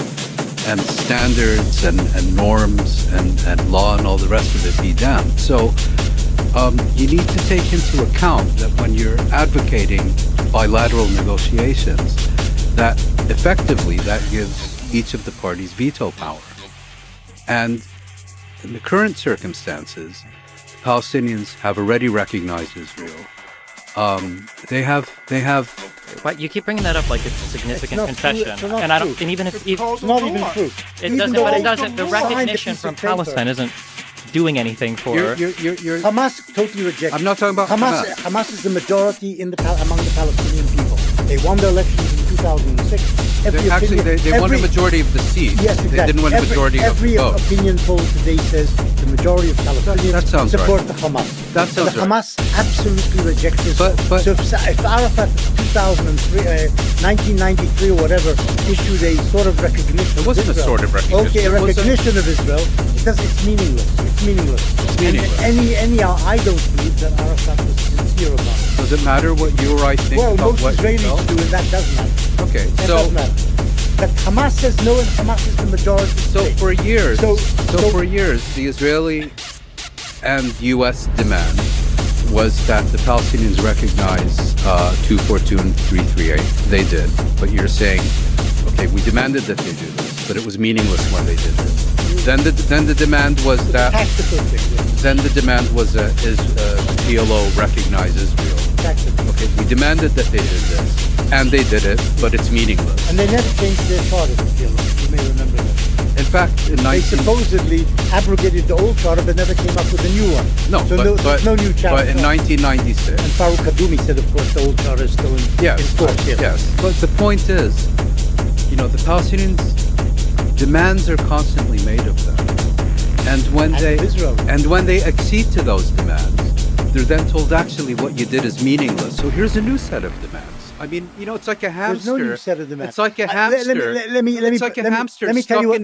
Let me tell you what the bottom line is. That will be told if you run fast enough, you'll get out of the cage. No. The bottom line is that Israel would like a Palestinian Sadat. It wants the Palestinians. Listen, just let me really finish. A worst case scenario. Okay, let me just because they shot Sadat. But anyhow, the Israelis want the Palestinians. Israelis want the Palestinians to actually accept the legitimacy of the State of Israel and the Zionist project, and then live side by side with them in two states. That's what the Israelis. I don't even know if that's true today. And what is the formal position of this Israeli government? No, I'm saying I don't know if it's okay. It's predecessor. Come on. That's what Israelis want. They want a change of psyche among the Palestinians. And if that doesn't happen, there won't be a Palestinian state. Mouin, Mouin has an interesting point. Forget international law. I know you want to forget it, just like you want to forget the genocide charge. I know you want to forget that. Well, the Palestinians want to forget it too, but it doesn't suit them as well. Right? But here's the problem, and it's exactly the problem that Mouin just brought up. Now, I read carefully your book, One State, Two States. With all due respect, absolutely a disgrace. Coming from you. Most reviewers didn't agree with you. Yeah, coming from you was like you wrote it in your sleep. It's nothing compared to what you wrote before. I don't know why you did it. In my opinion, you ruined your reputation. Not totally, but you undermined it with that book. But let's get to the issue that Mouin wrote. Here's what you said. You said, formally, yes, it's true. The Palestinians recognize Israel. But then you said, viscerally, in their hearts, they didn't really recognize Israel. So I thought to myself, how does Professor Morrison know what's in the hearts of Palestinians? I don't know. I was surprised as a historian you would be talking about what's lurking in the hearts of Palestinians. But then you said something which is really interesting. You said, even if in their hearts they accepted Israel, you said, quote, rationally, they could never accept Israel because they got nothing. They had this beautiful Palestine, and now they're reduced to just a few parcels of land. So they will never accept it. So, yes, so you said, there's no way they can accept it. No, I would say that as well. Yeah, the two-state solution, as proposed, doesn't make any sense. Exactly as Mouin said, you keep moving the goalposts until we reach the point where we realize, according to Benny Morris, there can't be a solution. So why don't you just say that outright? Why don't you say it outright? That according to you, the Palestinians can never be reasonable. Because according to you... They want all of Palestine. According to you, they couldn't possibly agree to a two-state settlement because it's such a lousy settlement. That's what you said. Palestine. But you said rationally they couldn't accept it, not their feelings. It's both. You said rational. You went from formally, viscerally, rationally. So now we're reaching the point where, according to Benny Morris, the Palestinians can't be reasonable because reasonably they have to reject two states. They want all of Palestine. Mouin is absolutely correct. There's no way to resolve the problem according to your logic. Palestine. He said that himself. He said they should dismantle Israel. That's what he said. What I said. He didn't say that. What I said, and I've written. I'm glad you didn't deny it. I've written extensively on this issue, on why a two-state settlement is still feasible, and I came out in support of that proposition. Perhaps in my heart, you can see that I was just bullshitting, but that's what I actually wrote. That was a number of years ago, and just as a matter of historical record, beginning in the early 1970s, there was fierce debate within the Palestinian national movement about whether to accept or reject. And there were three schools of thought. There was one that would accept nothing less than the total liberation of Palestine. There was a second that accepted what was called the establishment of a fighting national authority on Palestinian soil, which they saw as as a springboard for the total liberation of Palestine. And there was a third school that believed that under current dynamics and so on, that they should go for a two-state settlement. And our friend and correspondent, Gaute Loerse, has written a very perceptive article on when the PLO, already in 1976, came out in open support of a two-state resolution at the Security Council. PLO accepted it. Israel, of course, rejected it. But the resolution didn't pass because the US and the UK vetoed it. It was both of them. Okay, yeah. But fact of the matter is that the PLO came to accept why they did it, I think, is irrelevant. And subsequently, the PLO acted on the basis of seeking to achieve a two-state solution. The reason, I think, and I think, Norm, you've written about this, the reason that Arafat was so insistent on getting minimally acceptable terms for a two-state settlement at Camp David and afterwards was precisely because he knew that once he signed, that was all the Palestinians were going to get. If his intention had been, I'm not accepting Israel, I simply want to springboard, he would have accepted a Palestinian state in Jericho. But he didn't. He insisted. That's something I've never understood. He should have logically accepted the springboard, and then from there launched his next stage. He should have done that. International law would put a real constraint on him. No, but once he accepted, it was over. Constitutionally, he was incapable of signing it. Well, I don't know that. If that's, you're right. That he should have accepted it. But if you're correct, okay, that he was really out to eliminate Israel, then he wouldn't have cared about the border. He wouldn't have cared about what the thing said about refugees. He would have gotten a sovereign state and used that to achieve his purpose. But I think it was precisely because he recognized that he was not negotiating for a springboard. He was negotiating permanent status. that he was such a stickler about the details. The second, just as a factual matter, he wasn't such a stickler. When they asked him how many refugees, the numbers... It was the principle rather than the principle. He said I would be pragmatic about it. Yes, and the numbers that were used at Annapolis were between 100 and 250,000 refugees over 10 years. That was the number.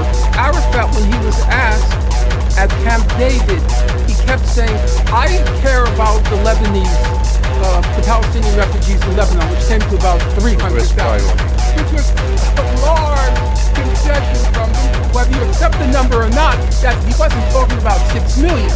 He was talking about between 100 and 250,000 over 10 years.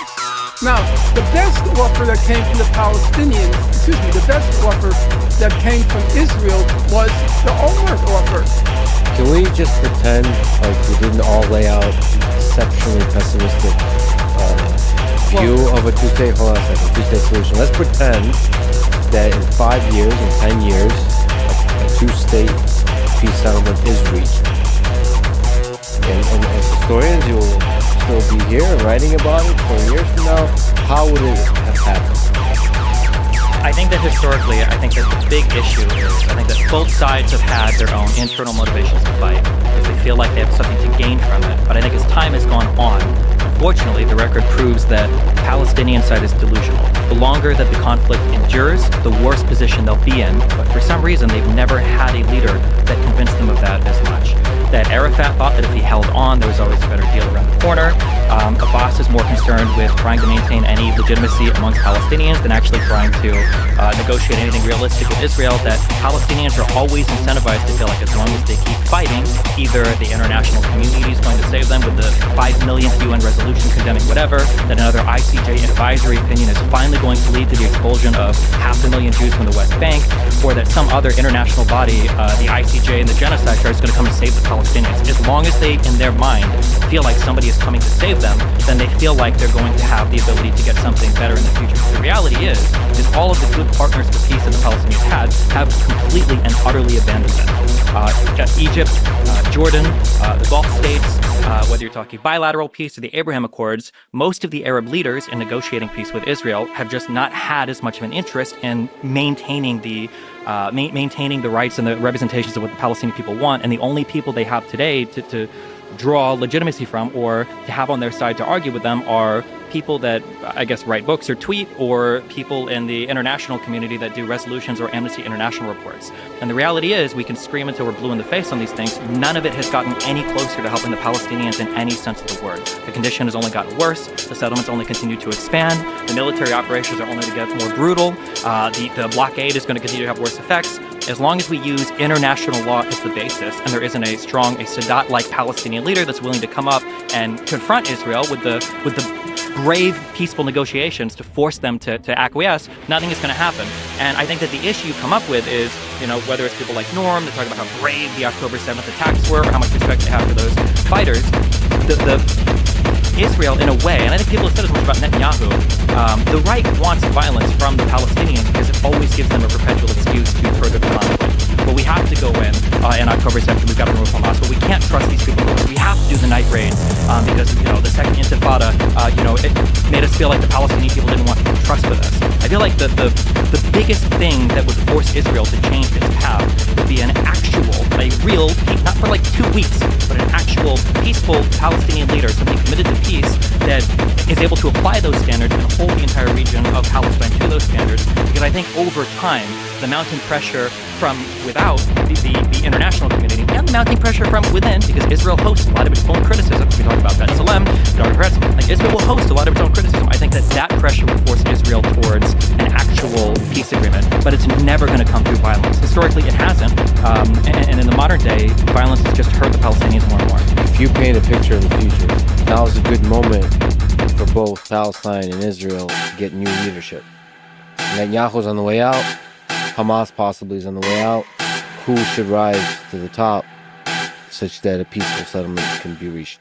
The problem is, like Benny said, it's difficult because Hamas enjoys so much widespread support amongst the Palestinian people. I think that I don't know, there's opinions on whether democracy or pushing them towards elections was the right or wrong idea, but with like an Islamic fundamentalist government for Hamas, I don't know if a negotiation with Israel ever happens there. And then when the international pressure is always, 67 borders, infinite right of return for refugees, and a total withdrawal of Israel from all these lands to even start negotiations, I just don't see realistically that on the Palestinian side, no negotiations are ever going to start in a place that Israel's willing to accept. If you want to dismiss international law, that's fine. But then you have to do it consistently. You can't set standards for the Palestinians, but reject applying those standards to Israel. If we're going to have the law of the jungle, then we can all be beasts, and not only some of us. And I think, so it's either that, or you have certain agreed standards that are intended to regulate our conduct, all of our conduct, not just some of us. Well, so that's a fundamental thing to abandon.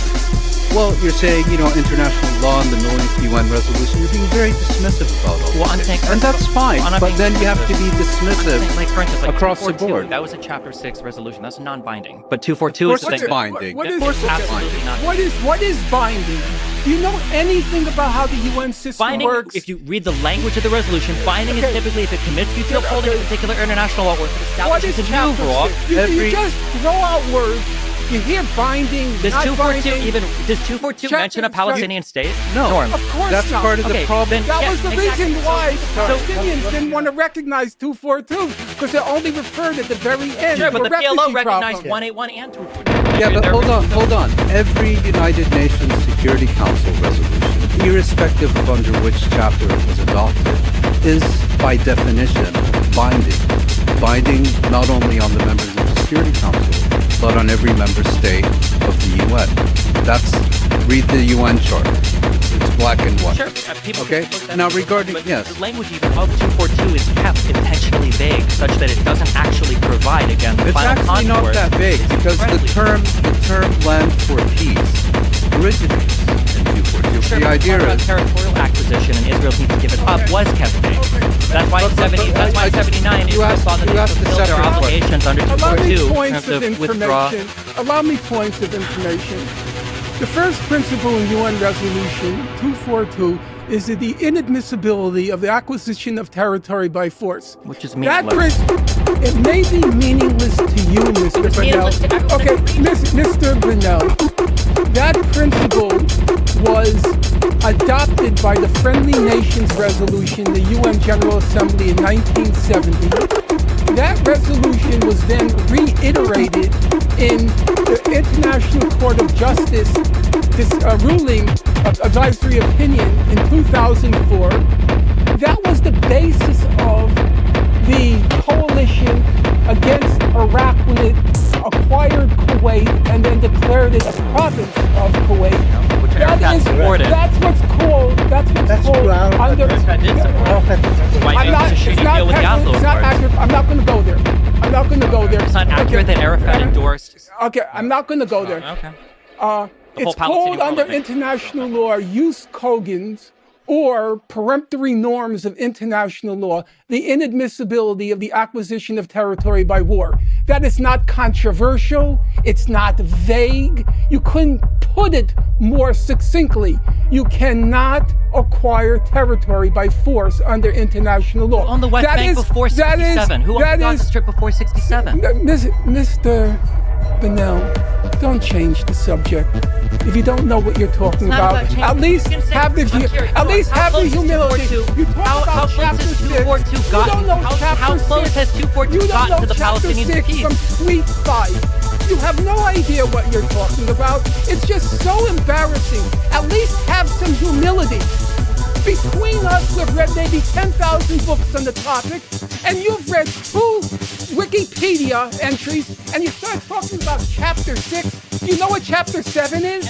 Do you know what Chapter 7 Answer the is? question. How close has 242 gotten the Palestinians to a state? Let How me close has answer the that. 2004 advisory opinion gotten the West Bank settlement? What's your alternative? The alternative is not this, whatever this making money off the conflict is. The actual alternative. The actual Destiny alternative. should talk about making money off your of media blitz where idiocy. you go and talk to 50 million different people about your awesome But he has a point. The issue is you have All to these negotiate. resolutions, welcome the Palestinians, no closer to a state. Because they have You're earlier. enforced because of the U.S. veto. They're not going to be enforced. Wait. Okay. If I may. You know, you know what? You know what, Professor Morris? About the peace for genocide. Professor Morris, because of your logic, and I'm not disputing it, that's why October 7th happened. Because there was no options left for those people. Exactly what And now Mouin what said. options are left? After October 7th, what's the option? Listen to this. Only option is Mr. combat. Bonnell is now an expert on Palestinian Hold on. mentality. You're contradicting You know about Palestinian mentality. I only deal in facts. Chapter 5. Egypt didn't find it Tell me about necessary. chapter 5. Egypt Tell didn't me find about it chapter necessary to 5. negotiate But you're peace with the Tell me about chapter Palestinians. Jordan 5. didn't find it necessary to Hey, negotiate peace with the Palestinians. if I may, The Abraham Accords you're with the contradicting. Palestinians. All of the international law. Wait, you're contradicting yourself. On the one hand, you're saying all the Palestinians do is fight and violence and terrorism and all the rest of it. But on the other hand, you're saying they're expecting salvation from UN resolutions and international court. Those aren't violent. No, but it's part of maintaining. It's the continual putting off of negotiating any solution. They've negotiated. As in when Arafat takes 10 days to respond, when Arafat takes 10 days to respond, all over the world is threat. Yes, but putting the conflict off they accepted indefinitely. 2 states in 1975. Tracy Why didn't they accept the October 7th then? No, this That's is- 50 years ago. this is a That's legend. a half century ago. No, they There's didn't a- accept the two-state You solution. quoted the very good article. You can quote Arafat talking about how he's lying and he's just going to use a 94 and a 95. But there's a very rich.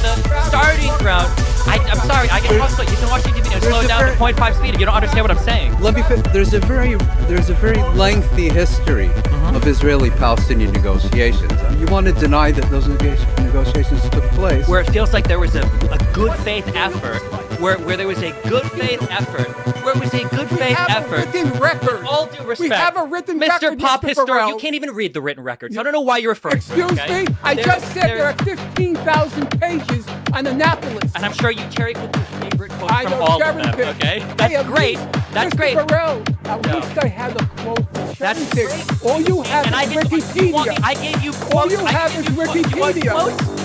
You find me the information I that think- shows the Palestinian cause has been furthered by any I international think law. the problem. You can't do it. I think the problem is different. Okay, you want to say the Palestinians were only fighting, and then when I point out they've also gone to the court and the UN say, well, all they do then is these things, and you say they should be negotiating, and I demonstrate that there was a lengthy record of negotiations. Said, yeah, but they didn't go in good faith.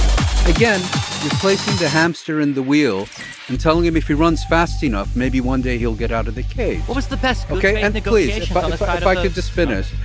I think the fundamental problem here is not what the Palestinians have and haven't done. And it's perfectly legitimate to have a discussion about whether they could have been more effective. Of course they could have been more effective. Everyone could have always been more effective. The fundamental issue here is that Israel has never been prepared to concede the legitimacy of Palestinian national rights in the land of the former British Mandate of Palestine. Then how do you explain Tabla Summit? How do you explain the No, Camp Barak David? and Olmert How do you did explain accept Olmert's the offer to legitimacy Hamas? Yeah. of Palestinian demands. Well, But they just didn't want to give the Palestinians all of Palestine, that's all. All of Palestine. you mean all of the occupied territories? You're talking about all of Palestine. But wait, what is the occupied occupied? territory. What is the occupied territory? The occupied Is that all of territories. Israel? The occupied territories are those territories that Israel occupied in June of 1967. Palestinians often you use show that me- term to define Okay. the whole of Could Palestine, you show me? not just the West Bank. Could you show those- me, Professor Morris, in all the negotiations, and all the accounts that have been written, can you show me one where the Palestinians in the negotiations that we were talking about wanted all of Israel. The maximum They I can't say that because the international community know it. won't accept You it. know it. So they You know didn't what say it. They didn't ask for you know it. what No, lurks but in their Hamas hearts. did. Hamas always said all of it. Hamas only negotiated with Israel about prisoner exchange. No, I know, Okay. So but we they were talking represent about a lot of the Palestinian people, you will agree. The only place I saw pieces of Israel were the land swaps. And the land swaps accounted for about 2 to 5% of Israel. Nobody asked for all of Israel.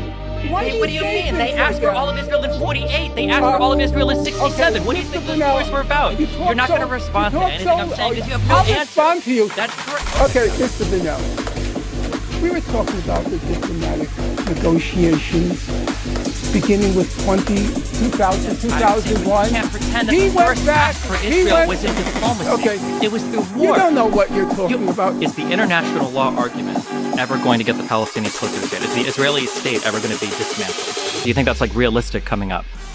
Ever in the next 20 years? Again, I'm posing a question, and the question is, regardless of what's feasible or realistic today, the question I'm posing is, can you have peace in the Middle East with this militant, irrational, genocidal, apartheid state and power? I don't think so, no.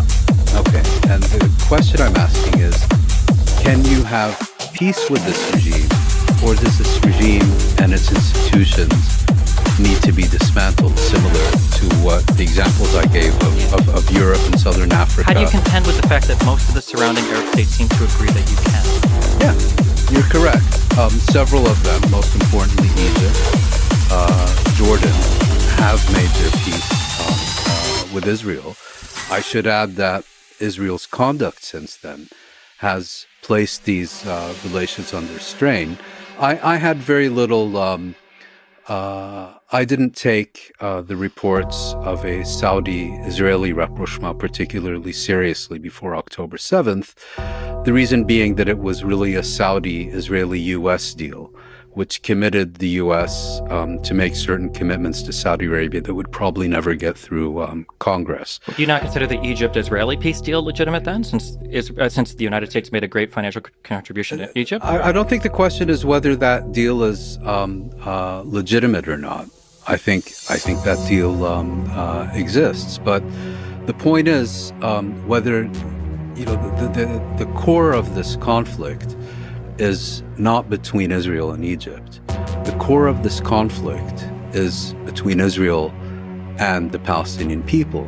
And the reason that Israel agreed to relinquish the occupied Egyptian Sinai, and the reason that Egyptian-Israeli peace treaty was signed in 1979 is because Israel in 1973 recognized that its military superiority was ultimately no match for Egypt's determination to recover its occupied territories, and that there would come a point when Egypt would find a way to extract an unbearable Maybe price. just the Israelis wanted peace.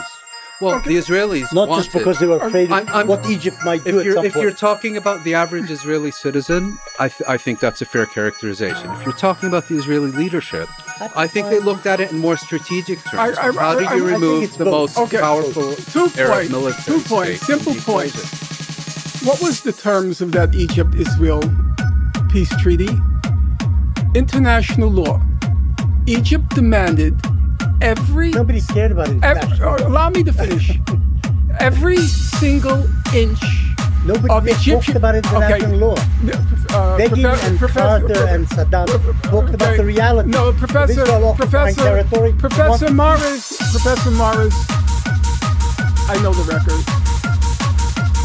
They demanded, as you know, because you've written about it, they demanded every square inch. As you know, they demanded the oil fields. No, that's in the airfield. No, not dismantled. They wanted the oil And fields. they wanted the settlements dismantled. They That wanted was settlements the settlements, the oil fields, and the airfields. They demanded all three back. You can't have. What do you mean back? The airfields weren't there when the Egyptians Okay, were there. that's incorrect. You're incorrect. They built an airfield. The Israelis built an airfield in the occupied Sinai, and they wanted it back. They didn't want it back. Okay. They wanted the territory in which they The oil fields, the airfields, the settlements have to be dismantled. Yes. Begin said, I don't want to be the first prime minister to dismantle settlements. But he did. Why? Because of the law. No, it's because of peace. It was normalization. Law had nothing to do with anything. It was a negotiation Mr. Morris, between two states, each of which wanted certain Palestinians things. The law had nothing to do with They're anything. repeatedly in the negotiations. You're not listening. I know. You're missing my I've point. read the negotiations. The law has nothing to do There with are anything. two foreign relations of U.S. volumes on it. Nobody cares about the law. The Palestinians kept saying, we want Forget exactly... the Palestinians, they weren't there. Allow me to finish. The Palestinians kept saying, we want what Egypt got. We want what Egypt got. Yeah. Egypt got everything But back. nothing to do with the law. Okay. Nothing to do with And it. number two, I'm not saying it's the whole picture, but as Foreign Minister Moshe Dayan said at the time, he said, if a car has 4 wheels and you remove 1 wheel, the car can't move. And for them, removing Egypt from the Arab front would then remove any Arab military threat to Israel. So Mouin was, no, the first part did. And that's what the Palestinians kept saying. We want what Egypt got. Yeah, that's true. But forget international law. And by the Has way, nothing to do one with last thing, one last, on a personal note. The quote about Sharm el-Sheikh without peace, Yeah. okay. That's the only thing you ever cited from a book of mine. I cited from your book? Yeah. I was absolutely shocked at your betrayal of your people. That was pure treason. It was I apologize for that. Yes. I apologize. Okay, I I accept. All right. Well, let me try once again. For the region and for just the entirety of humanity, what gives you hope? We just heard a lot of pessimistic, cynical things. What gives you hope? Don't like war. That's a good reason. That's hope. In other words, the fear of war, the disaster of war, should give people an impetus to try and seek peace. When you look at people in Gaza, people in the West Bank, people in Israel, They should want. fundamentally they hate war. Yes, I think so. What gives you hope? There's no hope, no. It's an extreme. No, I'm not happy to say that. Of course you are. It's a very bleak moment right now.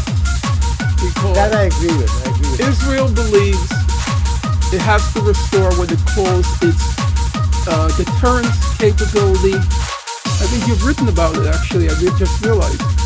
Israel has to restore its deterrence capability, and after the catastrophe of October 7th, restoring its deterrence capacity means this part you didn't write about, the annihilation of Gaza, and then moving on to the Hezbollah. No, So the Israelis are dead set on restoring that deterrence capability. On the Arab side, and I know Mouin and I have disagreed on it, and we're allowed to disagree, I think the Arab side, the lesson they learned from October 7th is Israelis aren't as strong as we thought they were.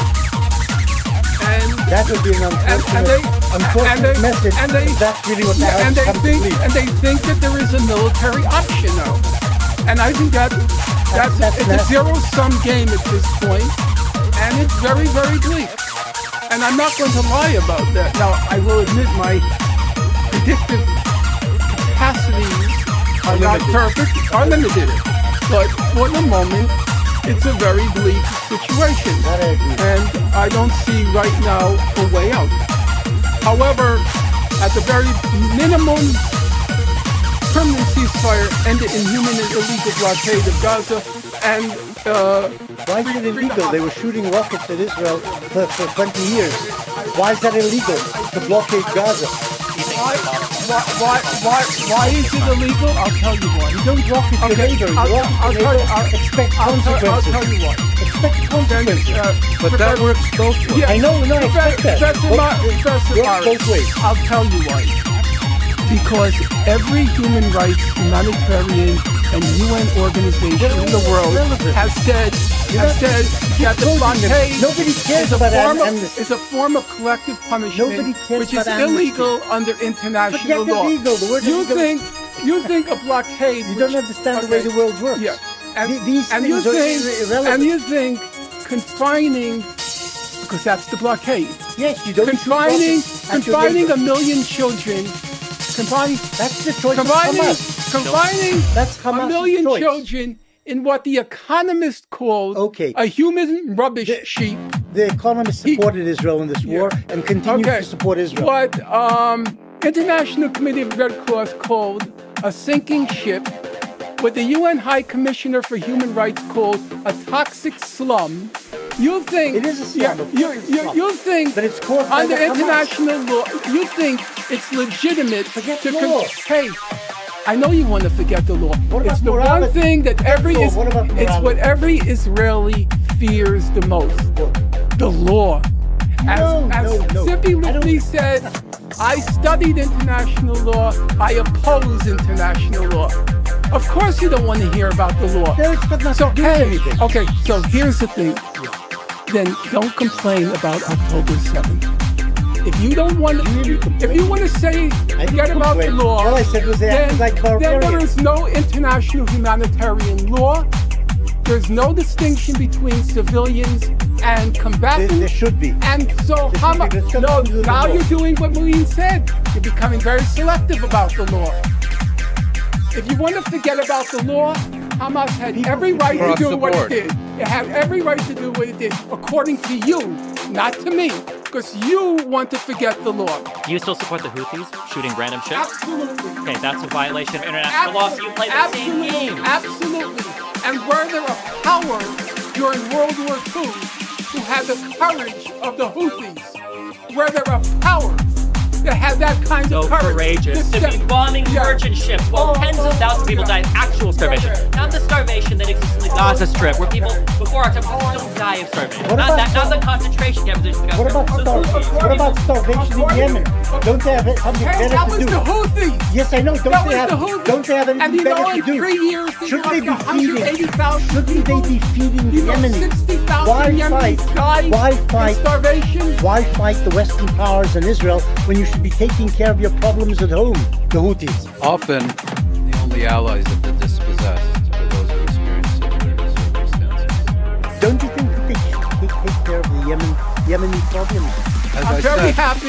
I'm very happy they're helping out the Palestinians. Anyone who helps It's the at the people, expense of the Yemenis. Anybody, pay for it. anybody who comes to the aid of those suffering a genocide, half no of whom genocide. half There's of no whom are children. Yeah, according to the most current UN reports, as No of genocide. today, 1/4 of the population of Gaza Is starving. That means 500,000 children Are starving. are on the verge of famine.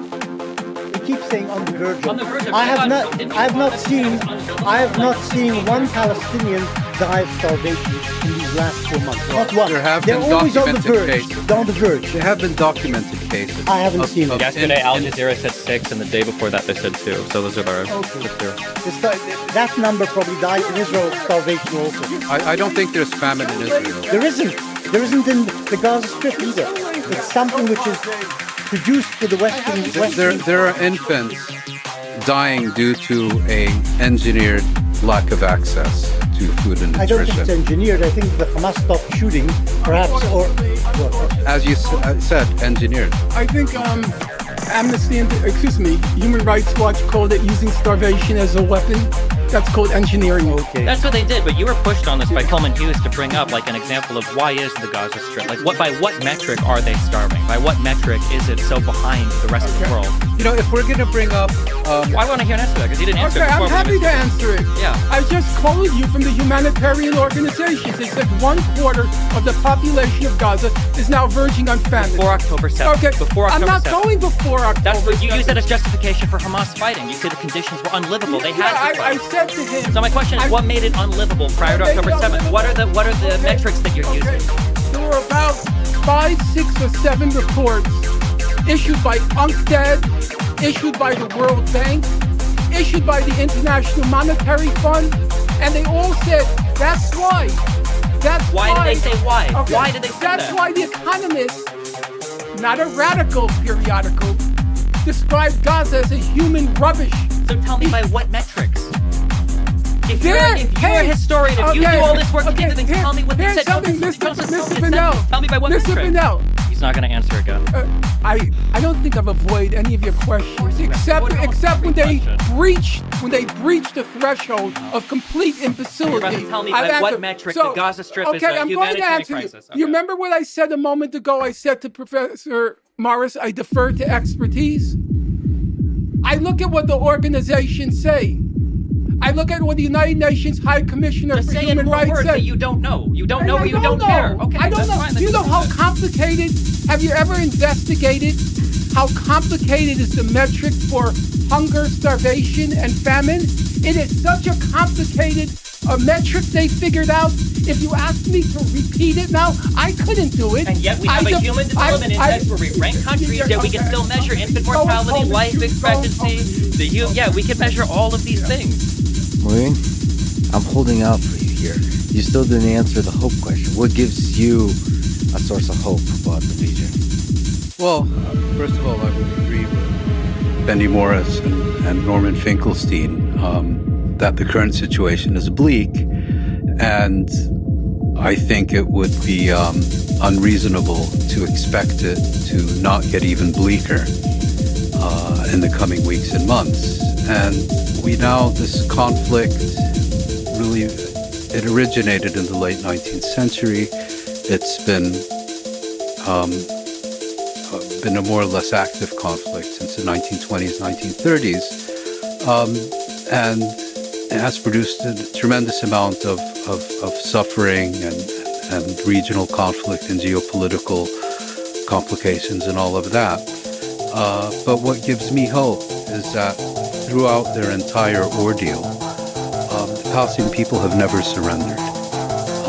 And I believe they never will surrender to overwhelming force and violence. They have taken everything that Israel has thrown at them.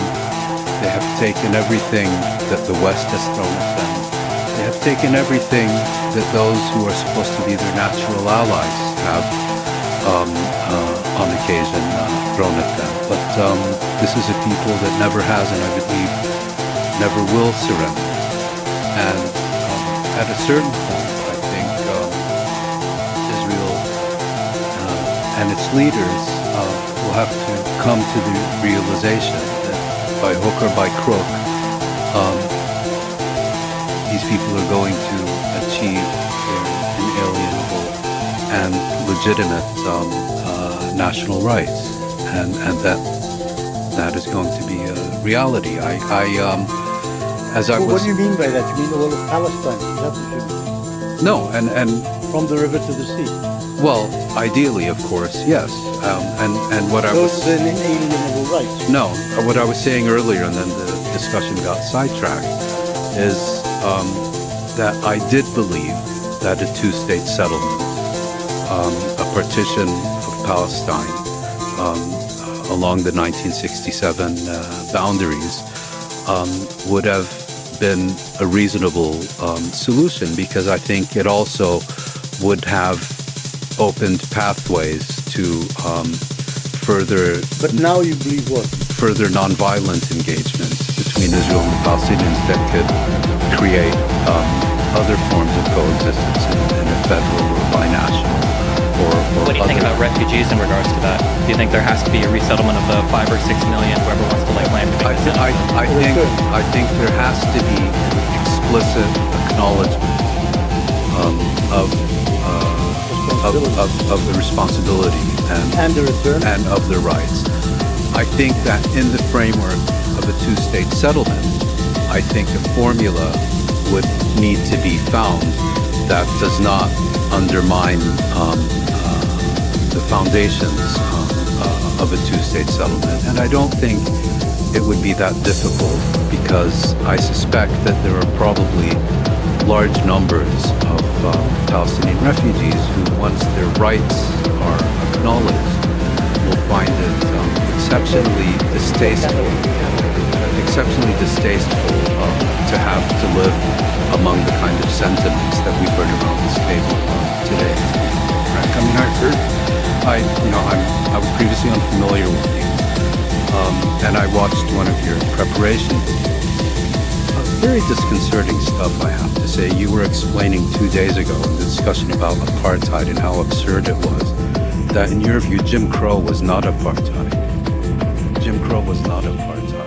But Arab states not giving citizenship to Palestinian refugees is apartheid. That's what I meant with my earlier comment about white supremacy. So my issue, that's great, the white supremacy. And if hold on, let me respond, okay? My issue is that I feel like we have jumped on this euphemistic treadmill, and I think that's part of the reason why this conflict will never get solved. Is because on one end, you've got a people who are now convinced internationally that they're victims of apartheid, genocide, concentration camp conditions, ethnic cleansing.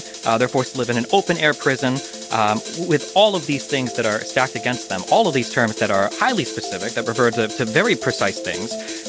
And then when people like you say that they should... nothing less from someone who doesn't think Jim Crow is apartheid. I don't know if but who does think that Arab states the problem not is you're giving morally loading. For you, apartheid is when racists do bad things.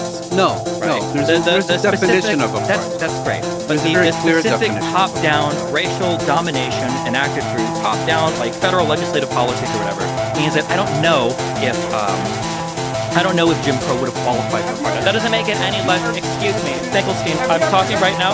Excuse me, Finkelstein. I'm talking to your friend over here. I don't know if it would have qualified as a crime of apartheid. Just like if Israel were to literally nuke the Gaza to kill 2 million people, I don't know if that would qualify for the crime. In your eyes, probably not. I don't. Well, yeah, but because genocide requires special intent. I think the issue is instead of, and I think this conversation actually is emblematic of the entire conversation. I don't think anything. Let me finish answering. Well, sure, but you accused me of supporting racism, so yeah. I think did, and you are. I did it. You think I support Jim Crow laws? Look, when the fact that you can't even answer that honestly, it doesn't matter what. You say that 800 civilians were killed by Hamas. You said, well, maybe 400 were killed by Israel. No, I don't know the number. Maybe no, I didn't say that. You said 400. No, I didn't. You co-signed the opinion. No, I didn't. No, I didn't. Oh, well, wait. How many? What do you? I think the word was some. That's what I heard.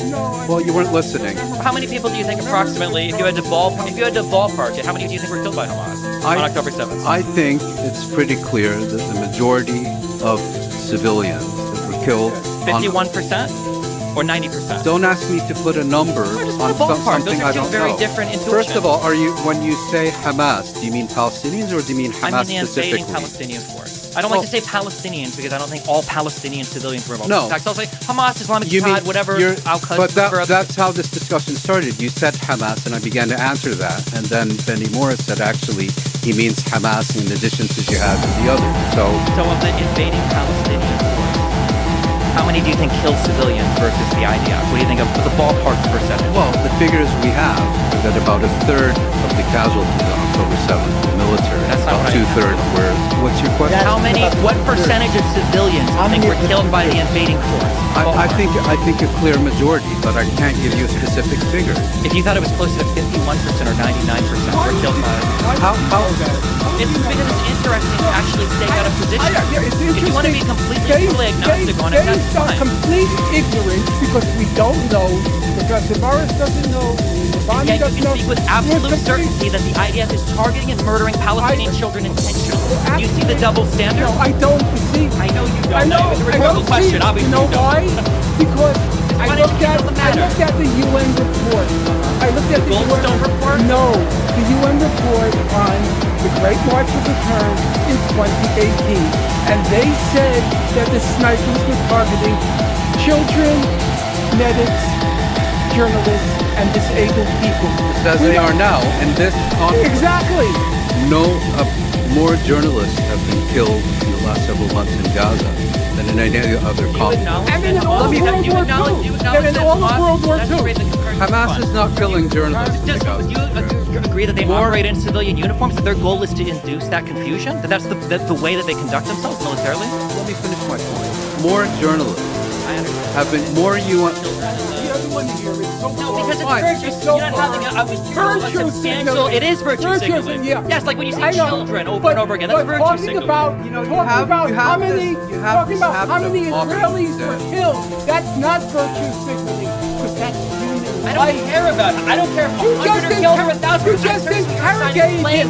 51%, I'm curious who you're assigning the question. Yes, that's not the number. That's the responsibility norm. And then Mouin mentions that more journalists were killed in Gaza than in all of World War II. That doesn't further any part of the more conversation. medics were killed No, in Gaza. that's silly. And then Journalists he said it's weren't virtual in the area. But when Israelis get serious, It's serious on both sides. I didn't say you respectfully. No, I'm not virtue signaling. I'm asking a substantive question of who you assign blame to, or you blame to Norm Finkelstein's conspiracies, that the ambulances should have known immediately who was dead, that the numbers were changed because they were fake, or that maybe 1% of the people were killed by Hamas and Islamic Jihad, but 49% were killed by IDF helicopters. You asked me a direct question, and you got a direct answer. I didn't. I got majority, which could be I from said a 51 to 99. clear majority. What percentage of Always they live in Clear ambiguity. majority, in my view, is well over 50%. Please don't ask me to be more precise, because You could say 80, 90, 95%. I don't. If I knew that, I would say it. I think it's reasonable. It's a reasonable thought. Perhaps it is, but you're not the best person to be asking that question. You know, I read when you described Operation Defensive Shield, and you said a few dozen homes were destroyed. You're talking about what happened in Jenin refugee camp. And you said... No, the Arabs said 500. You guys said 500 you said Palestinians were killed in Jenin. I never said and that. then I never said that was the statement.